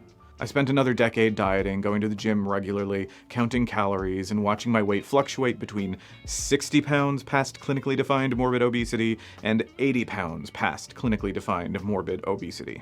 A new doctor eventually put me on a weight loss medication, a daily injection, which works by making you so sick to your stomach that you simply can't eat. I shot myself up every day for months. Jesus. Not taking in nearly enough food to be considered healthy. I tolerated the side effects like extreme nausea and constant shortness of breath, which was actually an allergic reaction to the shots, but I wasn't about to tell my doctor that because this Oh my god. Oh my god. Honey. Oh, I just want to hug him. was supposed to help me lose weight. This is just how toxic the need to lose weight is. I was willing to endure an allergic reaction to a very powerful drug just to try to lose weight. I lost those 20 pounds again, but that was it. Finally, I'd had enough. After my mom passed away, she left me a little money, so I was going to take that, plus my own meager savings, to have weight loss surgery. Specifically, gastric sleeve surgery, a procedure in which they remove the majority of your stomach, shaping it into roughly the size and shape of a banana. Irreversible, and well known for complications like acid reflux so bad that you may need throat surgery within a few years. Jesus. But I was sick of being fat. I was sick of being ignored by every man I ever found attractive. I was sick of feeling like a charity case anytime anyone I knew said that I looked good.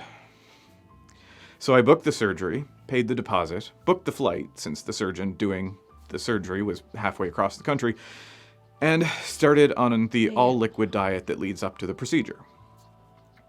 After all of that, I started to ask myself, am I going to go under the knife, get a surgery with potential lifelong complications, risk death on the operating table for the approval of men who may very well be some of the biggest assholes in the world? Was I really doing this? Did I think so little of myself that the opinions of headless torsos on Grindr could send me to a surgeon who would change the way my body worked forever? So I swallowed the cost of the deposit and I canceled the surgery. Since then, I've been doing research into how this happened to us. How did our entire society become so obsessed with lean and toned or muscular bodies? It wasn't always this way. So what happened? The answer might seem very out of right field. The answer is capitalism and fascism. True.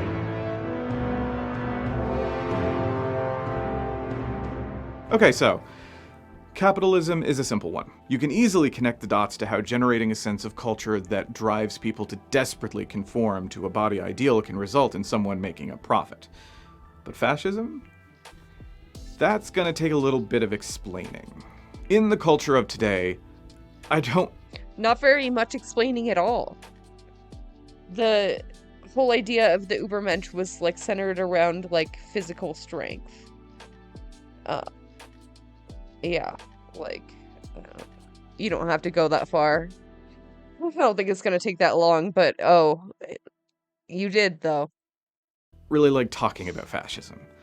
I have to talk about it, however, because I'm learning that analyzing media in this day and age inevitably results in hosting a discussion about fascism. That's just the culture we live in. As a wise woman once said, thanks. I hate it. But one of the difficulties about talking about fascism and sorting media into categories of what does or does not support neo-fascist ideology is that fascism itself is hard to describe, because a definition of fascism does not really include the way that fascism is as much of a process of government as it is a method and a model. The history class description of fascism as communism is the far left, and fascism is the far right, is a little bit too simple. Even though the word fascism comes from the Italian for bundle of sticks, much like another F word, it represents a concept that is actually notoriously difficult to define. Wait, really? Oh my god, that's amazing. For instance, in 2013, a right-wing newspaper that had supported fascists in the past published an article claiming that the United Kingdom Independence Party, a British right-wing party, was fascistic.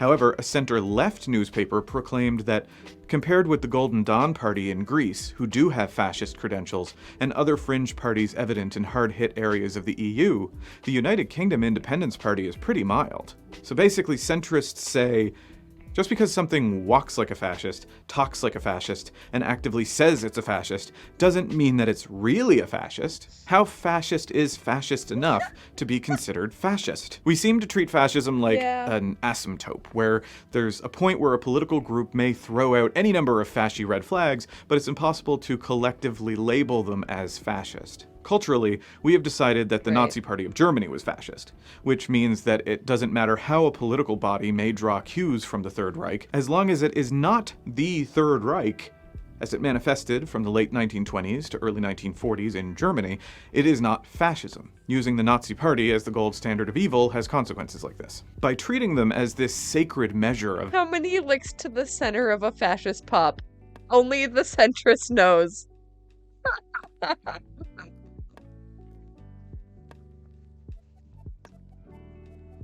That's amazing. That's one of my favorite chats I've ever received. of maximum evil, we have a standard by which, if something is not as bad as the Nazis, then it's fine, or at least tolerable. Or alternatively, when something is as bad as Nazis, it is taboo to acknowledge it.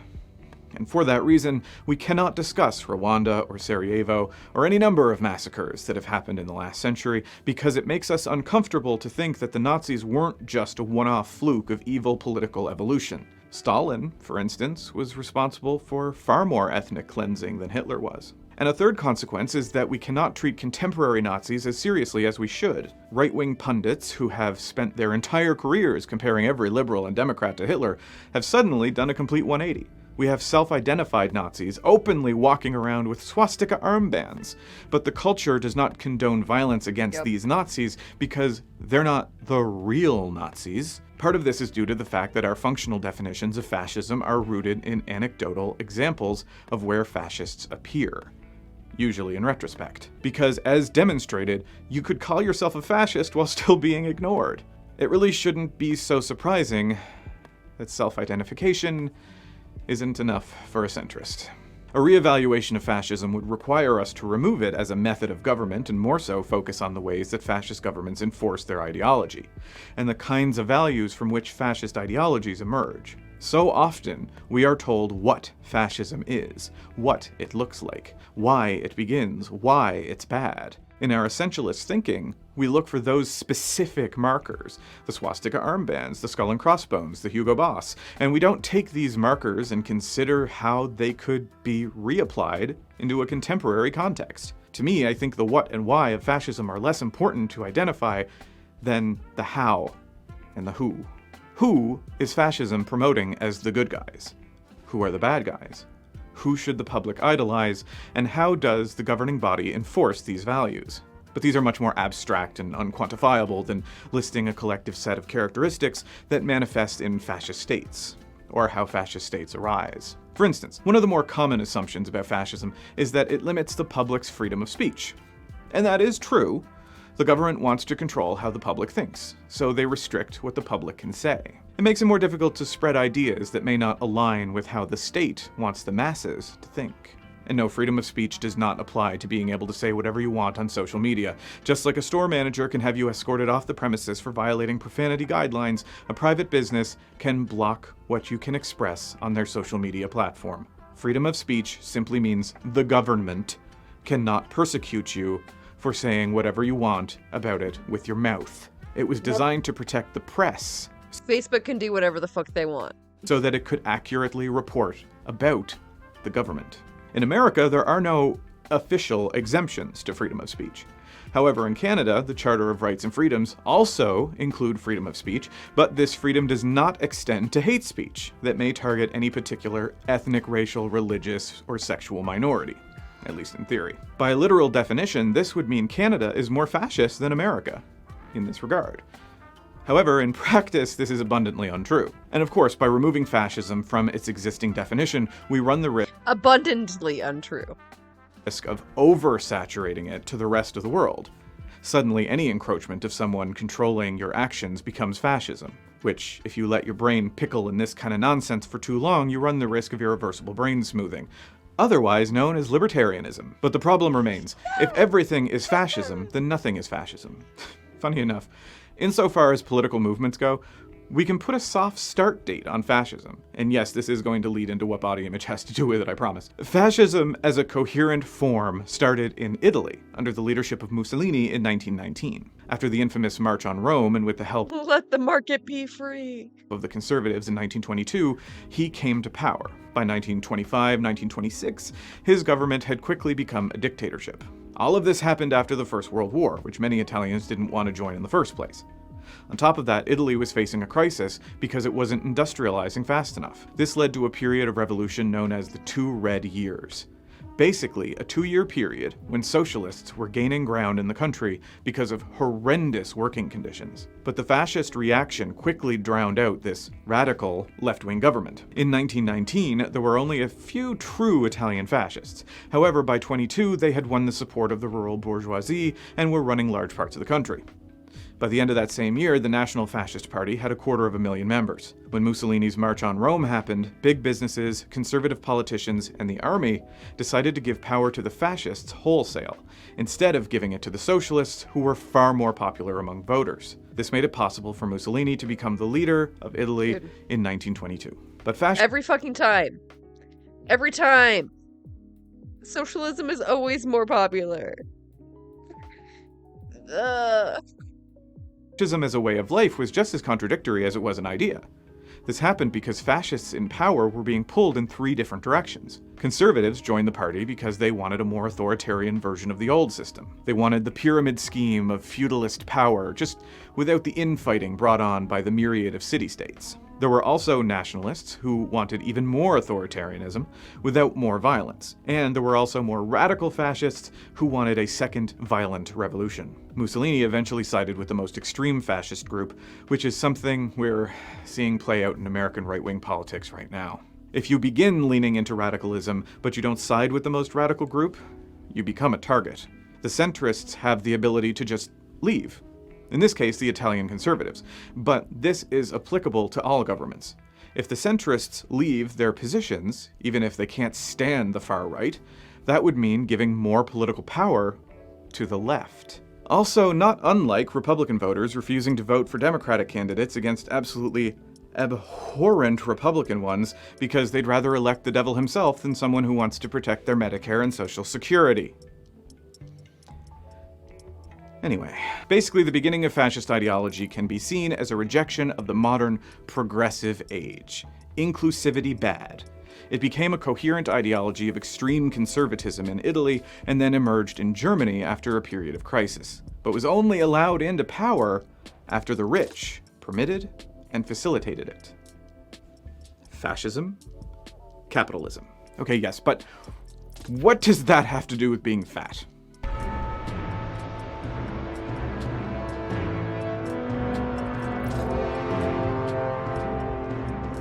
There are several patterns you see in fascism, when we decide to spot it. Rule of one figurehead, hero worship, master race, purging undesirables, etc. A strong man. etc., etc. We've been to this rodeo before. We talk about all of these things all of the time. But if we're looking at patterns of how totalitarian regimes deploy fascism, there are some other weird patterns. There's usually a focus on art and ideals of beauty, and this is where we can arguably see fascism most clearly, when the state uses force and manipulation to consolidate the public interest around a single standard of beauty. This other major tenet of fascism is, and this was especially true for the Nazis, something we might today call body fascism, which is simply defined as extreme views of how somebody should look, especially what shape and size they should be.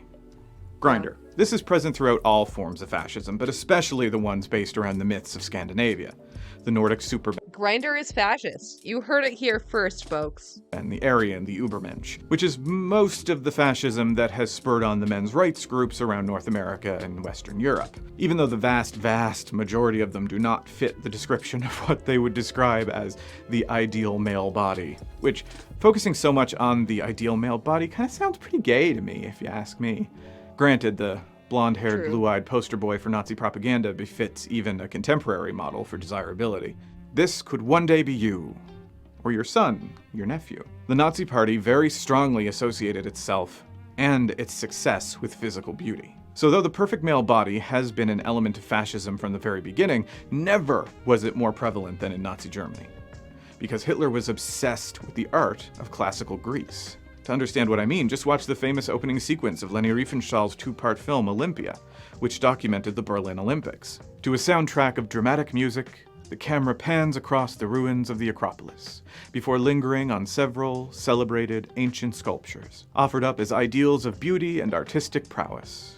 Eventually, against a misty backdrop, we see one of the most famous Greek sculptures of all, a statue of a stooping, naked athlete preparing to hurl a discus. Its surface glistening with oil, as though ready for competition, the sculpture suddenly fades away. In its place appears a living athlete, adopting the same pose. Slowly, he starts to swivel back and forth before hurling his discus with all his might. The chilling message is presented with stark poetic efficiency. The glories of classical Greece are reborn in Nazi Germany. Professor Rolf Michael Schneider of the Ludwig Maximilian University said, "Without the classical tradition, the Nazi visual ideology would have been rather different. The perfect Aryan body, the white color of the marble, the beautiful ideal white male. To put it very bluntly, it became a kind of image of the master race, and that's what the Nazis called themselves." But Olympia isn't the only place that we see the ideal Nazi body. We see it in most of Riefenstahl's propaganda films, to be fair. Slim but defined, not too muscular, as that would be unsightly, the ideal man was close to 6 feet tall, clear, white skin, clean-shaven, with little to no body hair. For examples, please see Calvin Klein ads. The fascism here, or the fashy elements, aren't the presence of a beauty standard. As I mentioned with Greece, there have been very strong beauty ideals for all of mankind. Funny enough, the Greek standard favored the chunkier, sturdier men. The slimmer statues were meant to be associated with youth, boys. But where the Nazis differed is just how specific the beauty standards were. It was like you needed a textbook to really sort out all the nuances. This was mostly because Nazi propaganda was facilitated on the myth of the Aryan race, and that the Aryan race was inherently superior by genetic determination. In order to do this, the Nazis required very strong visual indicators to demonstrate that the German man was stronger, hardier, and, most importantly, more beautiful, leaning heavily into phrenology, the now debunked study of the various elements of how the skull was shaped, being an indicator of personality traits, specifically intelligence. Mythologically speaking, and this was part of Hitler's domestic policy, the Aryans were the descendants of the gods, specifically the Aesir. They prided themselves on looking the part. Furthermore, due to the fact that a fat German man spat in the face of their master race propaganda, there was a precedent for punishing those who did not conform to these standards. There have been plenty of historians who have even postulated the idea that Ernst Röhm, Hitler's gay BFF while he rose to power, and the man who ran the progenitor of the SS, the SA, was executed not because of Hitler's anxieties or Himmler's disdain for gay men, but because he was fat, and therefore didn't fit the ideal image of the Aryan man. Which honestly kinda checks out, Nor would it be the last time that the Third Reich shot itself in the foot because something practical didn't line up with their aesthetic philosophy. If Hitler himself was a homo, I think it would be starkly on brand for him to purge the only competent member of his cabinet because no fats, no femmes. Retrospectively, probably for the best. Suffice to say, with the brown shirts out of the way, Hitler had carte blanche to sculpt his own hot gay boy summer. Secret. I've never heard that. No fats, no femmes. I wasn't aware. Wasn't aware that that was a thing. Police. And the Nazis did do whatever they could to make sure that the SS, the face of the party. Is that like a transphobic thing, or is it just like NB-phobic? What? I don't... Would be a very pretty face. These perfect Nazi soldiers became a trademark of the regime across the world. As the globe suffered from malnutrition due to the food shortages of the Great Depression. No, I know it's in the gay community, but like, why? The fuck? Oh, is it specific to Grindr?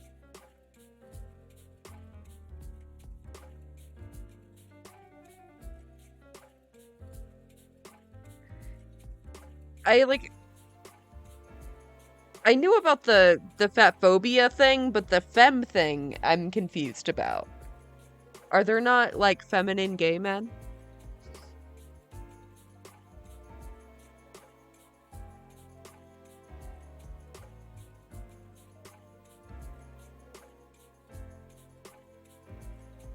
Or fattened up because the only food readily available was nutrient poor and extremely high in carbs. Seeing these svelte, attractive... I think they mean femboys. Interesting. Germans marching down the streets of Berlin in newsreels created an air of inferiority for many, especially in America, which in no small amount contributed to the massive sign-ups when America joined the war. Remember, America was attacked by Japan, not Germany, but American boys across the country signed up to fight in Europe. They had to show these perfect Germans that they weren't so tough. And as it turns out, they weren't. And the Allies won the war in half as much time as it took America to realize the Iraq War was a lost cause. But like any time Americans go traveling in Europe, they make sure to bring home some souvenirs. Mostly Nazi scientists, but also they brought back body fascism. You see, before World War II, a lean, muscular body was not idealized. In fact, by many it was looked down upon. If someone had a ripped, toned body, it meant they were a physical laborer, a gardener or construction worker, someone who didn't have enough money to not have a ripped body. Because physically intensive jobs were the only ones that uneducated poor people could get. In fact, softer, unfit bodies, to a degree, were considered more attractive because it meant that person had the money to buy lots of food. But the fat had to be well distributed all around the body, not just the belly. Because belly fat was a sign that you probably ate a lot of cheap bread or drank a lot of cheap beer. And really skinny bodies meant that you couldn't even afford the cheap bread, so you were probably going to die soon. But after World War II... Oh my god. That all changed. Jesus.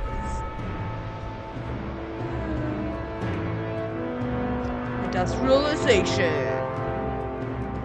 Suddenly, being healthy wasn't a priority. It was being fit. Not strong, fit. Look at Charles Atlas, who for a long time was considered to have the best body in the world. Today, we'd probably say he has a dad bod, because he'd look fat next to the rippling abs of Instagram models. How did this come about? Well, soldiers coming home from World War II had seen the ridiculous bodies of Nazi soldiers and Nazi propaganda, and the mythical bodies that Nazis held up as perfection, and thought, oh, I can do better than that. And so a small subsect began trying to attain these bodies, creating diet plans low in carbs, high in protein, with lots and lots of exercise. There was a bit of a America moment. Only America would see Nazis and be like, nah, we can do better. No, we can do Nazism better. distraction once the Cold War started up because the enemy didn't look like the Übermensch. Soviet soldiers were always shown bundled up in winter jackets, so seeing how fit they were was kind of hard. So it had far less of an impact on the psyche of the Good night. Thanks for being here.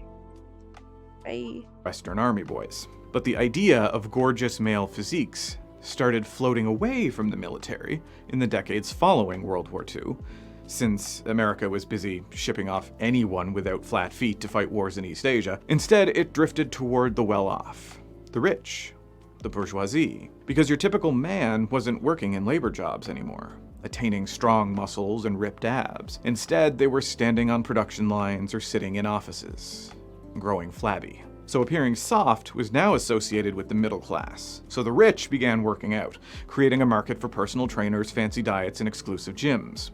Well-off housewives now wanted to look like the women on their TV sets. Farrah Fawcett or Suzanne Summers. Fascism sets the cultural anxiety. Capitalism uses it to make a buck.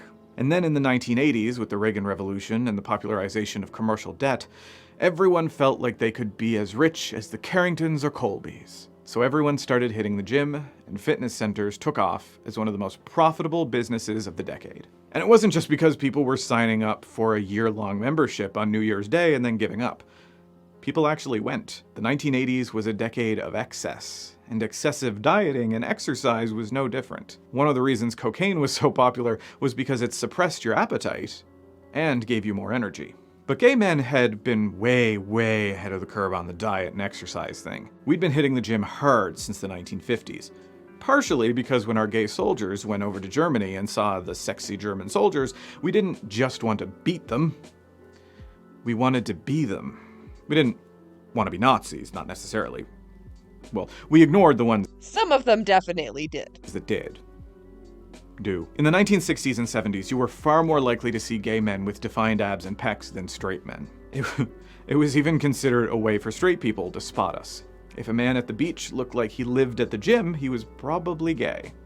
Because not only were we trying to attain these bodies for ourselves, but the gym was a great place to find other people trying to attain those bodies. And a great place to hook up. Straight men were actually warned away from going to gyms in major cities because you never know what might happen in the locker room. Yeah. Queers in locker rooms have been— Oh my god. I'm your new god. Okay? I'm your new god. I only gave you those two options. Okay? Hi, Gina. Peepo Thank hey. you. Thank you for the sub. Holy shit, 5 months already? Wait. Wait. Holy shit. That's crazy. Oh, man. How are you?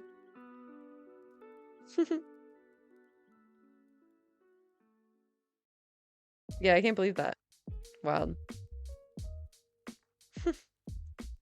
been a straight scare tactic for just that long.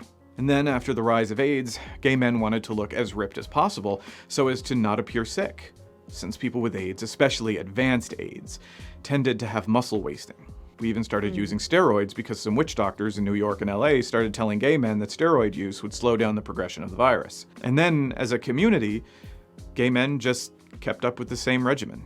We go to the gym and eat crazy diets despite not having to show that we're not dying.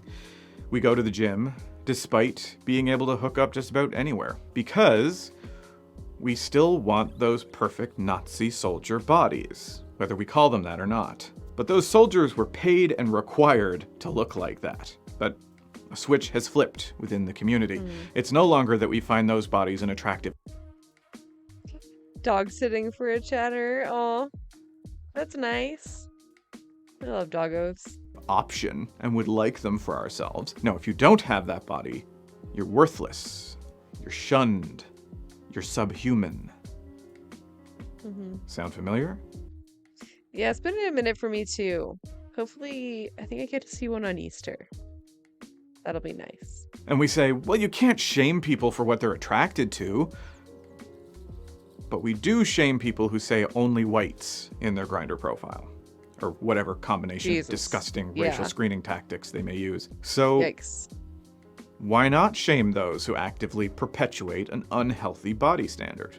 As I mentioned before, research shows that social demands placed upon gay men to eat healthy and achieve a perfect body are linked to anxiety and depression and have serious mental health consequences. A gay fitness instructor told GQ magazine, "Working in this industry, I can tell you that looking good is not enough anymore for some gay guys. They don't just want to look good, they want to look the best." To illustrate his point, he said he has clients who started off doing basic bicep curls in front of the mirror, but are now competing in fitness-based competitions like turf games and traveling to LA for a show and boarding animals in LA is really difficult. My cat's probably mad at me. Yeah, probably super mad, but I'm sure he'll forgive and forget. Just give some treats and catnip. Never know the difference. CrossFit. A gay friend said to me that it's hard to look f***able these days, he said. And I guess he's right. There are so many fit guys out there that some guys feel the need to step up their game in order to feel visible, accepted, and appreciated. If they're not addressed... Snuggles all the time. True. One evening, yeah. It'll be okay. Queer men's body image issues can easily magnify into more serious mental health problems. Severe depression among gay men has actually increased since it's become more acceptable to be out, because now that the world sees what some gay men look like, the impression becomes that all gay men must look like that, and if you don't, well, you better get to work. This has led to the abuse of steroids and illegal drugs to try and build muscle and satiate appetites, anorexia and bulimia, and even giving up with suicide. We hold up certain body types as the goal and even the expectation for what beauty inside the gay community is. But not everyone can achieve those bodies, no matter how much they diet or work out. And not just because biology sometimes works against you, like with thyroid issues and rare food sensitivities. This past summer, I found out that I lacked the enzymes required to properly digest carbohydrates, which meant my body was holding on to every last carb I ate. The long-delayed explanation for why I couldn't lose weight no matter how healthy I ate. The condition is called hyperinsulinemia. And I also have a generalized carbohydrate intolerance, it turns out. Damn, what? A carbohydrate intolerance. I did not know this was a thing. That's such a shitty thing to, like, find out, like, so late. Damn. It's incredibly rare and related to diabetes. Surprise, I have that. Yeah, for context, he was taken to a dietitian and put on a calorie counting diet at 7 years old. At 7 years old, dude. Yeah. It never hurts to get more screenings done. Yeah. That family history, and I've been warned by doctors since my teens to be on the lookout. It's not diabetes, though. It's just diabetes adjacent. It was one of the strangest feelings in the world after I'd been dismissed by nearly every medical professional as just cheating on diet plans to, after 3 decades on this planet, be informed that there is an actual reason for it. I can't believe, like, he must have felt so vindicated, but also, like, just so enraged at all those doctors who, like, tried to gaslight him. Like, oh my God, I would be pissed. I have to try to not think about what my life would have been like if any doctor or dietitian had decided to run the weird tests instead of just telling me to eat less and exercise. Maybe the reason it's so rare is because doctors are, well, they can be very quick to say that you being fat is the root of all your health problems, when in reality, maybe being fat is just a symptom of the real problem. I was lucky enough to have a doctor who looked at my chart, listened to me when I told her what my diet for the last 10 years had been like, that even when I was doing the starving student thing, I still lost almost nothing. She looked at my medical records and said, "I want to bring you in for one more test." The medical community itself is stuffed with very fat-shamey sentiments. Only they don't call you fat, they call you unhealthy. Now, I don't want to generalize all doctors like this, but from someone who has gotten the same shade from a lot of them, the medical community is very rooted in promoting beauty standards. Given how slim their BMI charts are, I'm pretty sure the overwhelming majority of people are either overweight or obese. I'm not sure which SS twink they used as a gold standard, but there is some seriously unrealistic expectations about what a body should be. Yep. How many teenagers develop eating disorders just because they stepped on a scale in their doctor's office? And they lean right in to meal plans and specialists and dietitians, supplements and shakes. Some of the more enterprising doctors will even have spas or wellness centers and will push their diet subscriptions onto their patients. Which, that isn't illegal, but it sounds like it should be. We are told to trust doctors, and many of us do. That's a lot of power given to someone who's trying to sell you what may very well amount to snake oil. And doctors have a very easy time diagnosing someone as fat, especially given how many tests and hoops they make you jump through to get anything else diagnosed. It's easy for someone to make money off of fat people when the entire culture they live in drives them into crippling anxiety and puts them under extreme pressure to just not be fat anymore. Especially when the culture has a more limited ideal of body standards. Not even perfection. On some of my infrequent forays into heterosexual social media, it is plastered with cringeworthy declarations about what the opposite sex should be. And yes, it comes from men and women. Because neither group really knows how the other group's body works. I really hate how doctors use rarity as a reason to not run a diagnostic test. Like, I had to, my mother had to beg my doctor to do my celiac test. And, I had every symptom.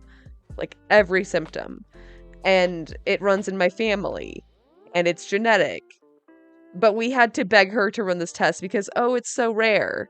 But, yeah, maybe it's rare, but, you've seen 100 people and none of them had celiac. So it's about time that one of them did, right? Because it's about 1 in 100. So, sorry, I'm the 1 in 100. I don't know what to tell you. It happened. Rare doesn't mean never.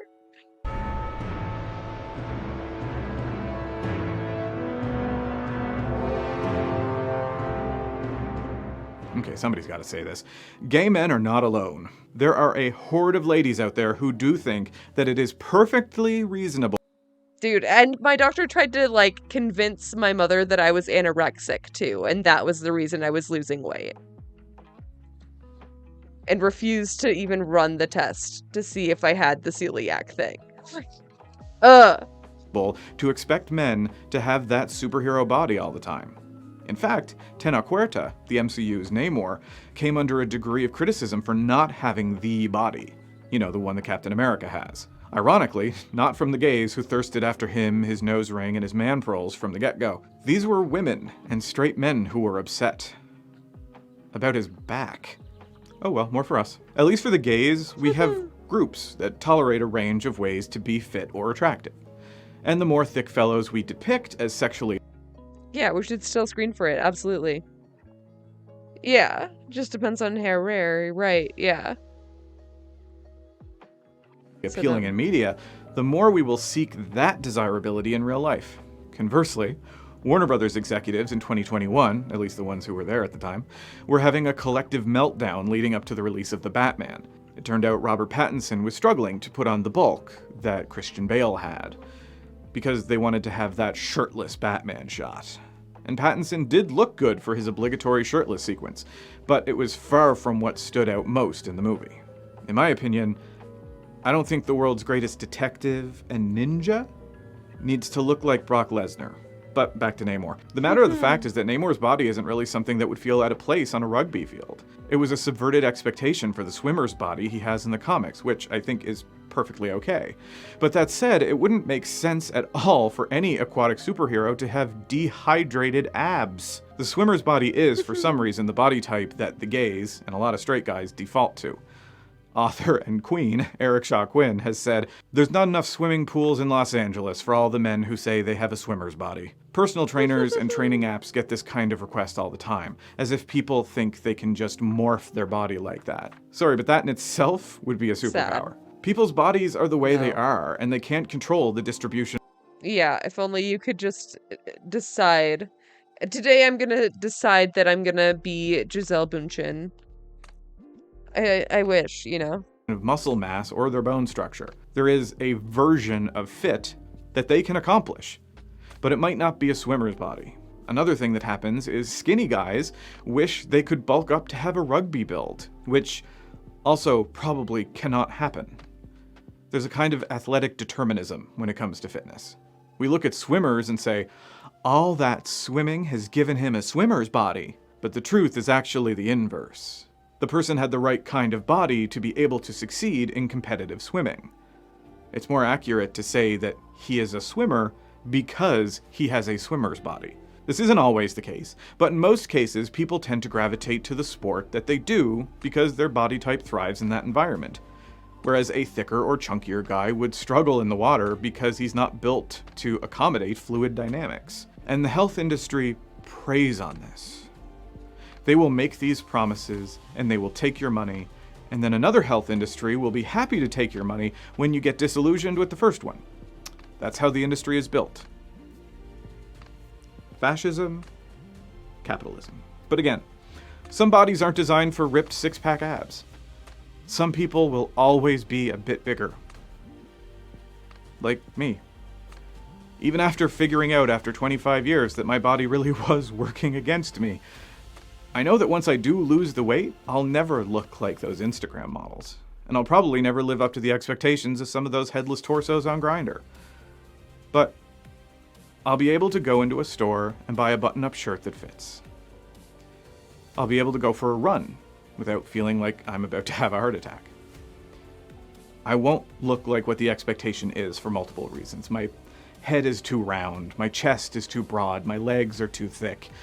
As much as it would break my teenage self's heart, I'll never be a twink. And that's okay. You shouldn't have to look a specific way to meet the bare minimum body standards for this community. So I think a healthy way to move forward is to aim to be exactly that. Healthy. As a community, that should be our goal, not ripped, but healthy. True. Make that the standard for the community, and that'll even take some of the pressure off of the gym bunnies and hopefully end the epidemic of eating disorders that queer men have been suffering from for decades. Fight back against the rising tide of body fascism. Because fascists suck. Why would you want to look like the type of person that Hitler thought was perfect? True. That was a really good video. That was like really good.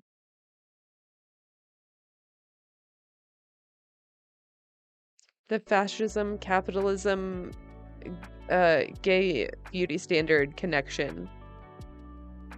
The pipeline, if you will.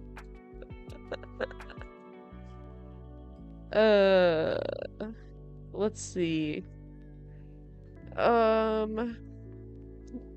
Cute.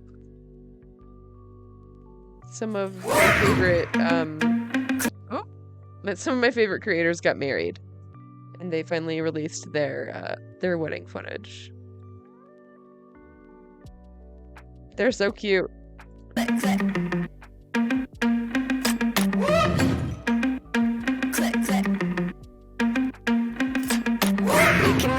Go together, go forever, cause we'll never say never, and it's out of sight. We can make it magic like the black hat and the rabbit, and I love the way we have it anytime we like. You're my favorite, I'm gonna like it, gonna save it.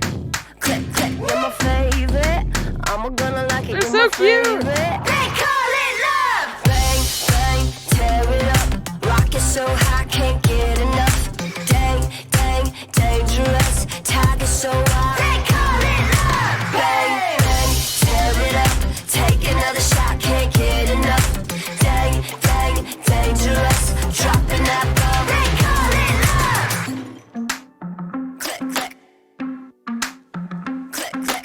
You can make the sunrise, I can make the night cry. Never had a bad time, baby, don't. Look into my third eye, hazy like a head high. Waking up my inside, love it all. You're my favorite, I'm gonna like it, gonna save it. Click, click, you're my favorite. I'm gonna like it, you're my favorite. They call it love! Bang, bang, tear it up. Rock it so high, can't get enough.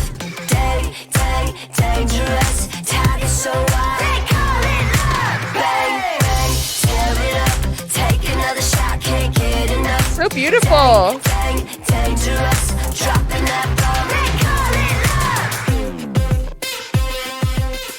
Oh my god, her dress.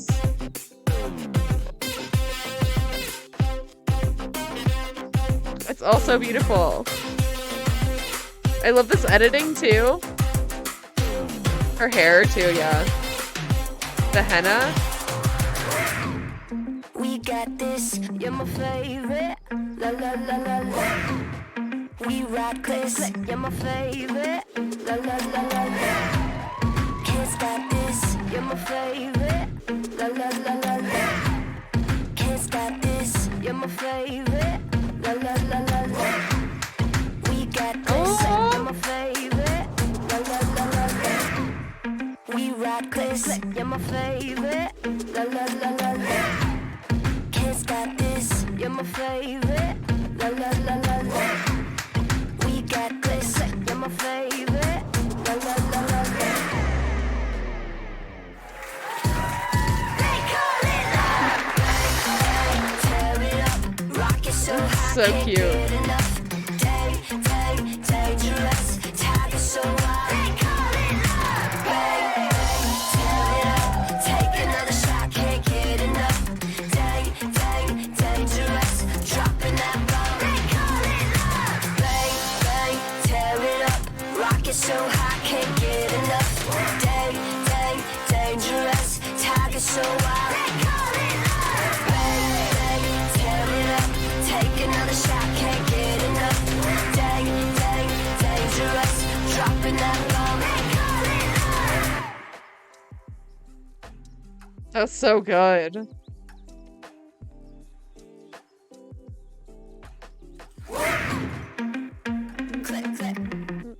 Okay.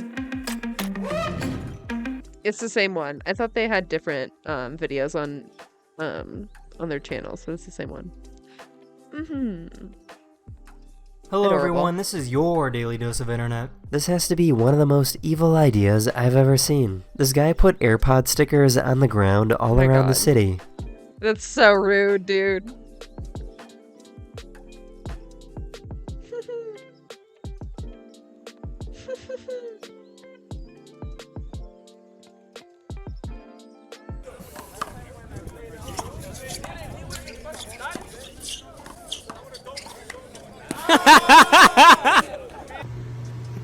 Papa Murphy's. Oh, you kinda did already a little bit there.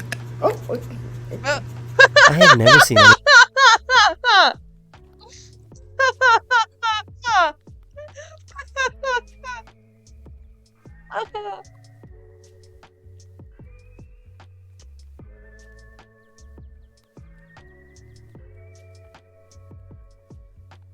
Oh my god.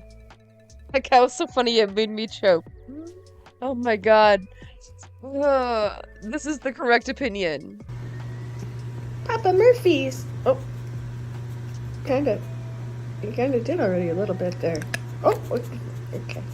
I have never seen anything like this before, but apparently this is pretty common. These people just landed in New Zealand and the flight attendant said that nobody was allowed to leave until they spray the plane with insecticides. New Zealand has very strict laws and they do not want foreign insects to be inside of their country.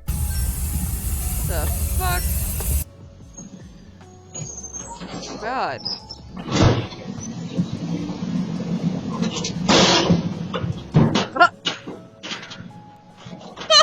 A random guy stood outside a bar and asked people to see their ID. Yeah, insecticide, dude. What the fuck?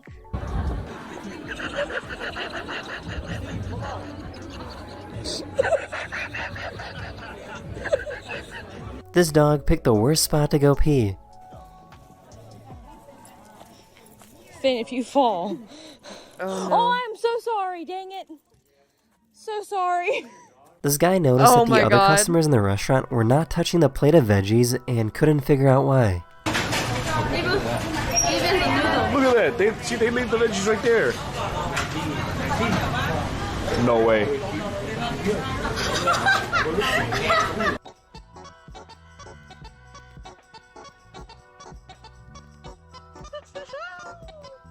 One of my subscribers Oh, sent me shit. this video showing how strange their school is. The school has no doors and all the classes take place in one room.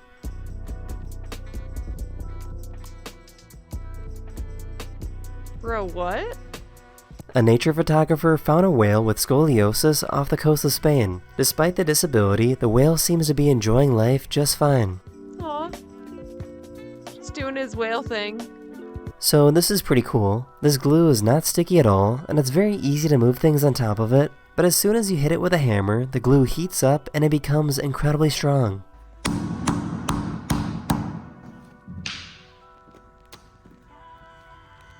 There are roads in Europe that play songs when you drive over them.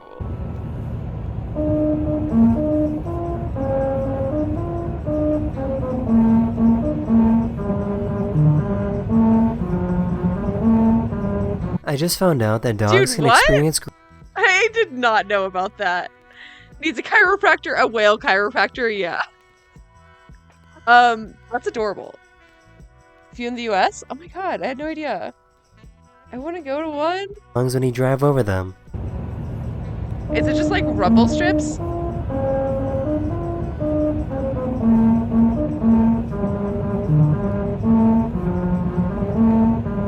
I just found out that dogs can experience grief just like humans can. This dog's brother recently passed away and has refused to eat anything for days. Tan? Dude, you... Tan, come on, Sad 3 days you doggo. haven't eaten. To drive a certain speed, it grooves in the pavement. That's so cool. That is the end of this video. Hopefully you enjoyed What the listening fuck? to my Daily Dose, you can't end the video on a sad, grieving dog. very sick voice, man. and I'll see you guys again very, very soon. Later. Why'd you start losing weight? Yeah. You're like, I was kind of coasting sexually for a while. Now I'm back out on the free market, and I don't like what my sexual value has gotten. Damn, dude. How was that? Was the relationship bad? Just didn't see myself with her long term. Okay. How long have you guys been dating? Year and a half. So you pulled the trigger? Yeah, I had a gut feeling, drove to her house and just... You had a gut feeling, you just drove to her house. There was no... What? How? I mean, really? What do you mean? You didn't catch her? Was she cheating? What do you mean gut feeling? You just had gut feeling you should break up with her. Okay, that's different than a gut feeling. It's one or the other, pal. Is it gut feeling or you were building the case against her over a year? When you say gut feeling, were you looking at your ex's Instagram and you were like, I'm having a gut, or is this a cock feeling that I'm having? The gut feeling was, I'd like to fuck other girls. Yeah, just some deep gut feeling inside me. So you just went, you just didn't want to overthink it. You're like, I'm feeling it. I got the juice right now. I'm gonna do it. How'd she take it? Not well. Damn. Did she think it was coming at all? Were there any signs? Had you communicated anything at any point? Nah. You were just like, fuck it. I thought it was easier to rip the Band-Aid off rather than drag it out. Sure. And then you immediately started hitting the fucking waist. You were like, as soon as she was gone. Damn. All right. How's it going? How's your 2 weeks of being a bachelor going so far? Not good? You having second thoughts, pal? You're like, I really hate working out, actually. Sundays are depressing? What was that, your hangout with your girlfriend day? No, it was just the come down from the weekend. Oh, okay. So you're like, I'm just getting too much pussy on Saturday. You have a very strange way of phrasing things, I have to be honest with you. Are you having nice wild weekends though, pal? Yeah, oh yeah? Did you have sex this weekend? Was last weekend, this Saturday? Nice. Where'd you meet this person? She actually DM'd me the day I broke up with my girlfriend. It's kind of a coincidence. Right before I got the gut feeling, I watched one of her Instagram stories. Huh? It was Saturday of Halloween. Of course. I don't remember a whole lot, but I woke up next to a Hooters waitress. Okay, well, you woke up next to somebody wearing a Hooters waitress costume. Let's start there. Okay, don't fucking try that, you fucking asshole. Yeah, it's crazy. I actually fucked Marge Simpson. I thought she was a cartoon, but I actually woke up next to her. My cock was yellow. Well, that's good for you, man. You're young, you're a fucking dumbass, but good for you.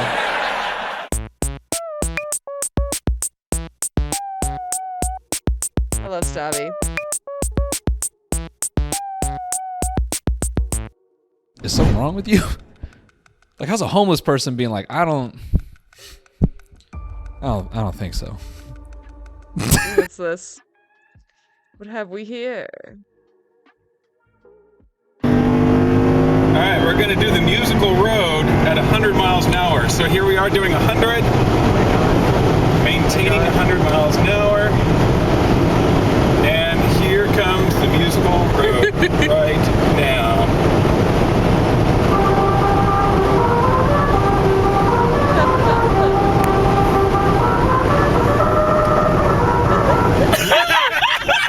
That's awesome. Just keep going. Fucking awesome. Where is that? It looks like Nevada or something. Lancaster, California. Hell yeah.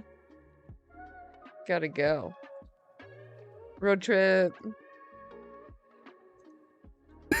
He's like, I don't really have right now, but I definitely don't want that. I'm mad angry because I hate my mom. It's not cool to hate your moms no more. It's like misogyny or whatever. So I hate my dad. Man, his breath bad. Get the right tempo unless you're going 80 to 100.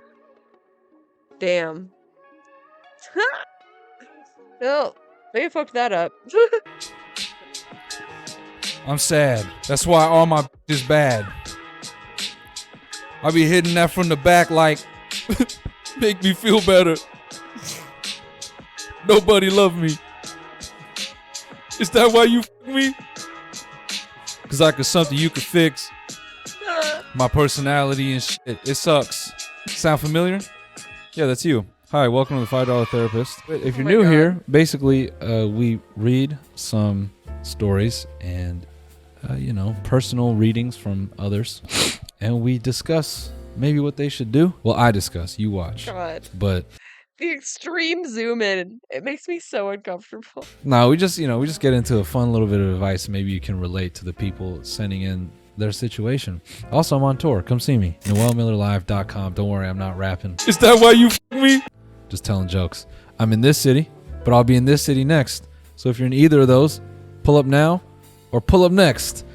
NoelMillerLive.com. All right, let's get into it. Hank says, hey, Noel, Cash, and the Ukrainian boy. To cut straight to the meat and potatoes. Recently, I got hooked up with a girl through mutual friends. We've got a solid connection going on so far. However, she's a bit crazy. Crazy in the sense of she talks some shit to me about my insecurities. Oh. For example, the first time we met, she trashed my facial hair all night, which is fair. My facial hair is pretty rough. I tried to retaliate and talk some shit about how she's a redhead, which was followed up by her putting my skinny in a full Nelson and calling me a bitch. Oh my god.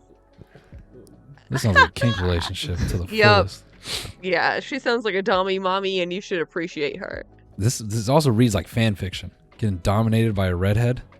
Someone, some viewer right now being like, Queen. Keep going. The worst part about all this is I think I'm kind of into it. Like, it's not like she roasts my ass all the time, and we collectively take shots at each other here and there. But I guess I kind of like it when she's mean.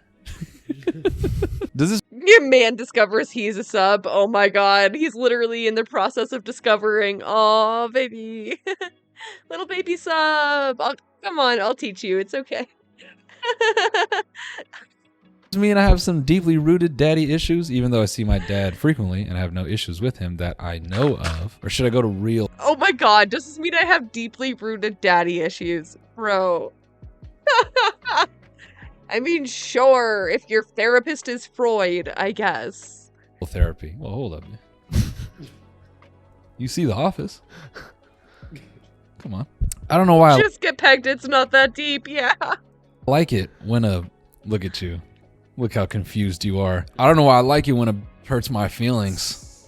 Yeah, right, buddy. You'd never call her to her face. And if you did, you would do it with your legs open. You're a bitch. So she can kick you in the nuts. I can't seem to shake it. Thanks for the advice. Stoked to see your show in Denver next year. See you there, Hank. Maybe you'll be with this big bitch.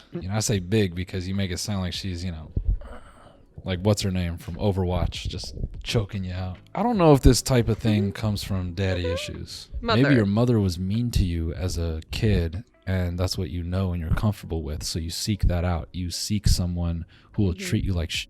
Sure. Because that's comfortable. My mom said, I'm very small, I'm never gonna grow.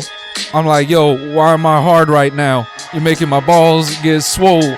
I like it. Dude, not the cussy fan art. Dude, what the fuck is this? What the hell is this? I'm like, yo, why am I hard right now? You're making my balls get swole. I like it. I shaved a girl's chocolate star, and it was the best experience of my life. Dearest Noelle. Wow. My name, we don't need to know. This person has to be English. My name is Elliot Wolfett, and I shaved a girl's chocolate star, and she shaved mine, and I loved it. I think it came up because we were doing doggy, and she mentioned she had ass hair. I didn't care, because I got hella. But after she said she wanted to get rid of it, I told her my method, and she wanted me to do it to her. Wow. That's love right there. She's like, I got a hairy.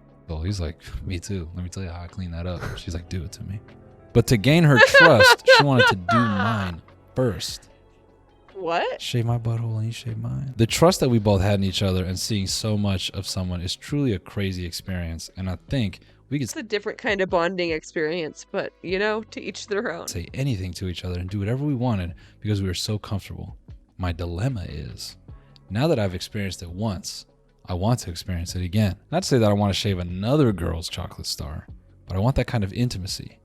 I don't think anyone I've met wants that kind of relationship. How do I find someone who will let me shave their chocolate star? That's tough. Chocolate star.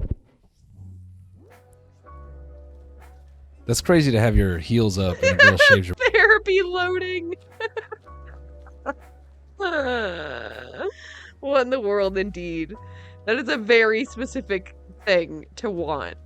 It's one thing for it to happen and, like, whatever, but, like, to be seeking that out, like, as your sign of a good relationship, like, certainly vulnerable, true. your butthole. And she's like, this is so much fun. I'm gonna head out. You're just sitting there in your OBGYN stirrups like, no, come back. And then that's it. And you're just left up there emotionally with your knees bent and your butthole clean, wondering who will come back to the forest, cut down the Shire, reveal all the little gnomes crawling around in your butthole. That's crazy. Alina, would you shave my ass? Absolutely not. That's cool, because I would not shave hers. What if I needed it? Oh, now that you need it, now it's on the table. What if I needed it? No, if You're up in your emotional stirrups. I know, I'm dying. I know if I needed it, you would do it. If it was a life or death, you would do it. Life or death for sure. But she wouldn't if I looked at her and was like, I need it. She said, no, you don't. Yeah, it was just like a kink thing.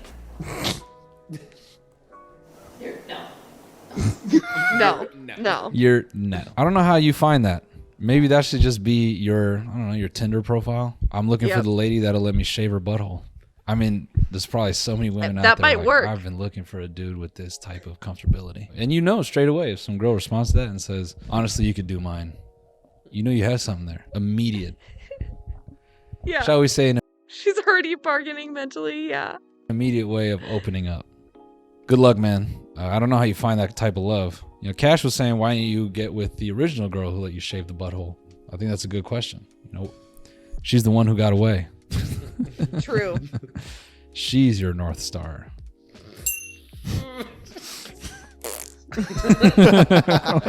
Hey, Noelle. And no one else. I'm in a 7-month relationship with an amazing girl. The problem here is that she's working on her doctorate degree and hardly has any time to spend with me. That's crazy to still think she's going to college. I'm, of course, incredibly proud of her and completely understand that at most times during the week, she's simply just Too busy to hang out. The places where I find issues are when we text. I always seem to be the first to reach out to her and to start a conversation, so sometimes I feel like I'm unwanted. If I'm not the one to reach out first, there's a good chance I won't hear from her that day.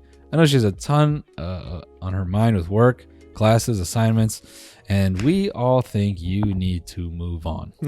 Yeah. You're not a priority. Yeah, she's just not that into you. Sorry, buddy. I don't even have to read the rest of this. You're just not a priority. Clingy, I think, tends to come from two things. One, you are, or two, it's just a one-sided situation, and you're too afraid to let go, you know? Get with a girl that looks like her, and then when she finishes her doctorate, and, you know, I'm stupid, and I just assume she's going to become a doctor. And I was thinking it'd be funny if you like went to her practice with this new girl that looks like her. It's like a 5-year con. And you're like, what's good? I just got my wife pregnant. She's like, I'm not an OBGYN, you fucking fool. And he's like, sorry, I forgot. I think I would have known that if we talked more, but we didn't. So, you know, I don't know shit about you. I think you're in one of those situations where it's just one-sided. And I would say just either riz up or move on. All right, first of all, this dude has an animated Gmail. I already know. I can just hear his mechanical keyboard. All right, this is from our boy T. It's just titled, I cheated, LOL. I've been dating this girl for 4 months now, and it has been going pretty well. We went to a wedding for one of her high school friends about a month ago, and it went well. I was talking to this really hot chick for about 20 minutes at the wedding. We exchanged phone numbers, and I thought that was that. Crazily, she texted me like 2 days later after the wedding, telling me to go to a hotel. I don't know what I was thinking, but I went. Crazily. Sex was so good. Me when I'm texting crazily. But it feels bad at the same time. The same thing happened again, and it's still happening today. I really like my girl, but if I tell her, we will for sure break up. What the fuck do I do, man? I think you stop lying on the internet. There's no hot chick. There's no hotel. You got an animated Gmail profile picture. You're writing some bullshit fix for a shitty old web app that uses Angular 2. You are single. But assuming you know the story was real, the way you write this. Come on, man. I f***ed this other chick, and if I tell my girl, like, we're for sure gonna... You shut up, man. You ain't even ever talked to a girl in your life. T? We want to believe you, but we can't on principle because your story reads like you're foolish. I hope you find love someday. My ex called me a master manipulator, and I liked it. God damn it. You need to call your dad. My ex and I broke up a while ago, and when we No, you need real therapy. This one needs real therapy. were breaking up, she brought up that I am a master manipulator. Obviously, I said my sorries, and that I get help, yada yada. The usual manipulator shit. But when she told me, I was thinking, damn, that's a sick name. What the fuck? Bro, what the fuck is this email? Oh yeah, she called me a master manipulator, and then I proceeded to do manipulation. I was thinking, damn, that's a sick name. Jesus Christ, dude. Alex, is this your burner? Oh, no. Master manipulator kind of goes hard. That's what it says. I feel like an X-Men character. She should have said mundane manipulator or something. Is it just all liars today? Jesus Christ. That's just all people that have never talked to a girl in their life sending it in. Yeah, I broke up with this chick. She's like crying for me and which, you know, is due. And I'm like, oh, get Yeah, I hope this is fake, because Jesus Christ. help or whatever. And like, then she calls me the master manipulator. And I quite like that. I'll be back later for a job in tendies, me lady. Awful to look at. Fuck, what do you want? You're a narcissist? What do you want to hear from us, man? You're foolish. We don't know. I think your ex did the right thing. That's what I think. And you know, maybe you should like get help or whatever, and become like a decent person or something. Up to you. Yada yada. Completely up to you. What else? I hooked up with the hobo. This is getting progressively Jesus funnier. Christ. Speak positivity. Where are we Here's something going? everyone can relate to. I hooked up with the hobo my roommate brought home. This is just, people in Venice. My roommate and I have been friends since we were in middle school. Recently, one of her friends was kicked out and been bouncing around. Okay, all right, we're gonna put a hard... You're gonna throw words like hobo around? Okay, Jesus hobo Christ. implies mileage, experience. When I hear hobo, I'm thinking someone who's like 37 at least. They look 15 years older than that. When you ask them what their story, they go, got really into pills, and there's this whole period of my life where I thought I was the president. Everybody say, Joe, what are you going to do to fix the country, Joe? Turns out I was just high as shit in Temecula, walking around. Brother, That's where what I art think thou? of hobo. As someone who has like train hopping and shit. the last year under their fingernails. Not a fucking roommate that got kicked out recently. Like, yo, my parents said I'm fucking bad. And I need to go somewhere with all this bad attitude. And you were like, oh no, hopefully someone doesn't fuck you right now. Right. Anyway, recently one of her friends was kicked out and been bouncing around. I think you were the one bouncing around. In order to get him back on his feet, she let him come stay inside me. No, sorry. She let him come stay with us for a while. She helped this man, not only a job, but also a car. As soon as he moved in, him and I hit it off. But despite how close we were getting, we both knew we were not compatible to be in a relationship, nor did either of us want one. I guess there's a lot of reasons. If you're, currently you don't really have a place to stay, it's not reasonable to have a relationship. This doesn't sound like a problem. I'm confused about where the problem is. Shit, but is something wrong with you? How's a homeless person being like, I don't think so. He's like, I don't really have shit right now, but I definitely don't want that. He would spend time in my room watching TV on my bed and sometimes would fall asleep with me. I never thought it was weird. My roommate also crashed in my bed every now and again. Because there was an initial attraction, I asked her if she'd be okay with us, quote, messing around, and she said she was fine with it. I mentioned that there was certain boundaries I wouldn't cross and that we should both maintain open communication. So when things with the hobo escalated, I thought I was in the clear. Stop saying that. One drunken night after she had gone to bed, I ended up making out with him, and the next morning there was very noticeable hickeys on his neck. She lost her She felt betrayed and disrespected. Nobody f***s my hobo. That's my hobo. I was fixing him. I was keeping him around until he was fixed and good and handsome and pretty again. Then I was going to nail him. But you took my little rescue dog and you defiled him. I assumed the boundary was having sex. I can admit that I might have been taking it too far, but to her I had crossed the unclear boundaries. Now here's the kicker. My roommate and I have also frequently hooked up while intoxicated. It never ruined our friendship. We both knew we were just letting off steam. Why is this much different? Am I the asshole? Is she just a whiny baby? Why did I hook up with the hobo? Should I seek real therapy? What is... Why did I hook up with the hobo? I don't know, dude. Maybe you were attracted. I don't know, dude. Yeah. Never steal another sex hobo. There's some lines you shouldn't cross. Yeah, it's an unwritten rule. Is she just a whiny baby? No. She gave him a car. Like, I don't know. It seems like they might have had a thing. This is real. You see the fucking Office.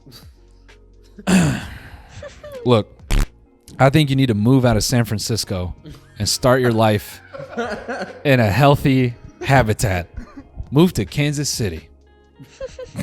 Here's a good one. Pregnancy blackmail. I used to date this girl and it went great. Around the time I moved away to college, the relationship began to devolve into a toxic mess. I decided to end things and to spare us both from a drawn-out ordeal. I was going to school in Florida at the time, so unfortunately, I couldn't do it in person. About a week after the breakup, I get a Snapchat of her holding an ultrasound with a caption that read, "Thanks for the support." Oh my god. It's like a Christian influencer. Thanks for the support. Sign up for our Patreon. Obviously, I was shocked. I was about to tell my D1 coach that I was going to bail on my scholarship, drop out, and move back to take care of them. I decided to call one of my friends back home. I showed him a screenshot of the snap, and he said that it was a fake. Sure enough, it was the third result on Google when I searched fake ultrasound. I was pissed and blocked her on everything but text. A few days later, she texted me a picture of her outside. And See, they never, like, find a good fake photo. At least go through the trouble of, like, altering the photo in some way. Like, come on. Abortion clinic to prove that she was really pregnant and asking if I was going to do anything about it. I keep asking myself, what if it was real? My dad left before I was born, and I promised myself I'd never be like him. Dude, you didn't have to make it real. Any $5 advice? Yeah, Plan B in Canada. Yeah. Go see me on tour. I'm in this city and I'll be in this next city. NoelMillerLive.com. Go buy a ticket. Hope to see you soon. Goodbye. I didn't come here to play. Now I came with a plan. I'm the star inside my circle. I'm the pentagram. Whoa. Yeah. Making sacrifices just to get the lamb. Oh. I'm trying to see how fast that hurricane go. Eyes burning, no sleep. Hustle is OD. Hello, Miss Booker. Oh, it's so cutie beauty. I love you, I love you, I love you. Oh, I love you so much. Hey, everybody, what's up? If you're new to my Booger's so cute. I love Booger. Okay, I'm getting kind of tired. I think I'm gonna call it. Thank you for being here. I'm gonna be editing for a couple days, so I'll be back. Well, hopefully in time for Trump's arrest. Let's hope that happens. But yeah. Until then, take care of yourself. Be well. Appreciate you. Yes. Yes. Yes. Good night. Landed in the city, but my heart is on the coast. I don't wanna look back what my life was like before. I just took a red eye, penthouse, top floor. In the stew, I got a spazzo. Back up in my bag, get the rackets and I cash out. I've been running laps, I don't got time to relax now. I just took a chance, wasn't looking for no handouts. Oh, they like proud of how we do this. I've been with my brothers in the hills, we going stupid. I can't stop, I've been different, always knew this. Trying to turn them Bordens into Benjis, needing blue strips. Oh. Walking on the floor, this side, no one protects me. Wanna show a shot in my heart, she wanna text me. All this love I felt was a curse, I wanna XD. Going crazy, all of my nerves, who does to check me? All this fun, baby, why you gotta leave me on? Had to drop a bag on her when she gone. But I'm running with my click, yeah, they got me till I fall. Come playing it for bags, worth more than you love. Yeah, yeah. Feel my moment, yeah, yeah. I'm the chosen, yeah, yeah. I'm no one inside. In the stew, I got a spazzo. Back up in my bag, get the rackets and I cash out. I've been running laps, I don't got time to relax now. I just took a chance, wasn't looking for no handouts. Oh, they like proud of how we do this. I've been with my brothers in the hills. We going stupid, I can't stop. I've been different, always knew this. Trying to turn them Bordens into Benjis, needing blue strips. Oh, honey got me wasted. You done cut the yola, I can taste it. Biting on my swag, you niggas pussy trying to trace it. I don't need your love, I took a perk and I replaced it. I'ma keep on going till my mama said I made it. Black and yellow, white, I got 30s different races. Yeah. Did my dirt, I had a mask, I'm moving faceless. I got 12 plotting on me, but no cases. Running from my demons, lacing on my A6. I don't do that fake shit, nah. The way they treat me, they act like I'm feeling them. So I got a script, I was just trying to feel something. Now I'm alone, you don't care. In the stew, I got a spazzo. Back up in my bag, get the rackets and I cash out. I've been running